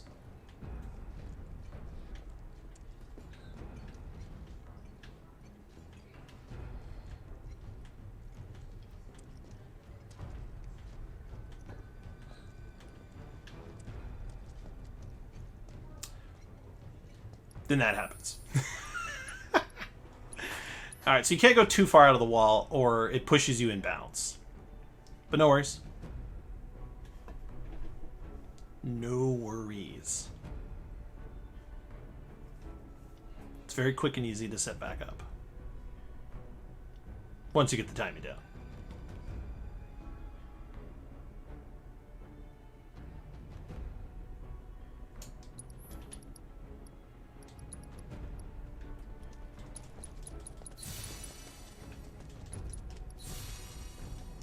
Why don't we use our grappling guns to get up there? Jump over all this shit. Not much choice. Alright. Second time's a charm, right?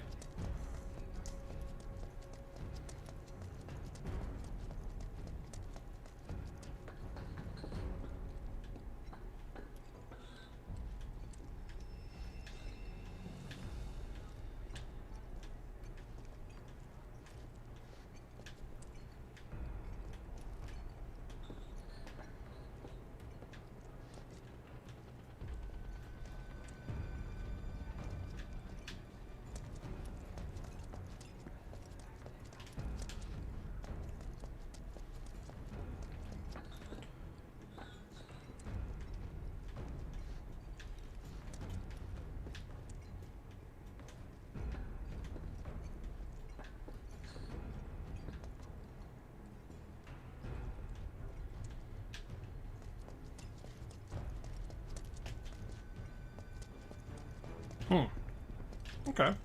We'll just keep trying.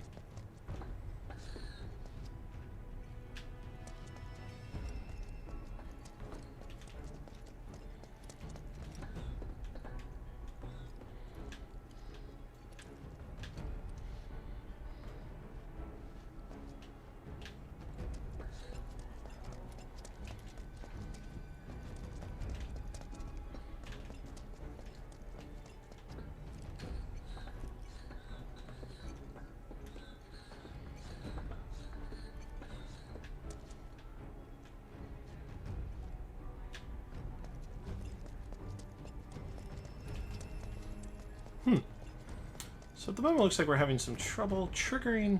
This one, the timing can be a little finicky on.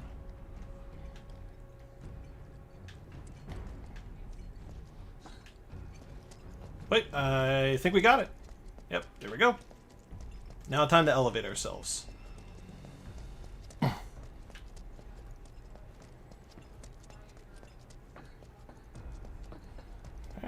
So we kind of have to, since he doesn't have null space, we kind of have to stay within the scope of the stage as much as possible. Alright, now we're going to start rotating upwards.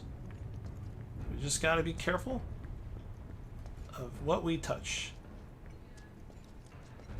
Because we don't want to go inbounds quite yet.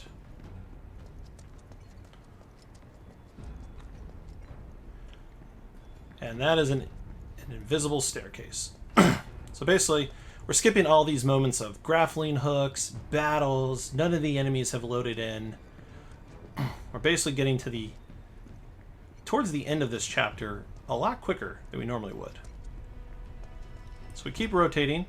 So the goal is we still need to elevate ourselves enough that we don't warp downwards before we move forward. Alright, this should be just enough.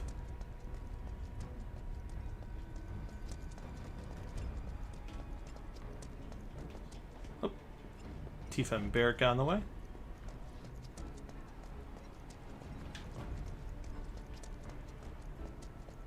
And it's possible, I think I may have touched part of the boundary, so I may have affected the staircasing.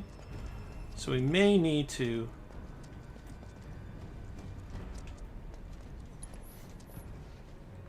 stop moving for a second.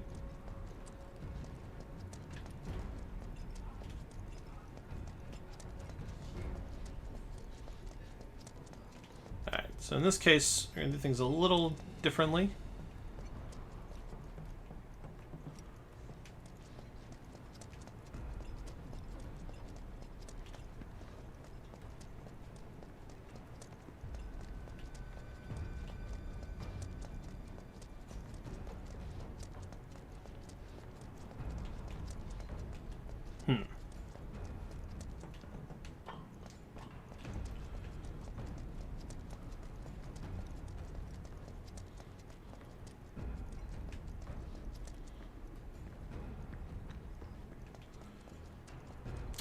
Unfortunately, I'm not going to level out as much as I want because I need to be a little bit higher for that to work.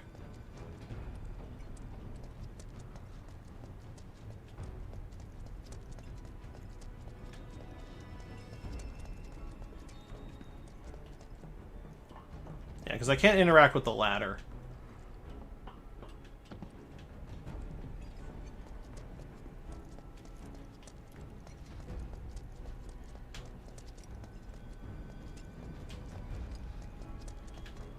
Okay. Alright, so we'll have to try again. We hit a point where we lost the infinite staircase, so Cloud did not start leveling himself up or going upwards like he was before.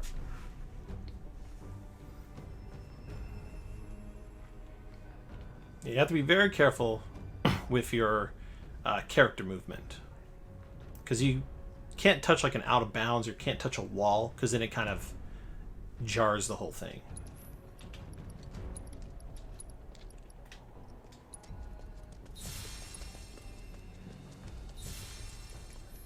Why don't we use our grappling guns to get up there? Jump over all this shit.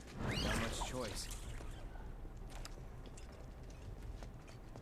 Gotta love it when the final glitch is the one that gives you the hardest trouble, right?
Alright, looks like we're getting it again this time.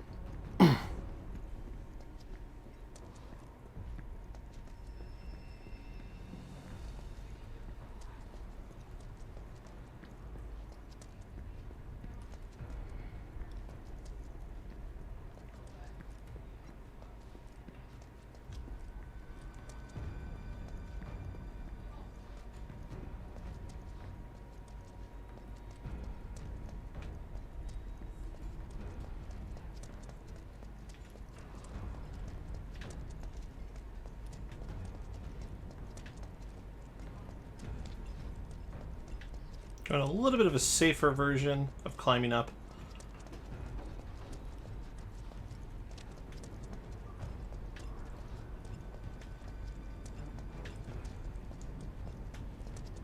So normally, yeah, we'd have to climb all these ladders, fight all these battles.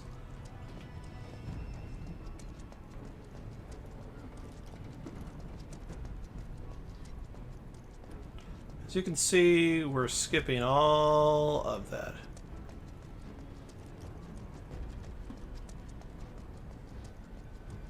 And it's time to level ourselves out.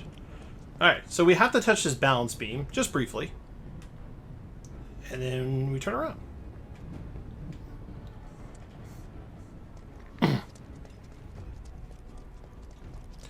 Enemies would normally spawn here. No enemies.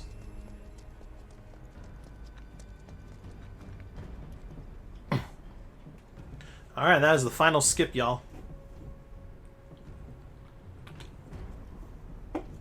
That is the final skip.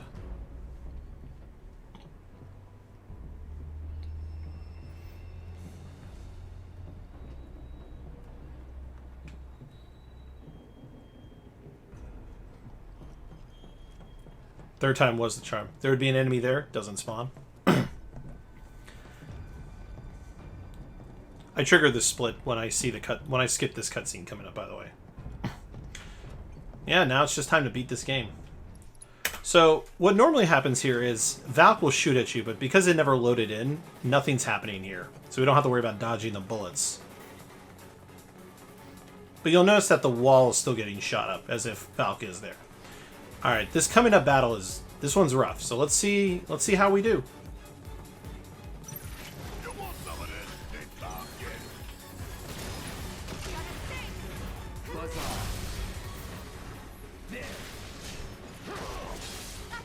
Don't stop now.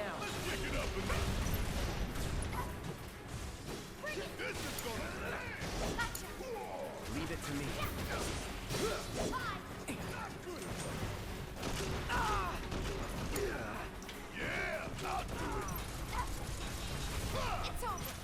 Alright, wasn't too bad. So, good to know it's not, just might be a slightly longer battle.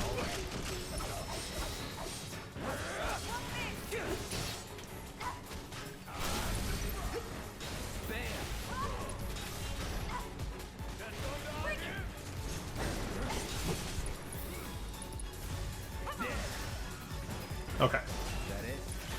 That ended up working out.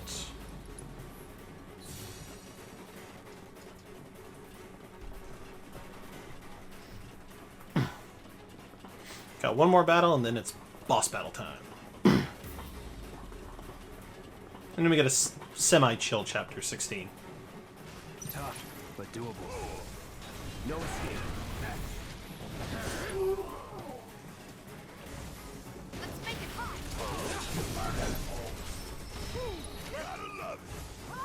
Time to burn. Cool. Cloud leveled up right before the battle. Alright.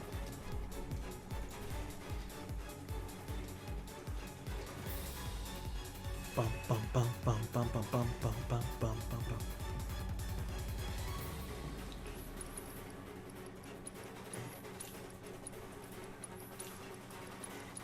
Actually, don't need those. Why would I buy those? Alright. Let's go fight the boss of Chapter 15 and enter Chapter 16.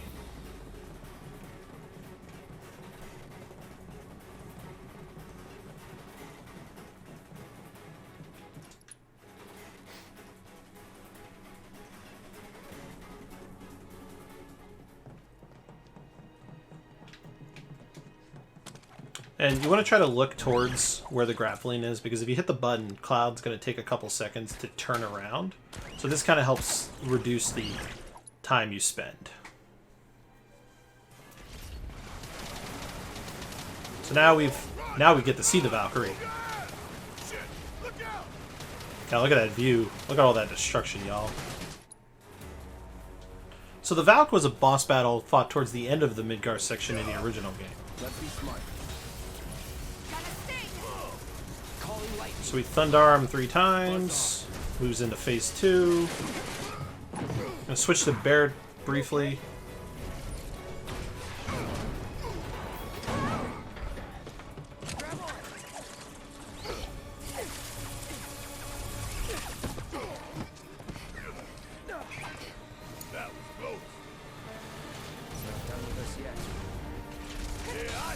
Want to get away from the anti-personal stuff. Or that happens. I got this. Alright, you know what? It works out anyway. Get ready. You're mine.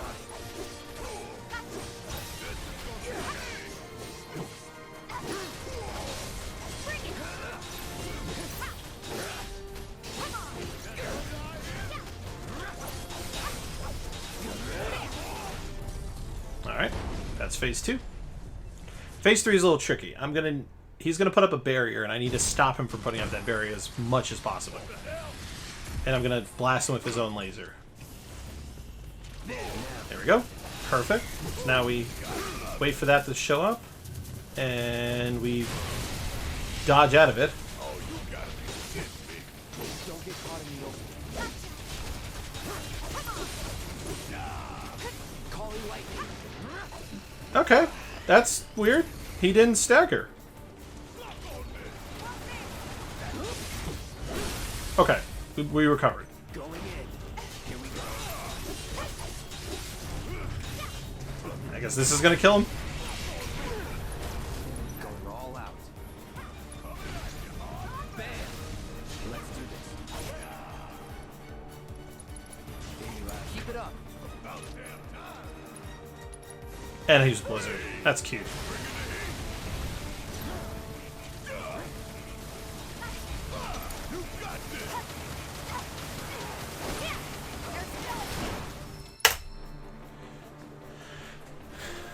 Talking about weird RNG. That was weird RNG. Sometimes enemies just don't want to get staggered, apparently. I think he was just out of bounds on the first. Yeah. I was wondering that too. I wonder if it was something where, like, he was in a place where he couldn't fall to the ground because, as Hello Internet is saying in chat, because he is out of bounds. So, I mean, that would make the most sense, actually.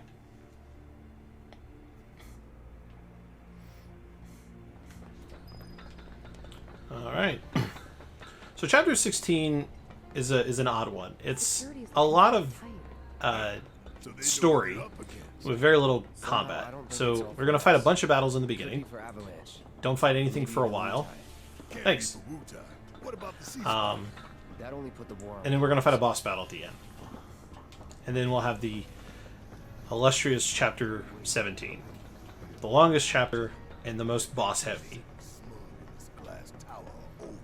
We're here to rescue Aerith, remember? And since we can't skip anything, we just got to be as efficient as possible. Yeah, I hear you. But my soul's screaming for payback, you know?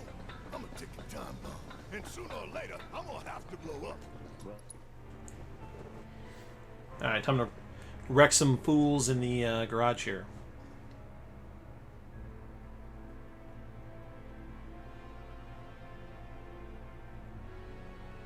Take your best shot. Keep it tight. Time to burn. Let's finish this. It's over. Hey, what's going on? Yeah. Come here. Bring it on. The idea was to not get noticed. Stealth ain't my style. I didn't plan to be stealthy in the first place. Don't remember. Maybe not. Just feeling like a common. Alright. So basically we just want to try and use fire as much as possible to kill these guys.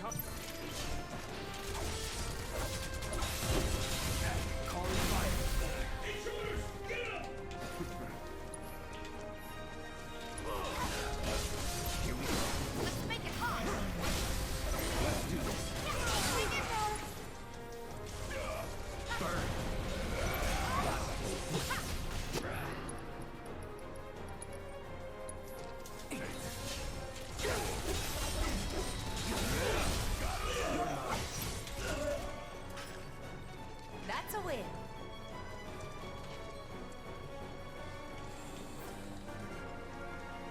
Stay sharp. Who's that? You don't need to tell me twice.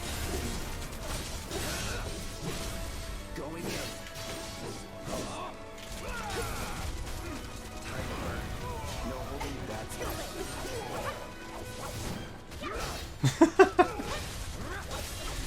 I'm the new Shinra CEO. I'm firing everyone.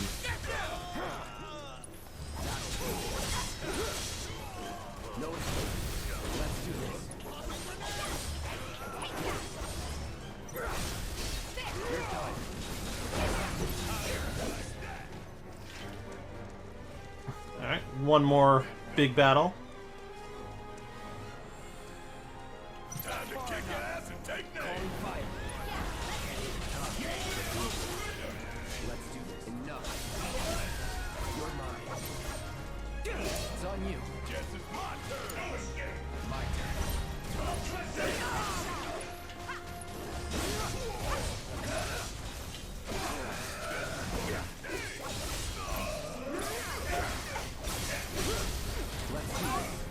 Going in. Let's finish this. You're mine. Alright. Gauntlet done. Sure hope no one else knows we're here. Come on. We need to move. We get a little bit of chill. A little bit of chill. Hey, we'll be getting a short break coming up soonish. This building's incredible. Alright. Funny enough, Pojo, it could actually be smoother. But not today. Yeah.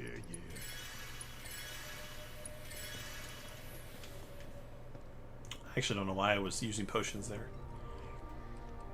I don't know about... Shit. Let's just keep heading up.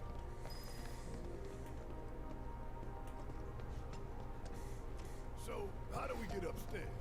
Either the elevator or the emergency stairwell. Isn't the lab we're looking for on Monkey Bars 2.0. You are correct, Pojo. Monkey Bars 2.0. No kidding.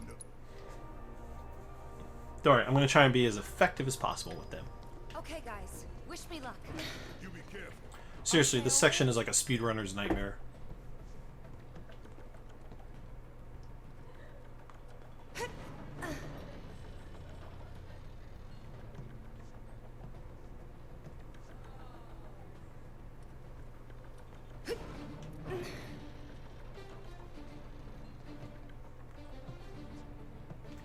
And then we're gonna fall. Alright. Oh shit! Tifa! It's a good thing that platform, or that couch was there to catch her. I thought I was dead for sure.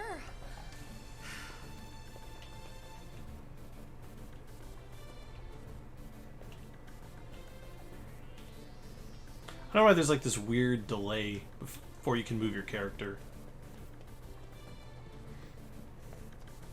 So normally if you were playing this casually, or plat present, you would be using the monkey bars to go get a weapon for Tifa, her like final weapon. We don't really need that in this Bring it on. run.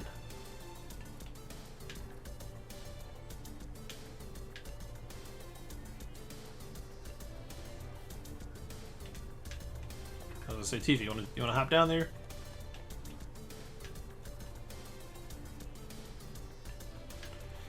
Oh, there's that weird angle I turned.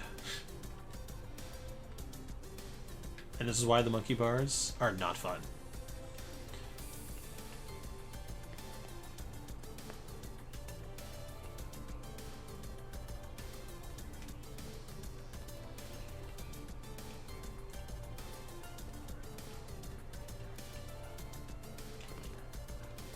This isn't so bad. It's not the way I wanted to turn. Close now. Just need to make it over there. Don't worry, we're almost done with the monkey bars. There will be almost no more monkey bars.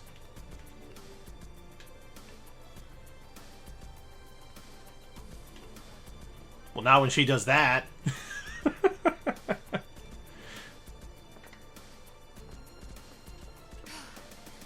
Almost there. Just need to get across those platforms. Alright, just a little bit further. I'm really hoping, like, part 2 of the remake does not have anything like this, but it probably will. It probably will.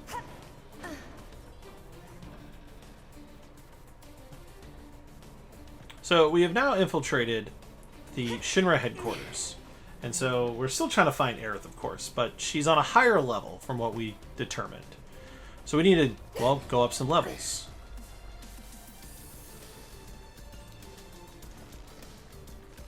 Now, one thing that traditionally happens at this point in the game is the choice of how do we want to enter the tower. Do we want to climb the stairs? Or do we want to take the elevator?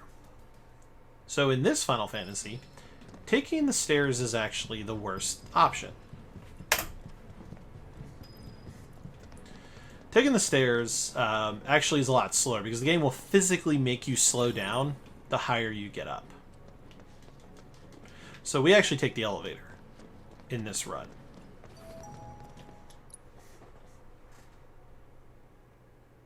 I believe in OG Final Fantasy VII, they take the stairs because there's a higher risk of, because there's more battle encounters that you may get if you don't take the stairs in that one. So it's kind of reverse. Speedrunners in the OG game take the stairs, and in Remake, we don't take the stairs.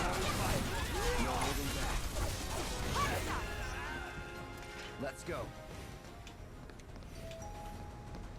Well, thankfully, any elevator button I push will open the right elevator.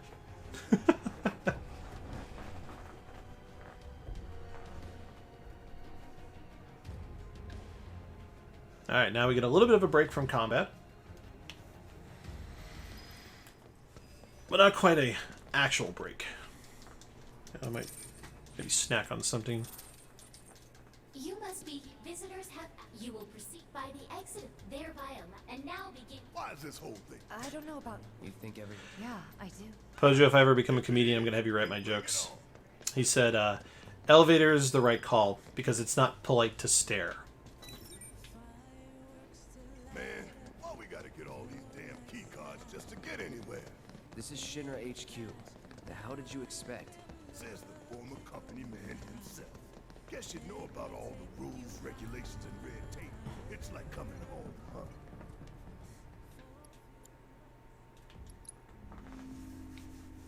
huh?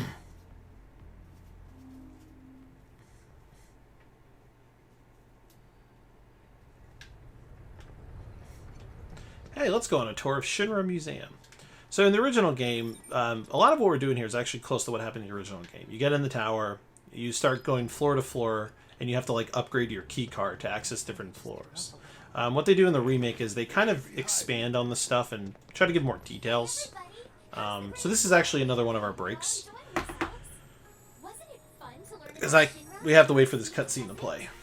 And to get a peek at the president's mementos? That was super cool.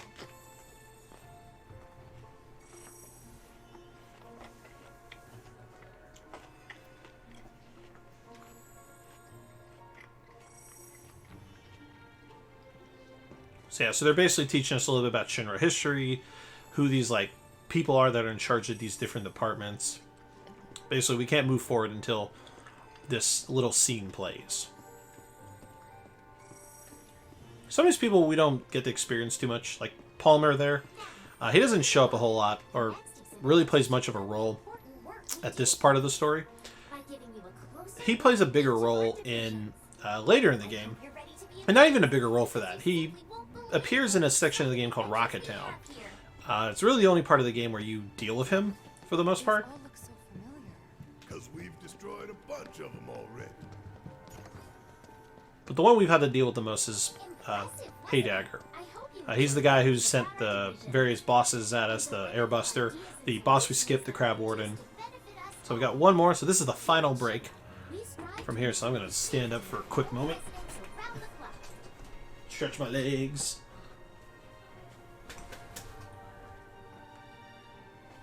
Because after this, ain't no more breaks.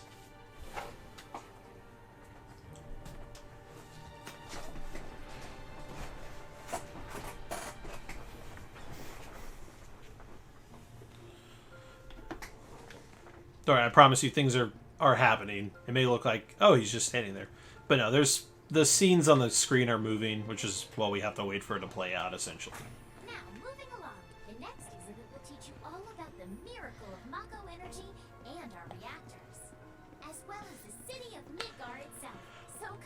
So one of the things with this game's speedrun is that, you know, like a lot of speedruns, there's always these, like, you know, run enders or run killers that can happen.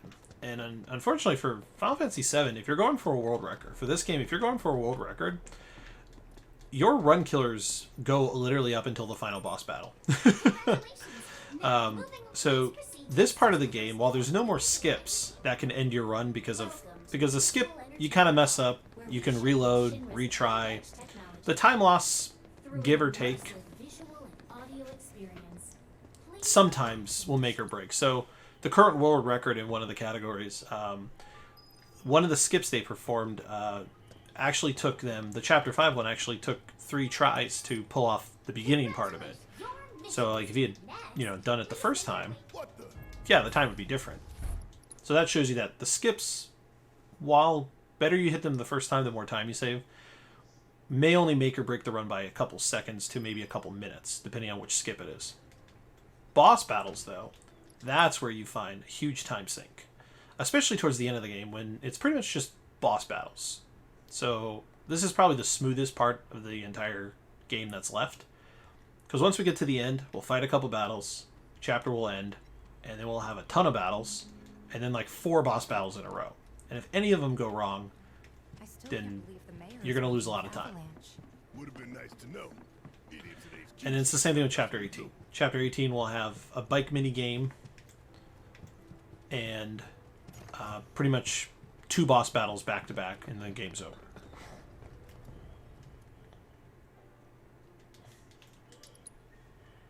But we'll talk more about those chapters as it comes. So we saw a brief glimpse of Hojo. Hojo is kind of the scientist expert here at Shinra. He's obsessed with these people called the Ancients, which is what Aerith is, and why Shinra wants them, or wants her. So part of the reason why Aerith was taken, one, she did give herself up to protect Marlene and others, but it's also because she's an ancient, and apparently Shinra, the Turks kept following Aerith because Aerith has to agree to come of her own free will. They're not allowed to force her, or they're unable to make her come with her, so they just would follow her around and try to convince her, and they finally used the plate being destroyed as a way to convince her. And so Hojo is trying to run experiments on her. We have a state of, if you beat the sim, then the key card's I'm a little sad they make us do this little battle here. I gotta skip the cutscene.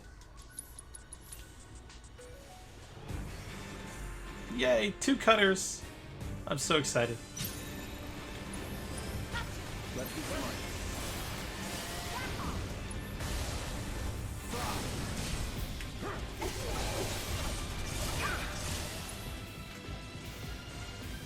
Calling lightning.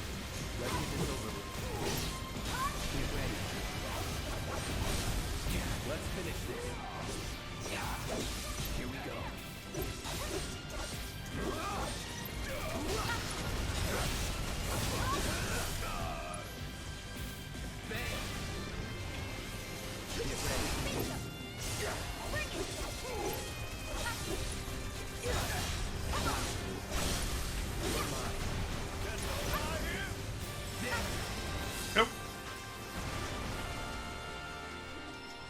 So the game, this is the game's way of introducing the combat simulator for you to use. So basically, this is the, it's kind of like a side thing that you can perform to earn items, money. Some of the rare items that you find in the game will be found during combat simulators. So the game makes you do a battle as a way to introduce it. access to art. We'll find a way. And there's Chadley behind us. We don't really need him anymore. We need to find out. So you want us? You can climb into. Thanks for the tip. All right. So we're gonna keep moving along.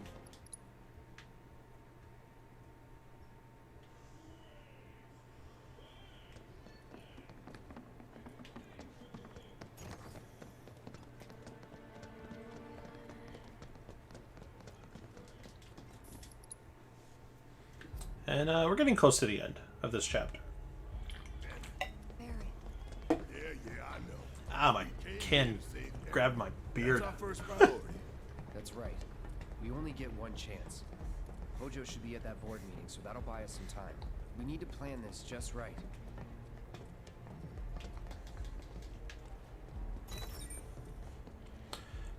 So now we're getting to a part of the game where Little bit of you can completely lock the game up because of the vent crawling.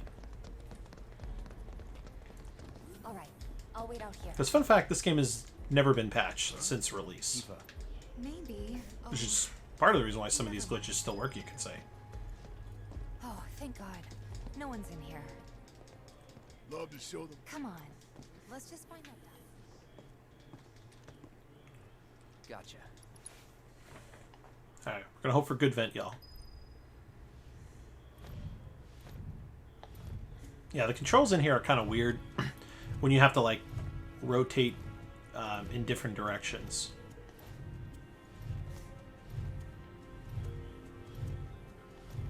Yeah, so one thing we're going to do is we're not going to be looking at any vents for sure. So as you pass along, you'll be able to kind of peek your head into some of the vents, and there's some, you know, little Easter eggs and stuff that happen, but not something we need.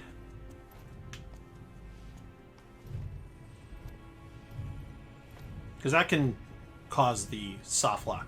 So this is the only soft lock this is one of the most commonly known soft locks that can be triggered that are not related to a glitch being done. Because some of the glitches, if we don't do them correctly, will soft lock the game. So Chapter 8, up until the recent version that I did, if you did Chapter 8 incorrectly, you had a chance of soft locking the game, but you wouldn't know it until the scene where Cloud comes out in a dress. Because if Cloud comes out in a dress and he's got his sword on his back, the game's going to soft lock, unfortunately.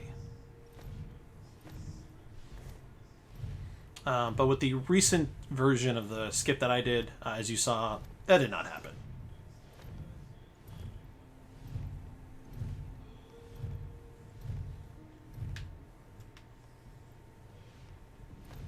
Alright, not as fluid as I would want, but as long as I don't get stuck and I'm moving, I'm okay with that. Thankfully, when there's only one direction to go, the game will automatically turn for you. This it? Go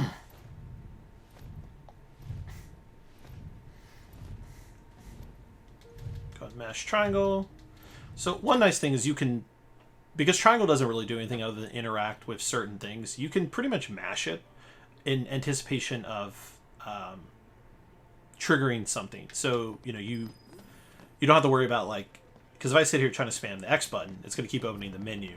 That can really do much for me. But triangle, like right now I'm spamming it and nothing's happening. But you can also spam it to know when to skip a cutscene. And yep, so the minute the skip shows up in the bottom corner is when you can pause and do the down skip. Alright, we got a handy little boss battle coming up here. This should be so much fun. But first we got to do a little bit of shopping.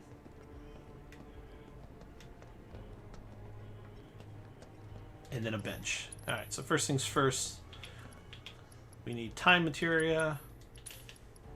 And then we need to buy these, but then 2 more because we want about 12. Get these for safety, being downs for safety, and that should be it there. So we're about to get into a boss battle, and this battle can be a little tricky, so I don't want to be too low on HP and put too much risk at this time for this battle.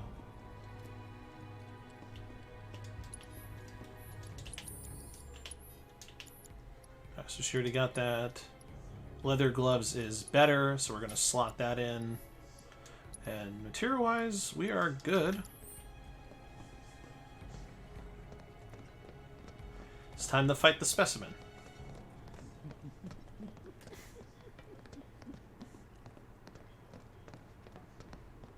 And yep, we are skipping all these chests.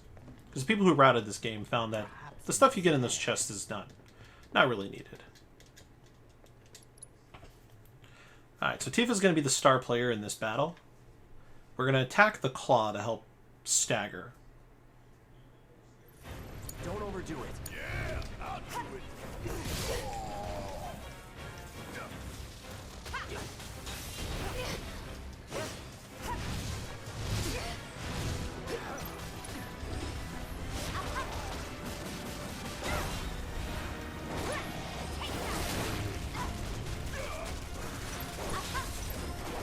Go.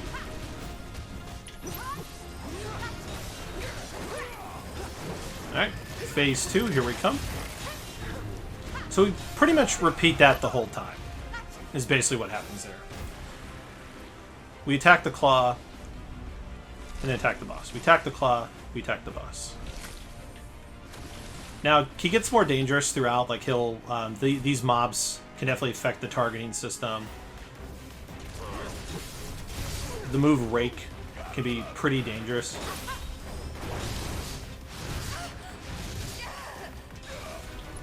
He hits pretty wide.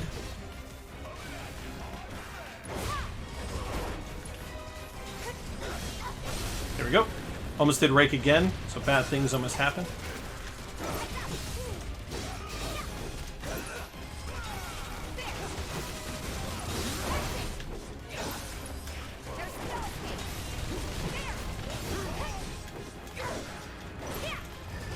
Should be entering phase 3 soon.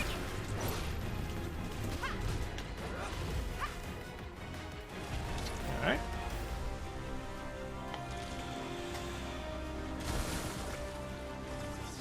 Yeah. So, unfortunately, bad RNG. Rake doesn't usually happen on phase 1, so... But, you know, we're working through it. We're working through it. So we gotta be careful, because poison is happening.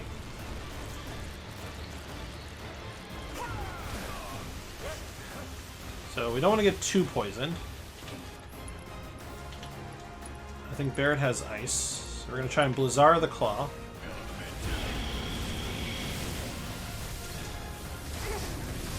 Still here.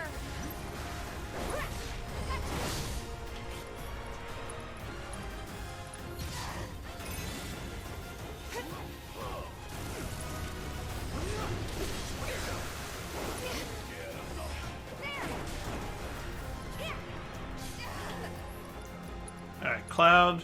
Alright, we need to put it into this guy.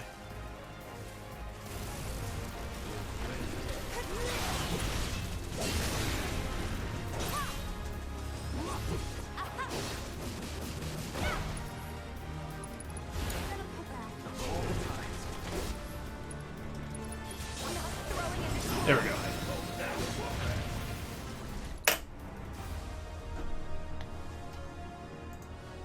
It got a little hazy there, but it was manageable.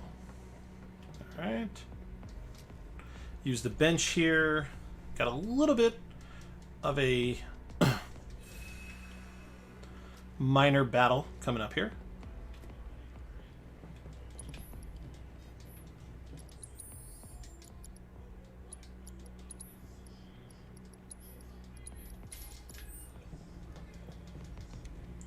Yeah, Star Shower, Somersault. So Star Shower, as I was saying earlier, will, if you use it, the next ability Tifa uses will do increased damage. So if you Star Shower first, and then you use Somersault, obviously her LB is going to do a lot more damage as a result.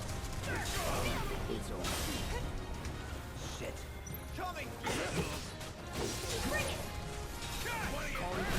There we go. Got him to group up. Alright, so that's one battle.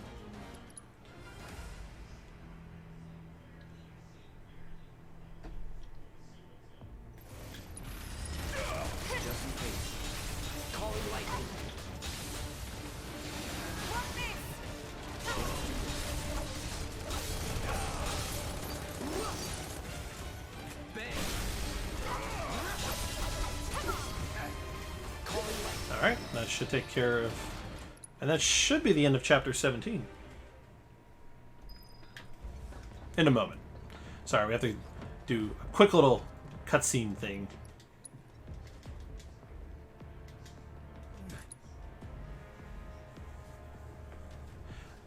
Alright, we're getting to the home stretch. 2 chapters left. One of them 17. Oh, man. So So 17 is definitely an endurance battle, is what it feels like. I have come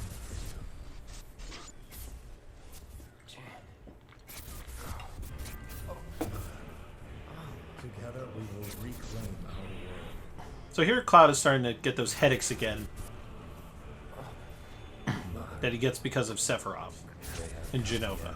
And the cells, the Genova cells that are inside of him. So soldiers get infused with like Mako energy from Genova cells. Occasionally they give him bad headaches too. But that should tie up 16.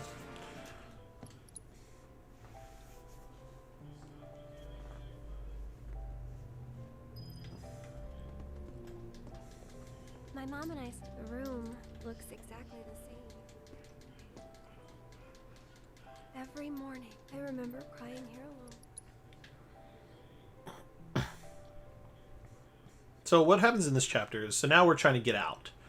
And for us to get out, we have to basically, you know, traverse across this, like, science lab, basically.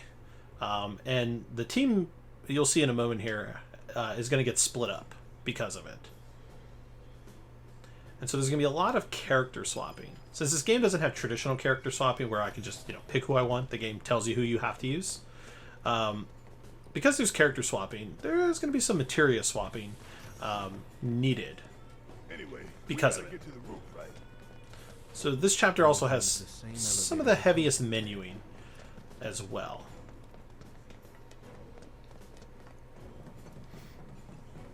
That elevator, was it this way? Yes. Zoda still lingers. The little ones in the pods. Where did they go? It stinks in here. Back there. We're also going to get our first introduction to an enemy we skipped because we didn't do chapter 13. Oh, that is a lot of Thundagas.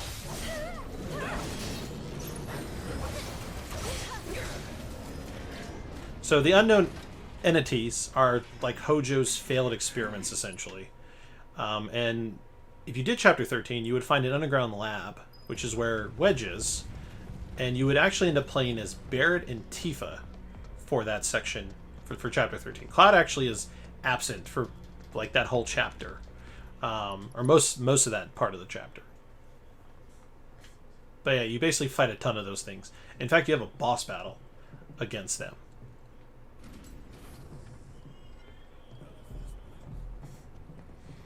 Well, you fight a bunch of them, and then you fight like a bigger, it's called the failed experiment. That you fight a boss battle against as well. That battle can be heavy because there's a lot of little mobs running around and they move fast. So that's where we get our first glimpse of Genova. Unfortunately, we're skipping the cutscene, so you don't actually get to see Genova. So if you want to know about Genova, feel free to pick up the game and not skip the cutscenes.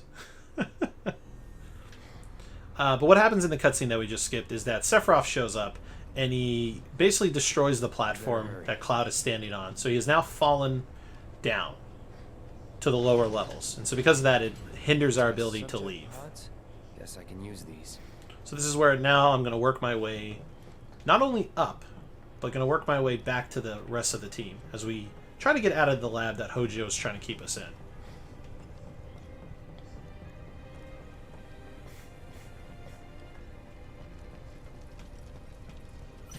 Alright, we're going to skip this first battle.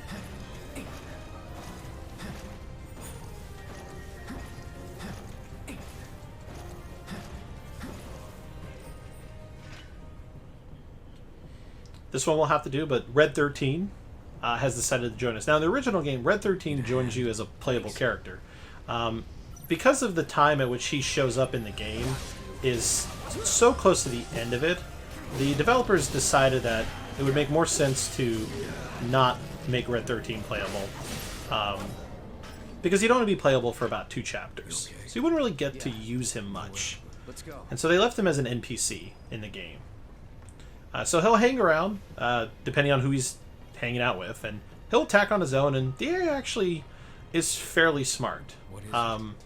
there is a boss battle at the very end of this chapter. It's actually the final boss battle in this chapter, where you can kind of manipulate Red 13's RNG, and I'll talk about that when we get to the battle.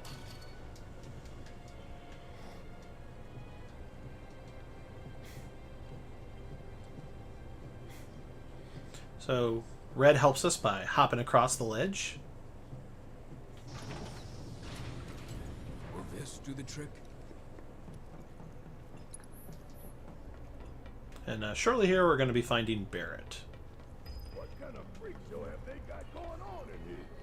So we got a little bit of a gauntlet of enemies to fight here. These first enemies can be kind of tricky depending on what they're doing, so we're going to try and take them out as quick as possible. And kind of hope that they don't do a physical attack immunity.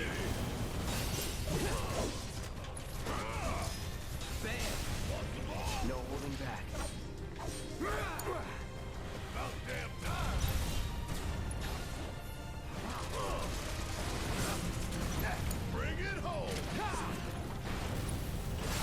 So this one is immune to physical attacks. So we gotta hit him.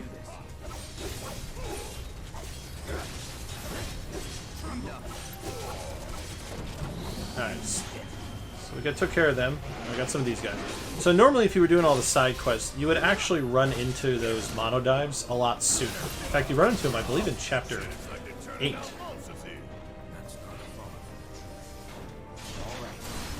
This guy is super tricky. Because like, he damages you pretty hard.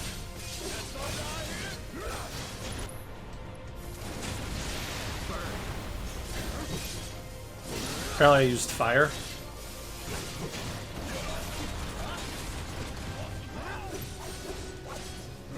So the Moth unit is a pretty dangerous battle. Hey, what's going on, Foxy?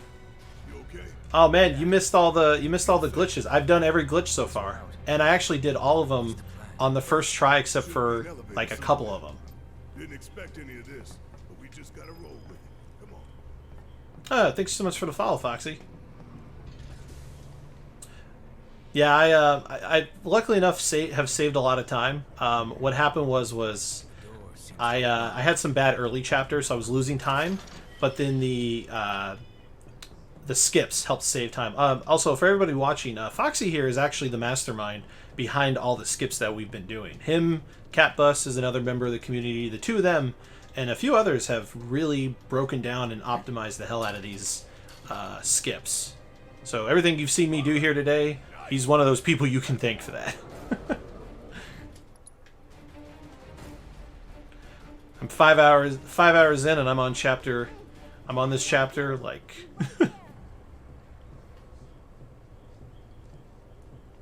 Skeeps indeed.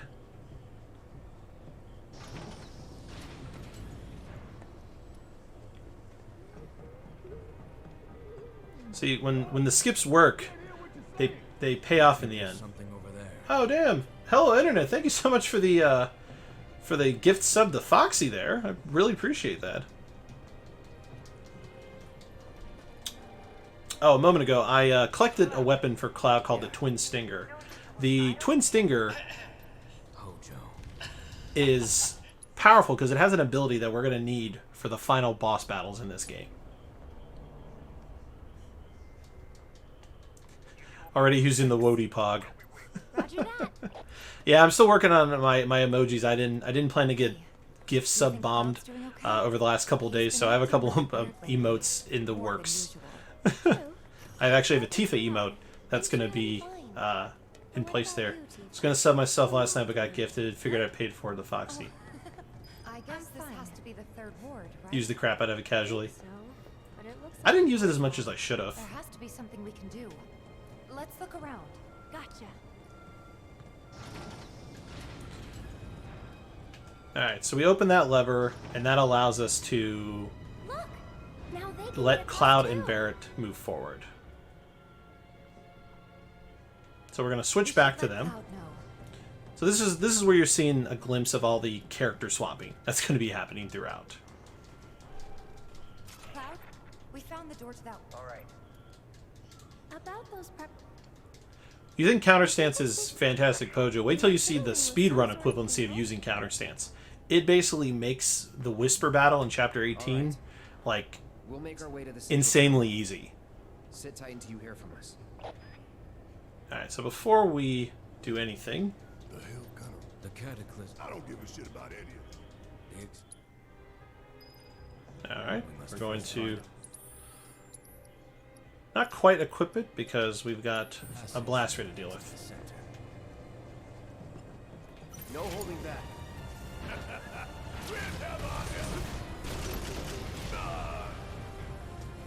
I'm on there.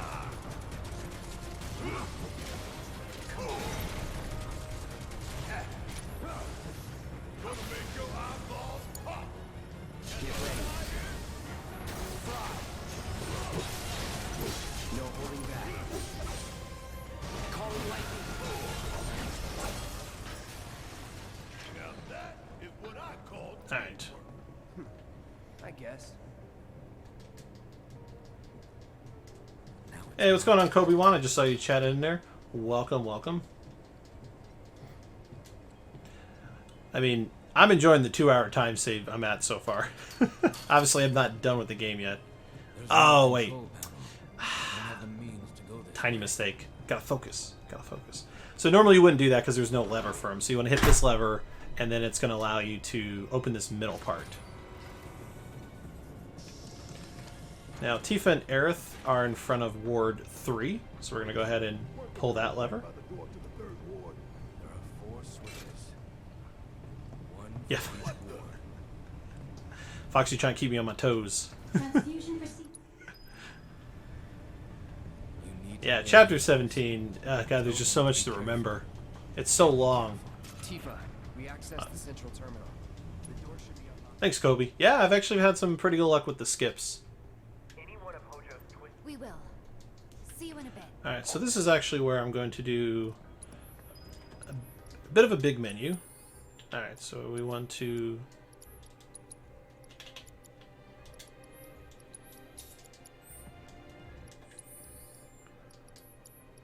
Oh my god. There we go. Alright, so I need Tifa to have first strike, lightning, ice, and fire, which she does. She needs first strike ATB boost. Time. Lightning materia. And a fire.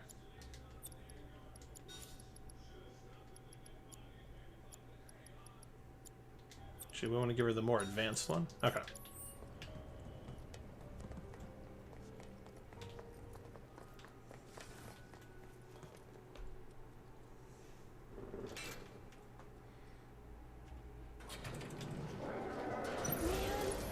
Watch the power of Star Shower. Oh man, one of them got out of the way.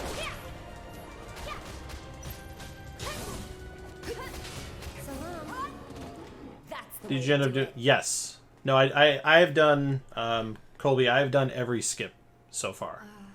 What is this place for? There's a sadness. Yeah, so I, to kind of recap, so I forgot to change to normal difficulty for chapter 10 skip. So the damage now was fine, but the AI killed my opponents too quickly. And then I had trouble getting the chapter 15 infinite staircase thing to work the way it's supposed to. So I had to reload that like 3 times. So just time save for next time.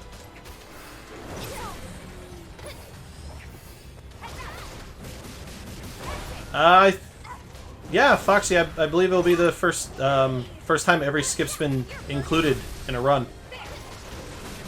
Unfortunately, because of, you know, obviously not optimized moments and some retries, I don't think it's going to be enough to push me to, like, world record, but it'll be the first, you know, completion of it at least. Then you just got to work it down from there.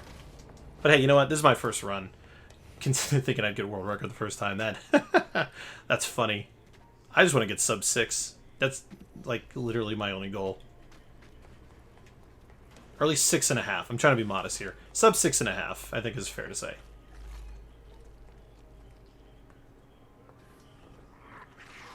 We'll do sub 6.5. Stay back!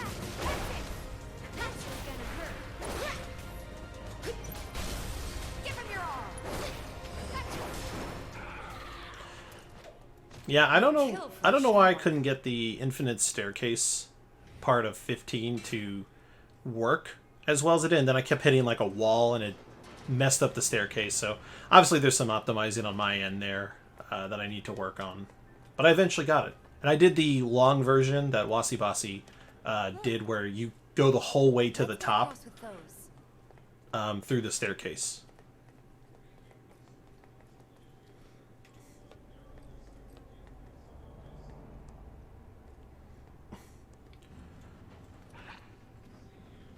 The lag's not too bad. That part's fairly easy. You just got to do it right before the light source near the car.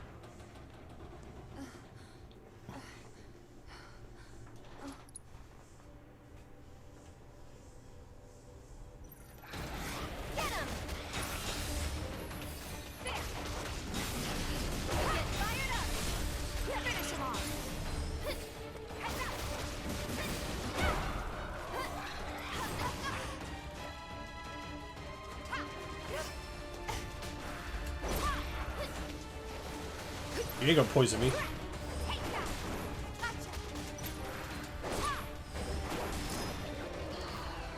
No surprises there.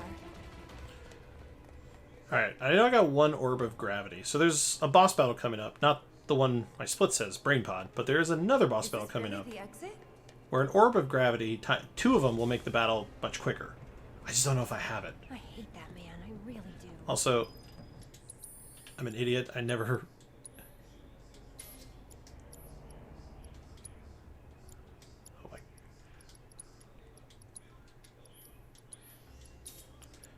like under damaging myself here. I totally forgot to switch to Mithril Rod. Nothing's gonna stop me. Watch yourself. I'll take care of him. Every little bit helps. You jittery?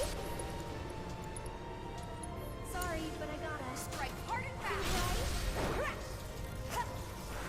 Get him! Cut! Fine! Here he comes! One more shot! Go! That's the way to do it.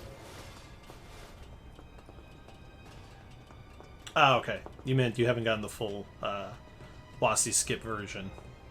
Where you climb that staircase all... Yeah, it's tricky. As I keep trying to do it, I definitely see where the walls can be hit.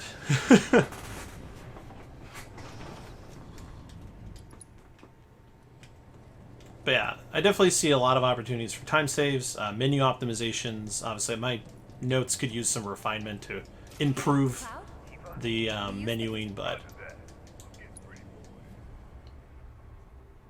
we'll make it happen. You two stay there. Okay. Be careful. Alright. So for this one, we open lever 2. Gonna do a quick menu, because I need some materia for this next part. We're about to get into some fun battles. Alright. So he needs First Strike, ATB boost, and he needs Lightning, so he's got that already. And Barrett needs First Strike. Time. So apparently Barrett doesn't have any armor.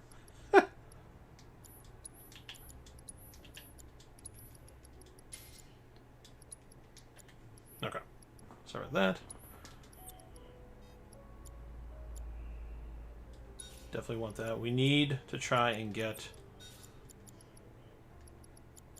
Okay, that should be fine.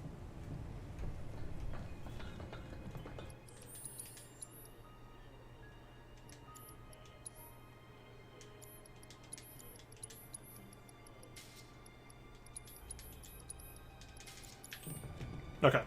So for this next battle is we're going to be fighting another moth unit in a little bit. And we're not going to use the Twin Stinger for the whole game. We just need its ability. So we're going to be farming the counter stance ability against the moth unit that comes after these guys. Give me a break.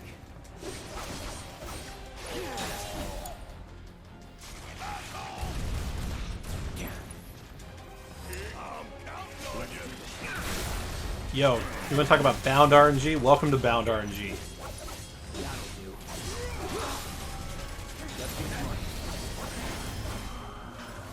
And if anybody's wondering, I am going to heal my ether. So I have some time here, because I can't do anything about this door.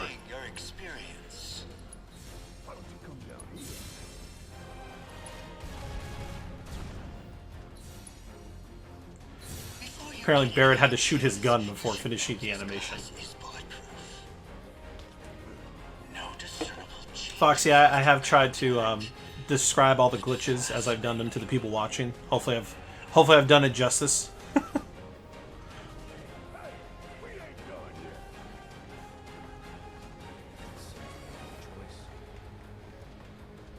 Alright, so we're going to run over to the Moth unit here, and we're basically going to spam counter thrust. Personnel must evacuate area.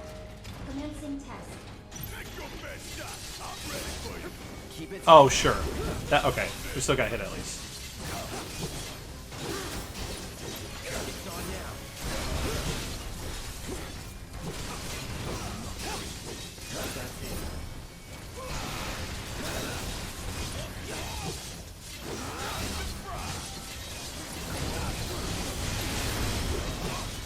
And we got counter stance.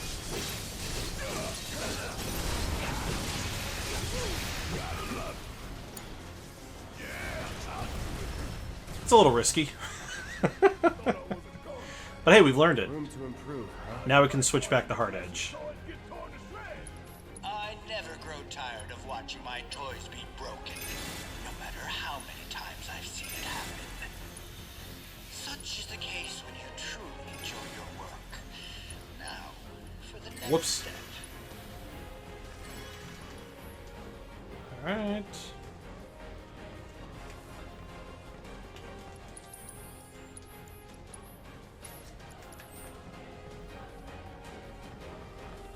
Now the fun begins.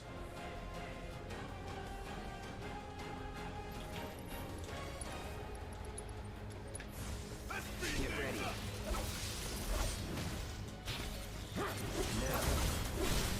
Going in. Gotta play some whack-a-mole.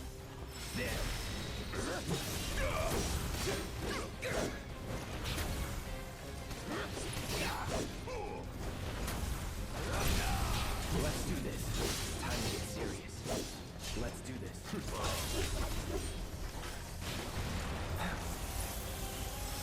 Calling lightning. Oh, thank God. The timing on that. He popped up at the right time. The sledge worms are so annoying because it's like whack-a-mole and you can't really control where they're going to pop up. You can pressure them to kind of stop them, but... Alright. Alright, I think we're finally getting to our next split here in a little bit. The Brain Pod. So this is another one of those enemies that was just kind of a minor enemy originally, that the game turned into like a little mini-boss. Test subjects don't receive treatment. They're in hand.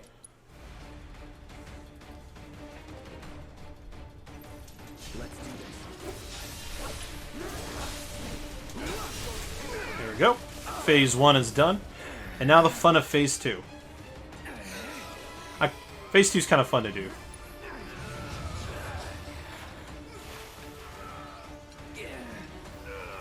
Of course, we're poisoned the whole time. Alright, so I'm going to try to counter, like, all of them.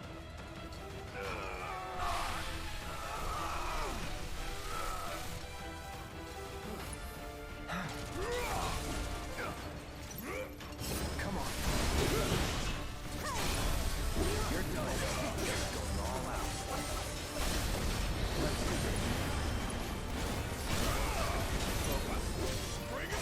this. I should probably warn everyone there'll be a lot of flashing light.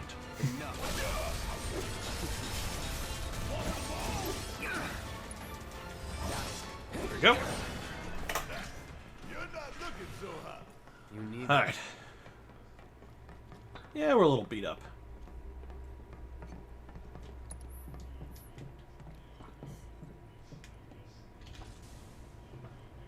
Fine. One step at a time it is. I don't see any elevators around here. I'll I'll let Tifa and Aerith know.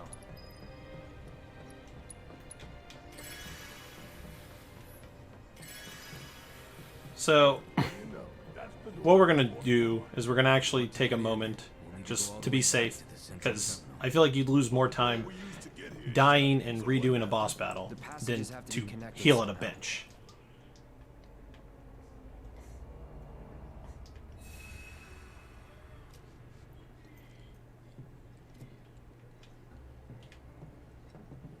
Barrett, get out of my way. But then, of course, you lose time this way. Oh my god. The one time the character models would have stand in the way. God. Alright. There's only, what, 4 boss battles still left? Yeah. 5. Hold on. Swordipede, Genova, Rufus, Arsenal. 4 bosses. So there's 4 more battles to go and we'll be out of this chapter. Yay! Hey, you okay down there? Boss rush mode indeed. Here we go.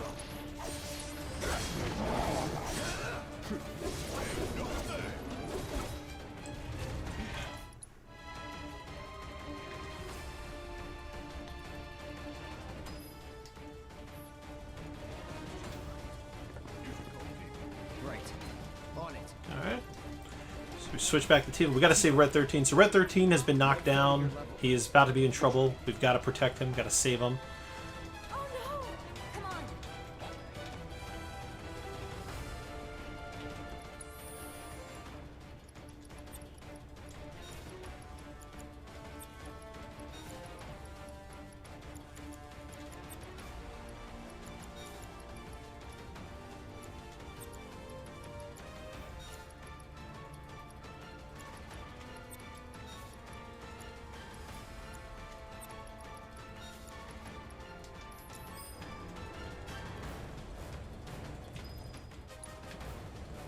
Let's do this.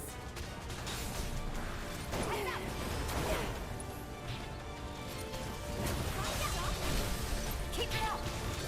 So these mobs can basically stop you if you're not careful. Hey, look, we got a Firaga.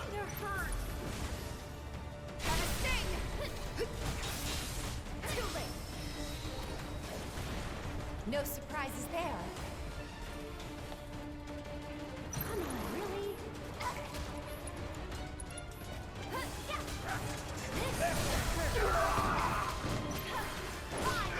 Take that. Yeah, this one's for you. Alright. Worked up a good sweat.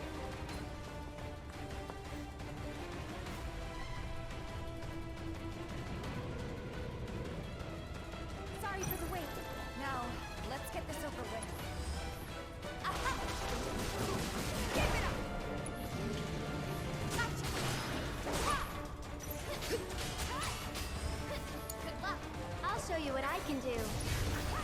You jittery? Let me handle this. Gotcha. Stay back. Hey!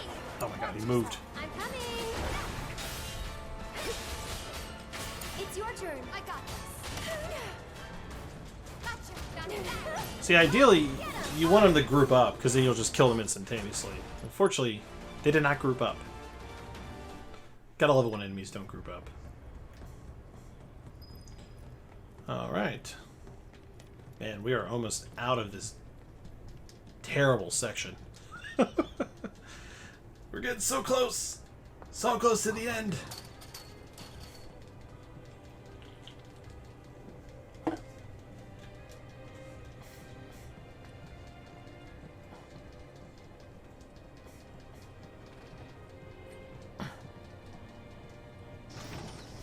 Look, an elevator. And then she'll trigger that.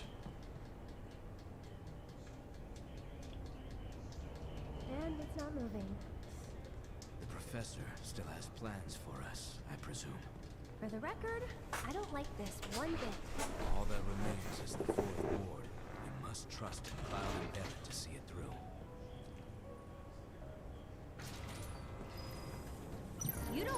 make me mad. Back off! So it's my turn? How shocking! One more shot! Too bright? There we go. See you around. Alright. I feel like I took the long way. Oh my god, I did take the long way. Damn. Oh my god. Alright, so you want to go left because then the distance is shorter. This was a good idea, right? Alright. It is time to fight the last boss battle of this area.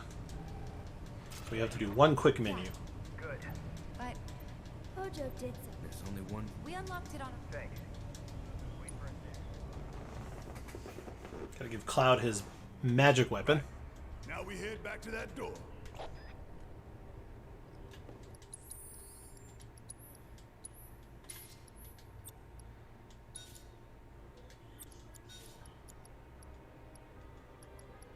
And I don't have a Thundaga. That's fine. So I have not been keeping full track of if I have I have one gravity orb, but I don't know if I have a second one. So we'll use one, and if we need to, we'll thunder the other one. He really likes you. Maybe. Friendly guy, but he has a hard time opening up to people. Well, Yeah, unless somebody else that's been watching this whole time can recall seeing me get 2 from a drop. I'm pretty certain I only have the 1. But we'll make it work. We'll use 1 orb of gravity and Thundara, and that should be enough to push it. Yeah, it should be enough to push it.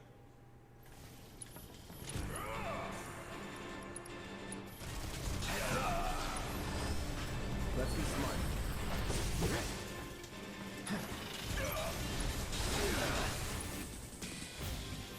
There.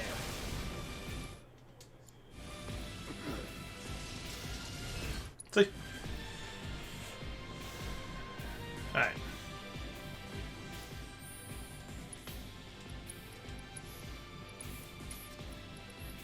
I just gotta make sure she has lightning. I don't have a Thundaga.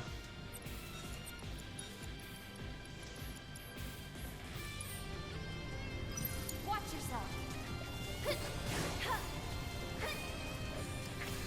This one's for you. Needs more magic. Maybe this'll do the trick. How shocking.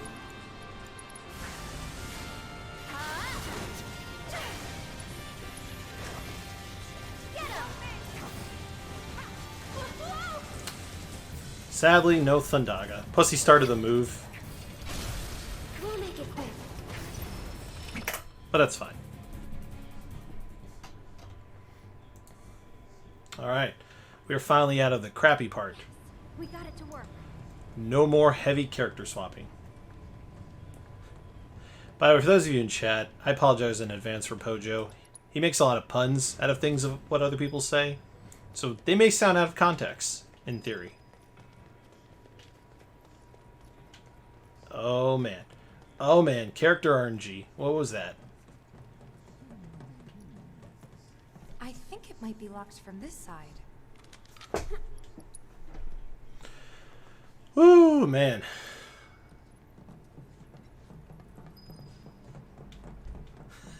Actually, that's very accurate. Wody facepalm towards Pojo is very accurate. Alright, so here we've finally gotten back to the top where he fell off the first time. Things have changed. The tank has been busted. That wasn't busted earlier. And there's all this purple goo everywhere. Who would? We may find out soon. Let's go.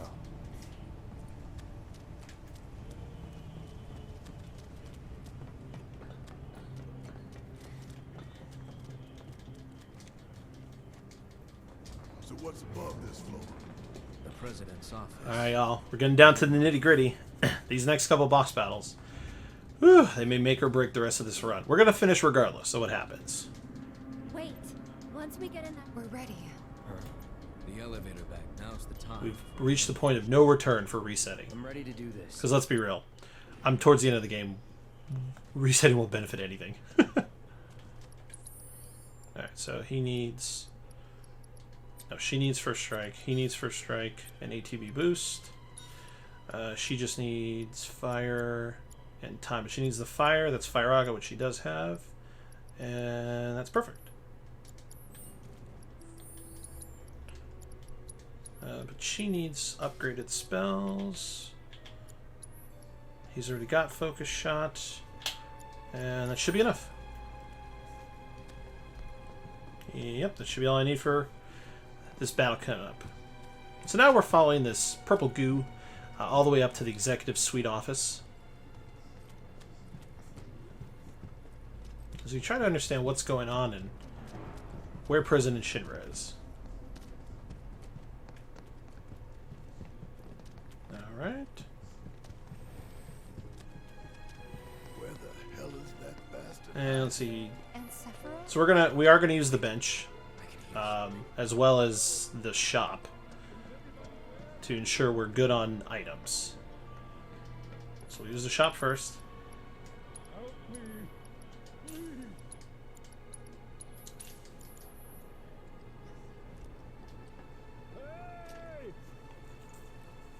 Actually, one thing I should have done was I probably should have checked for Cloud to have the Fury Ring, actually. So let's do that real quick.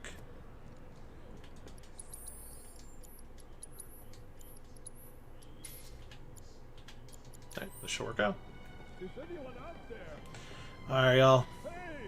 Let's get this show on the road. Please help me. Oh no. I don't have a mod to take care of that.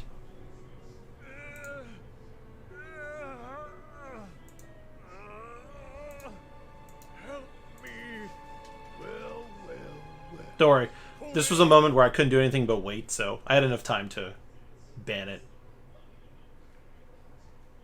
Alright, let's make it happen. This is probably one of the best tracks in the game, this boss battle music that we're about to get into.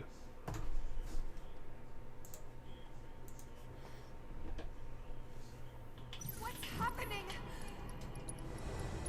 It's an illusion. Stay calm. All right.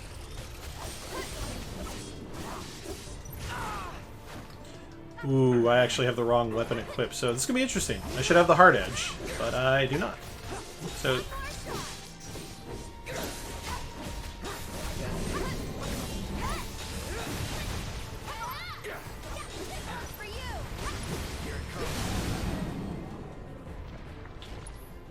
Let's finish this.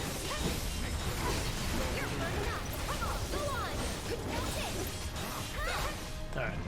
Entering phase 2. Oh, gotta be careful.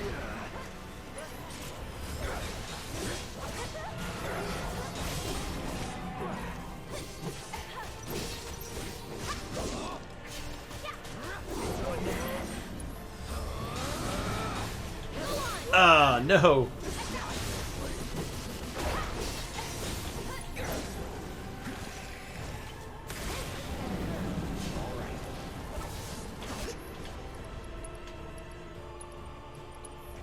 So normally when he does rejection, when Genova does rejection, you want to get that away from me. Get that away from me.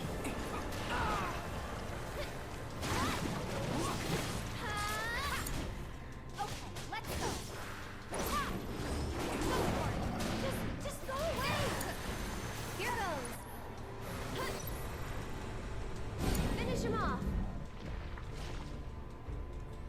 Get Gotta ready. go for it now.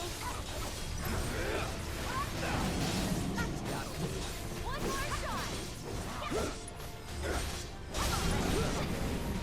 Let's do this. Get fired up. Alright. So not equipped in hard edge definitely reduces your damage, and plus I missed the counter stance when you get rejection. Alright, so for this phase, we have to take out these tentacles before we can hurt Genova.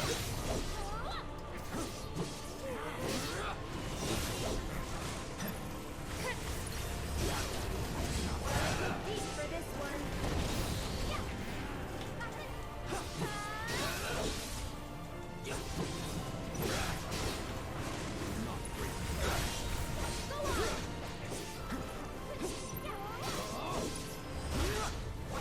And we gotta try to make sure we have an ATB. Oh, get away from me.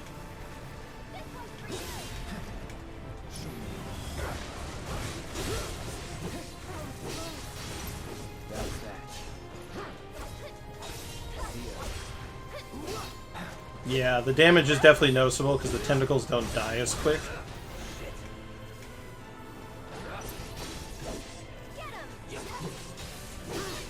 That's that.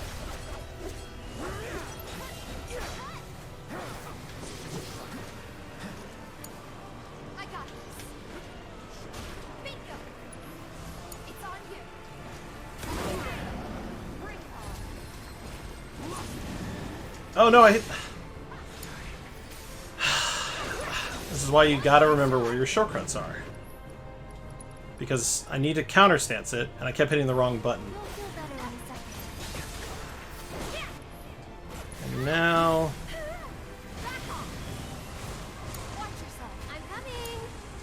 Yeah, we're definitely losing a lot of time here. Alright, that's that.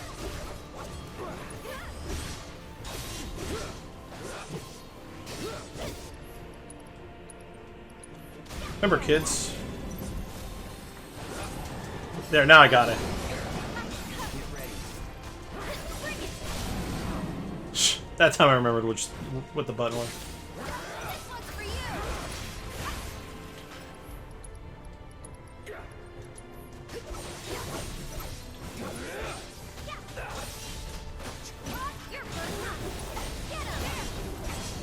Alright. Final phase, y'all.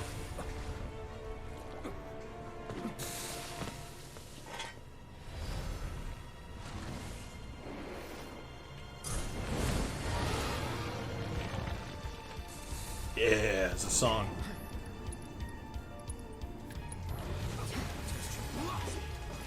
No holding back.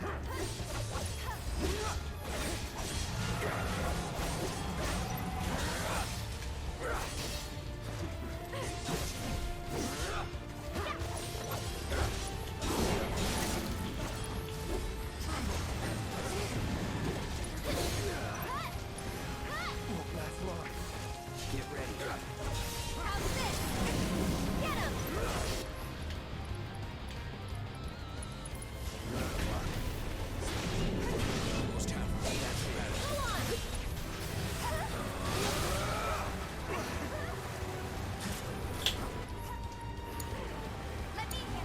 I'll show you what I can do. No holding back.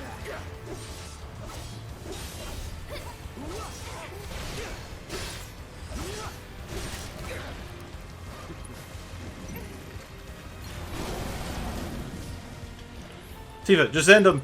End her. End her.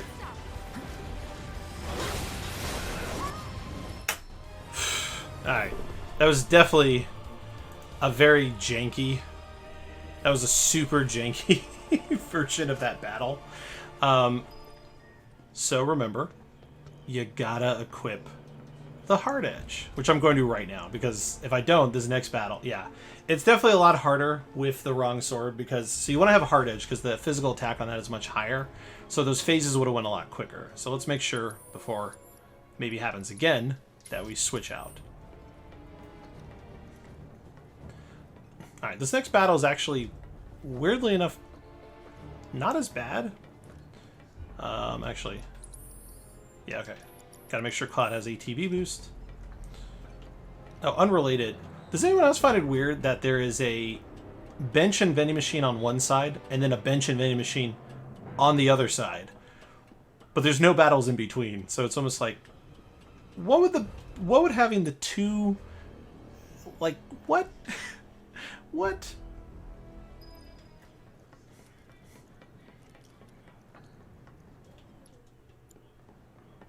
Everyone okay? Alright. Time to get funky with the next boss battle. Rufus. Don't say that.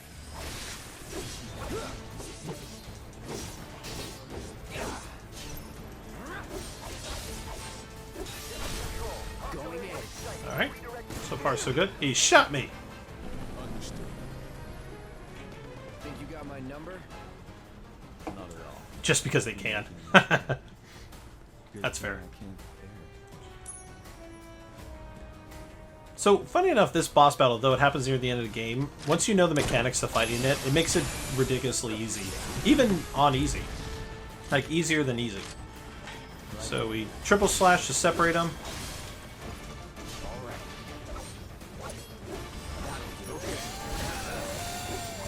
Not ideal, but recoverable.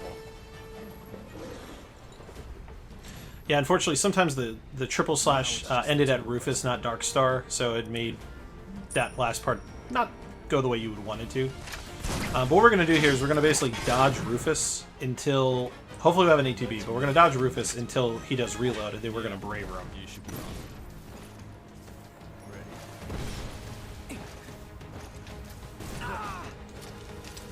But we normally not want to get hit.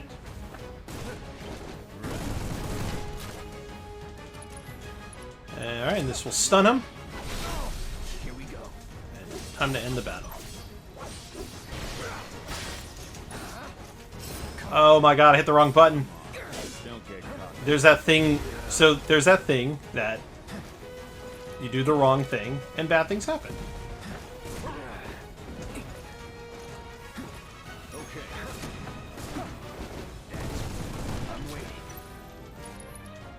Oh, sorry. Alright. Not the end of the world. Could have been more optimized. So, because what happened there was Darkstar had used Kiraga on Rufus, so Rufus had some health recovered, and so that did affect why that didn't work at the end of the day. Normally that one combo of stagger should be enough to actually push it into the, push it to the end of the battle. Alright, so now we have the last battle of 17, and then it's the final chapter, y'all. Alright, first things first, we need to give Aerith Fury Ring. We need to make sure Barrett has First Strike. She has ATB boost. She also needs the strongest Thunder material I have, so if I have Thundaga, I need her to have it. She does not. Alright, that should be good. Wait, nope. Barrett needs this. Okay.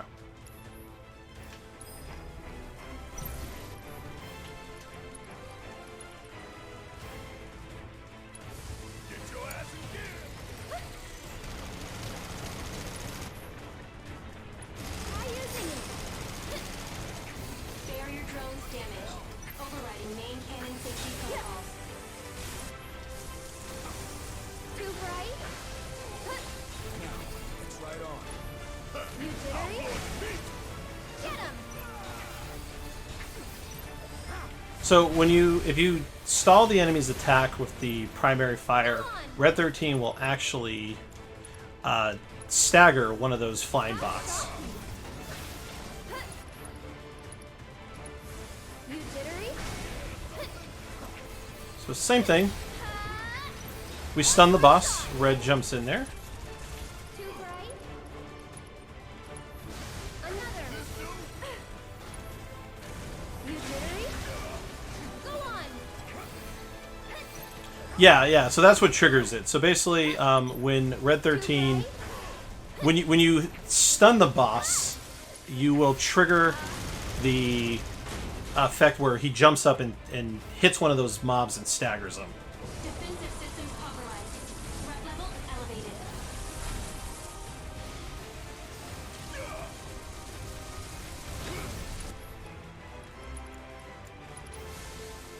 Too much?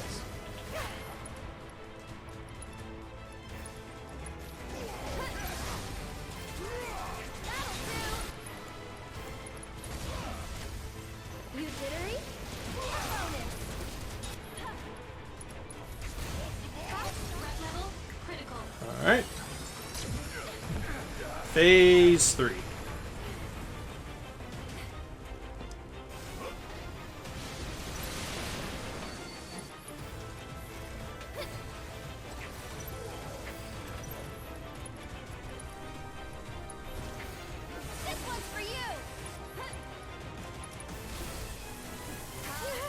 Ooh, interrupted my attack.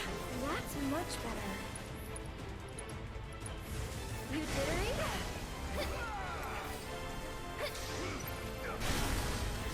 Thank you, Red.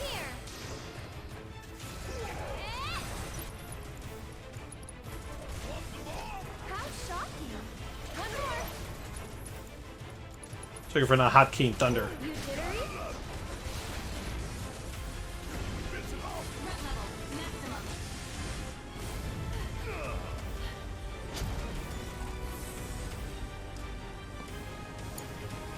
About damn time. Any ideas? Take cover behind debris. How shocking.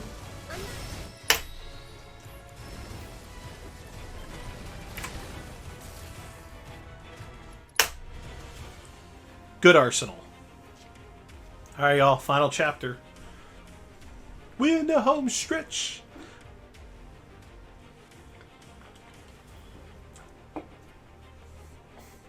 Hey, oh Jesus bees. What's going on, man? Welcome.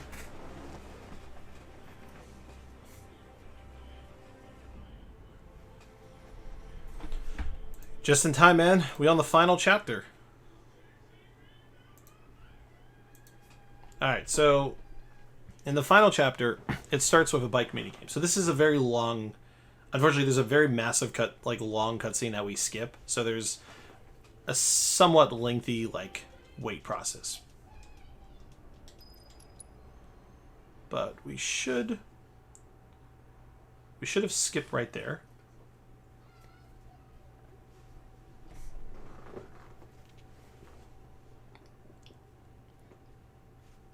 I think somebody timed this. I think they said on base PlayStation 4 this takes about 90 seconds. And it's quicker on the other version. Pro.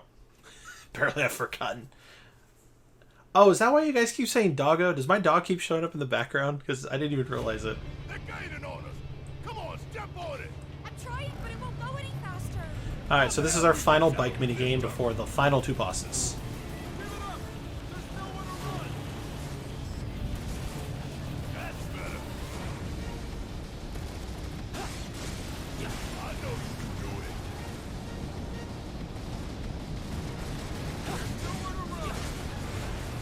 Yeah, Bees, a lot of us are wondering how much time the, like for instance, PS5, like a PC version or PS5 version will help with speed for some of these cutscenes.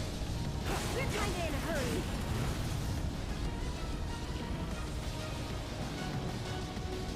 Pull over right now. We will use lethal force to make you comply. Stop. Alright, we want to try to focus on the truck. And not the little guys if we can.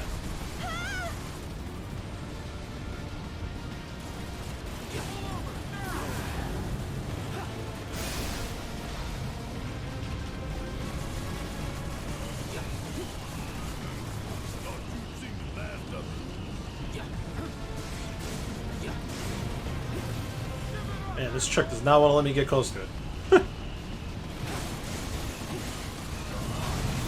There we go. I'm working on it, Red.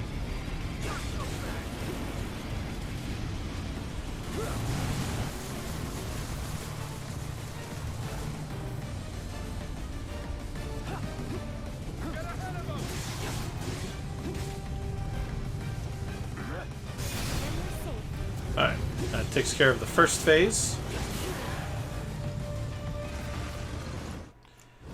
Can't skip these scenes.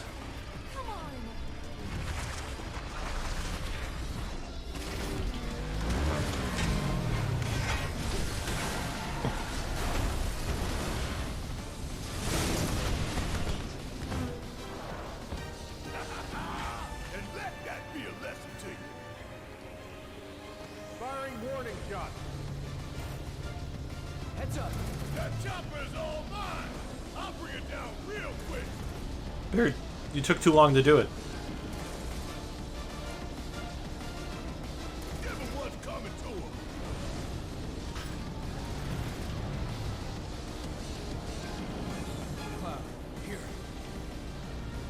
Thanks, Red. Try catching us now, you bastards! I hate to spoil the celebration. There's more.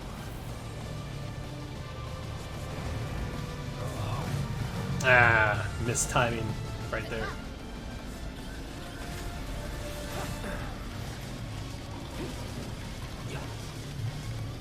No turning back. Ooh, talk about your... Ha! Yo, these drones are aggressive.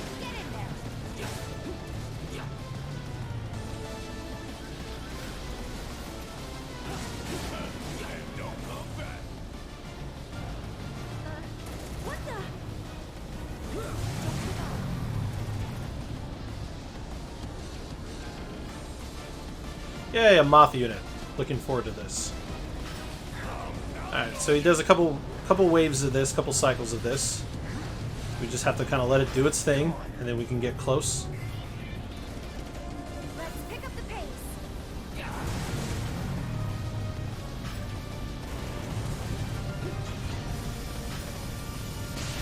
Alright, if you guard, it actually stops that rotational attack from happening. Looks like we're going to get another cycle of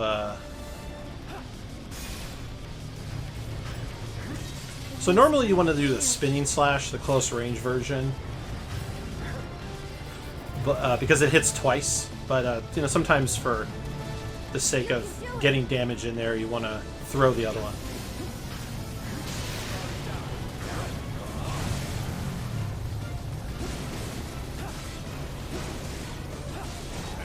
Really?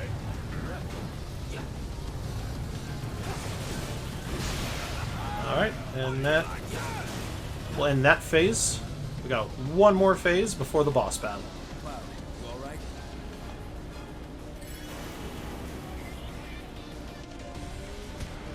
Alright, so now we gotta take on some C-class soldiers.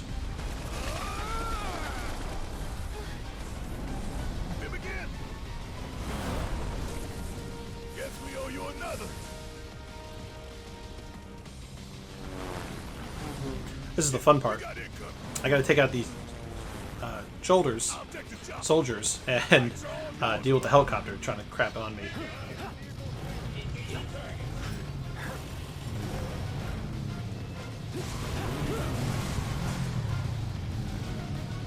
Hey, welcome back, man. Just in time. We on the final chapter. Preparing to engage target.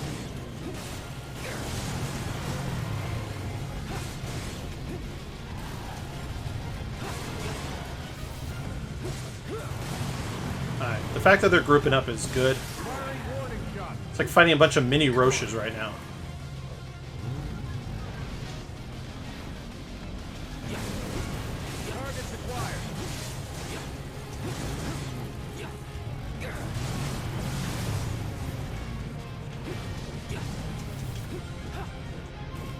Guess I killed the other one? There it is. Alright, time to get this boss battle on the road once this fire gets shot out. That's it. I'm taking you down. Was it me, or did Barrett actually miss that shot? It looked like he hit like the railing.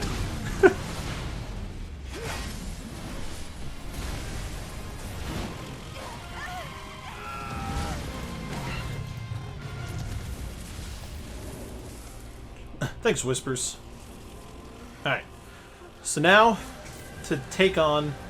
Yeah, it looked like a miss. Alright, so now we got a boss battle coming up. Against the enemy that was originally the final boss battle in Midgar. But, let's be honest. This boss would be kind of lame if it was the final boss of this game. Not to defend us, but to preserve the flow of destiny.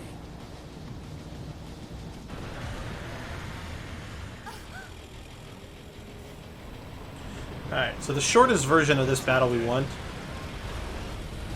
is 3 cycles. And we just gotta hope we don't get bad EM mine RNG.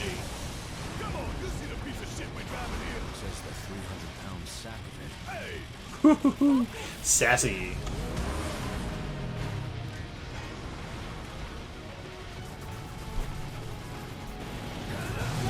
Alright, so we got 3 of the... So, with this way this battle works, you have to take out the 3 wheels before you can hurt the actual boss.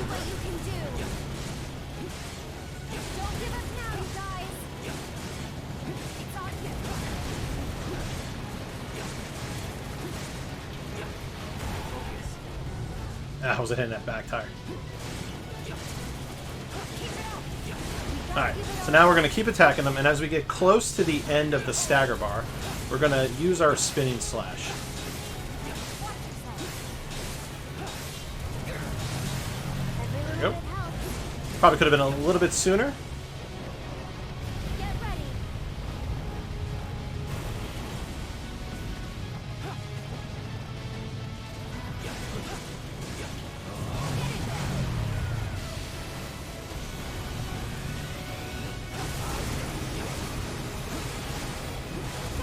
Go.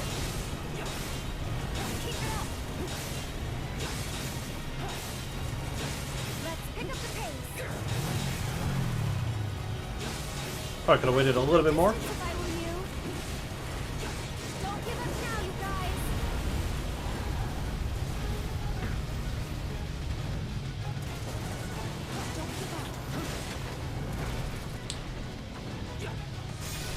Alright, looks like we're getting some EM mines. No worries. One more stagger should be enough to put a stop to this. This should make you stronger. I'm waiting.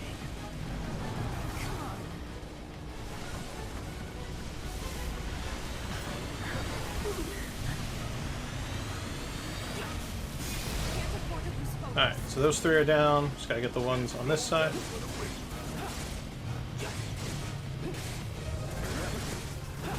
There we go. That should be it.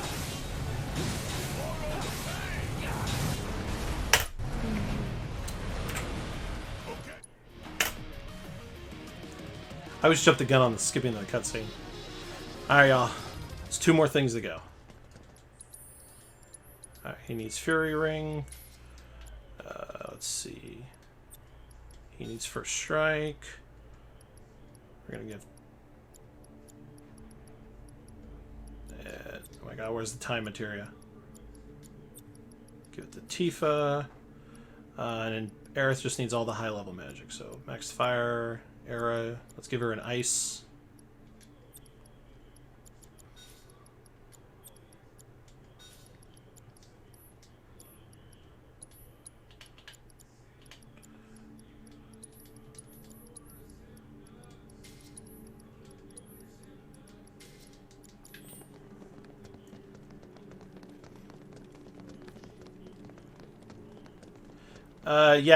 Bees, there is a way to... It depends on how things have been going throughout the game, who gets selected. Also, because this is clearly going to ruin me. I moved it to X, because my brain keeps hitting X to use it.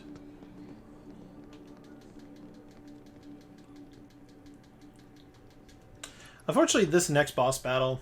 No matter how fast you can actually beat it, because there's so many forced cutscenes that happen during it, you in a way lose time.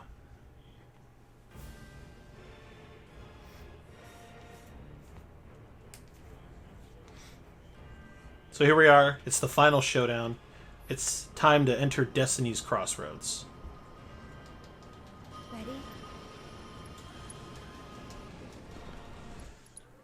It's time to stop Sephiroth, as well as the Whisper Harbinger.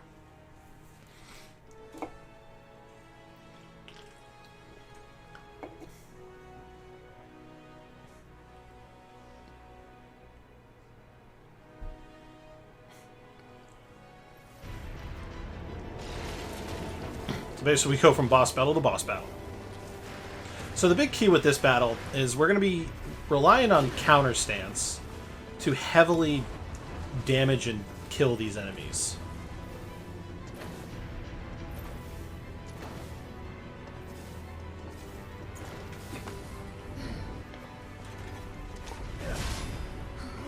You're alive. Happy to see me? And we always want to prioritize the red one. So we're going to deal with a red one, kind of like a bluish one, and a yellow one. Looks a lot more like an arbiter of fate than the others. We can beat them.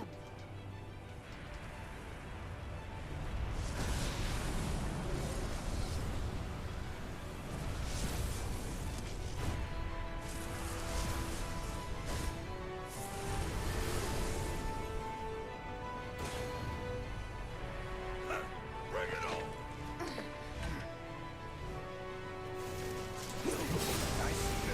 Really?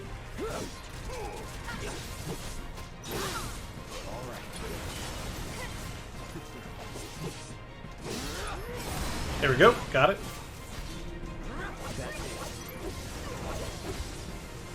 So these guys only need to go to about half HP to be defeated. It's on now.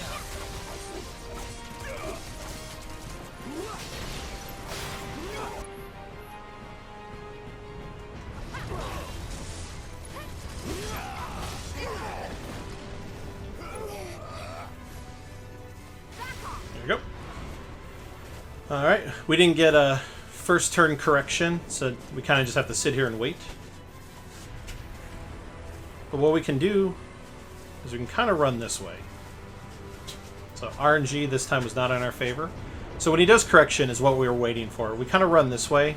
The blast of air is actually going to launch us back towards where we want to be. Because that's the route we want to go. So we don't want to be near it because it's going to push it away. So if we stand where I was standing, it will actually push you into the closest point that you can move along.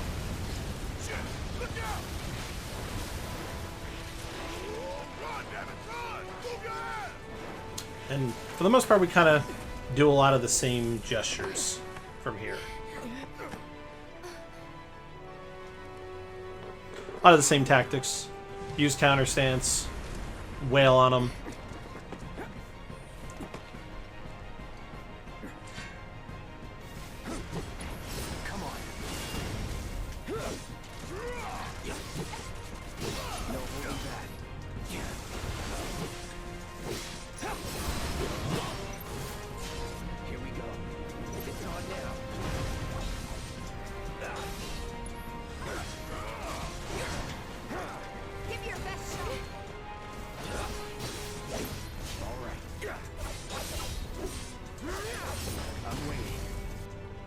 Oh, William, if you hug the right too much, you can soft lock here. Don't know if you've ever seen it. Oh, no, I did not know. I didn't know that, Foxy. That's good information to have. I didn't realize you can soft lock if you hug the right too much.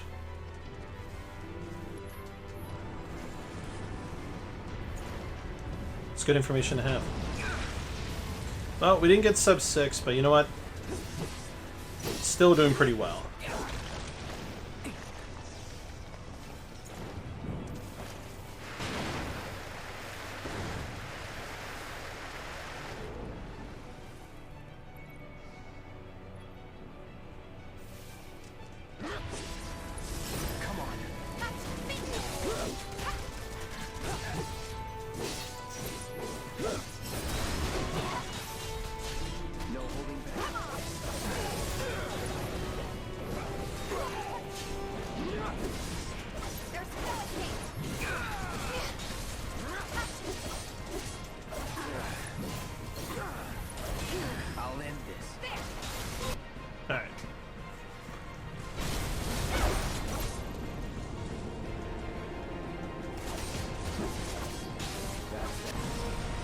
Go.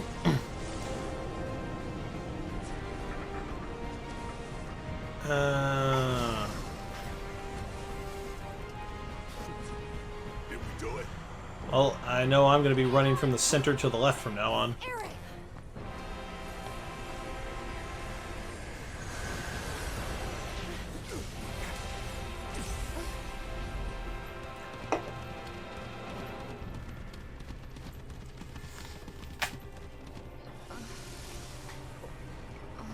What the hell did I just see?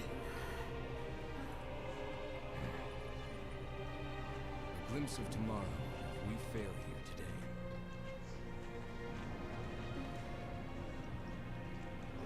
Alright, center or left?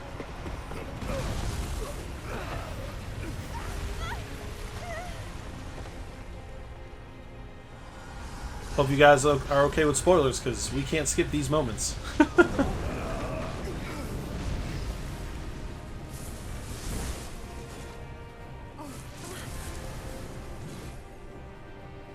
it! How do we stop these things? Well, the big one is way over there. However, These guys are right here.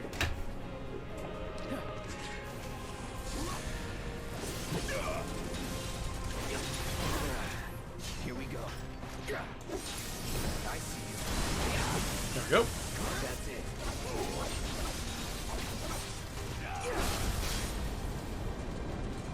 That's true, we are changing fate, so those moments may not come to pass.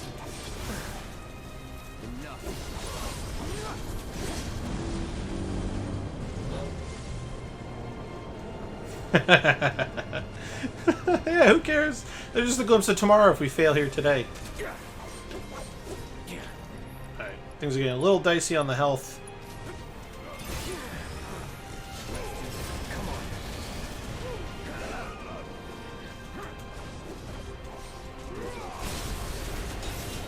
I like how depleting the health bar staggers them.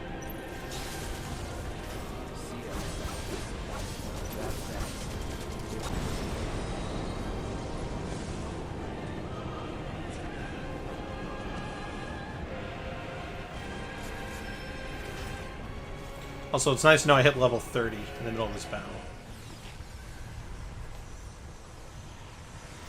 Alright. It may almost be time to take on Bahamut. This can't be our future.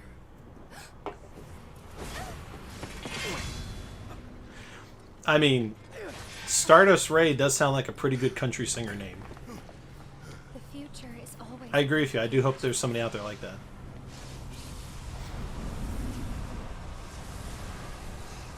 Them again? Least they could do is give us a little breather. I say we split up. Take them all Alright. at the same time. I think this is where I fight all three of them one more time, and then they're going to combine.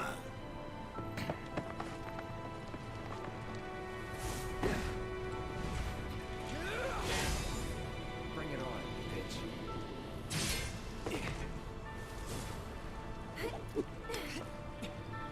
Let's do this!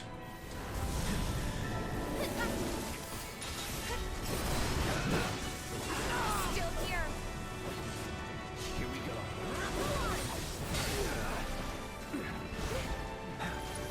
I'm waiting. I was okay. That was weird. I was like, I had an HP gate, and nothing was happening.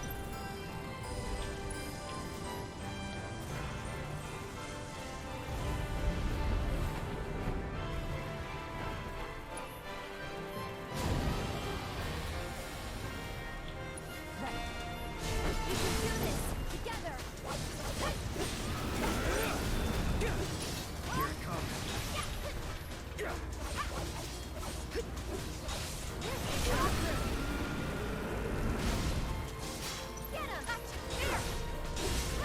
Alright.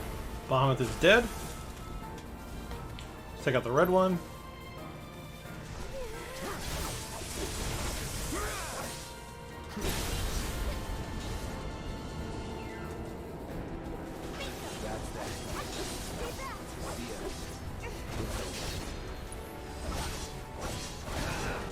That's that. One down. 2 to go.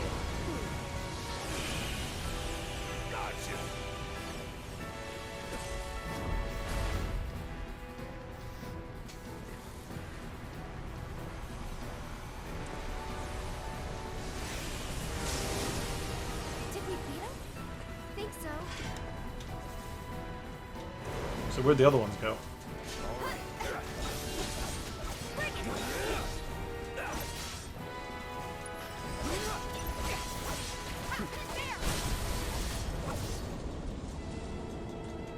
Let's take this fool down. That's that.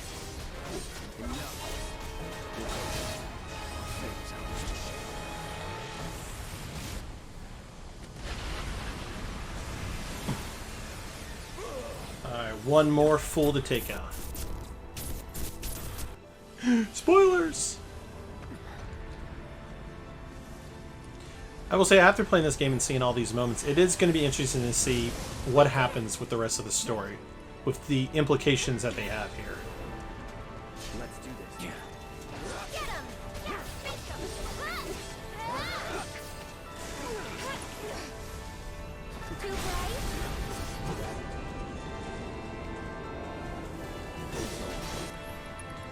Just to make sure.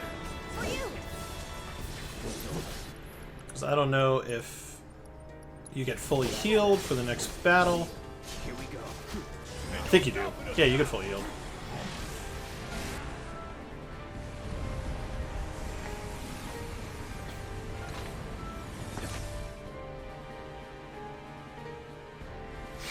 Not the moment. Yeah, watch them pull fast one on us and do something else.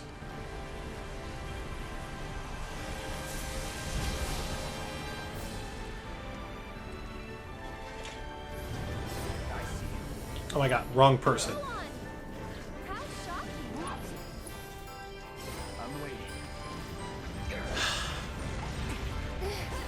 You know, I said I was going to move counter stance because it was going to ruin me.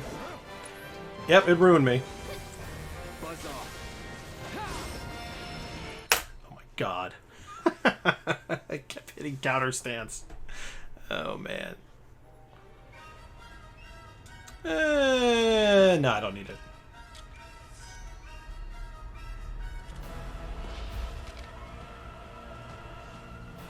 Oh, it's a cutscene. What am I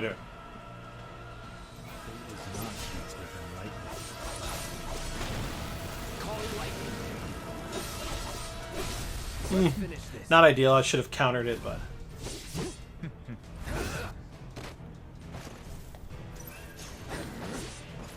Let's do this.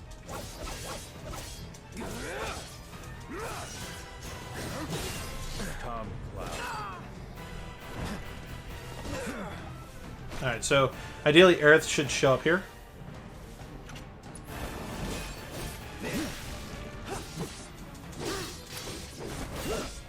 No holding back. Why are the best guys the best characters the bad guys?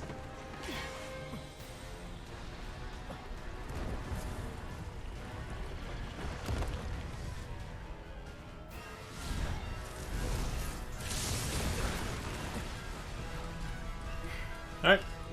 So we got Aerith. That's what we want. Oh, really? He's tough.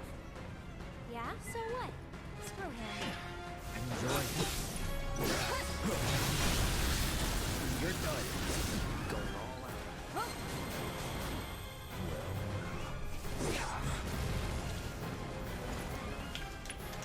Let's do that.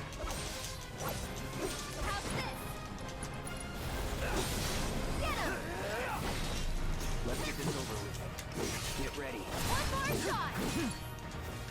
Come on. Alright. Phase 3.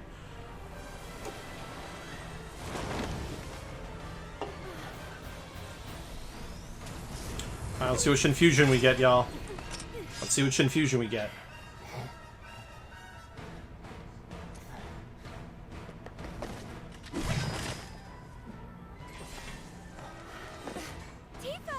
Kind of hoping for Blizzard, because Firaga have. What I missed. Let's go.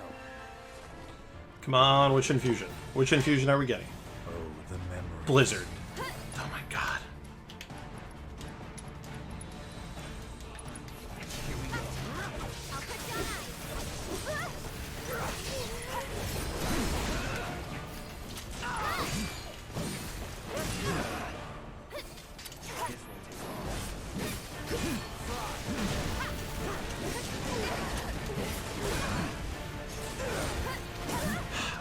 Fire is absolutely the worst. I see you. Gotcha. Buzz off. I swear if I hit circle... Oh. Okay,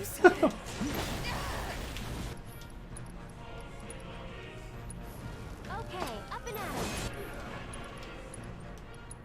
Don't give up.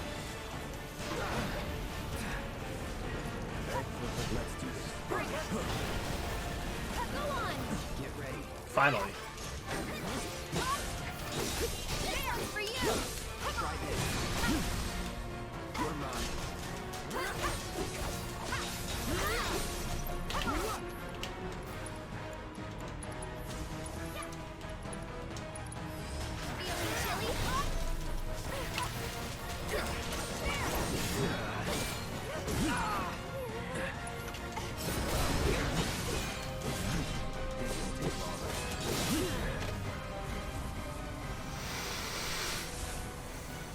Here we go.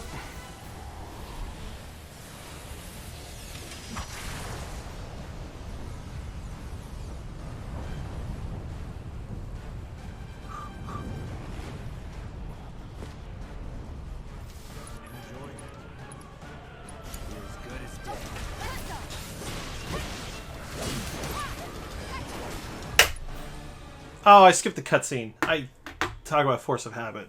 Ugh. But I'll let this next one play. Does that invalidate my run because I skipped it? I don't know. I didn't even think about that. Whew. No, okay. Okay, good to know. I mean, it flashed on the screen,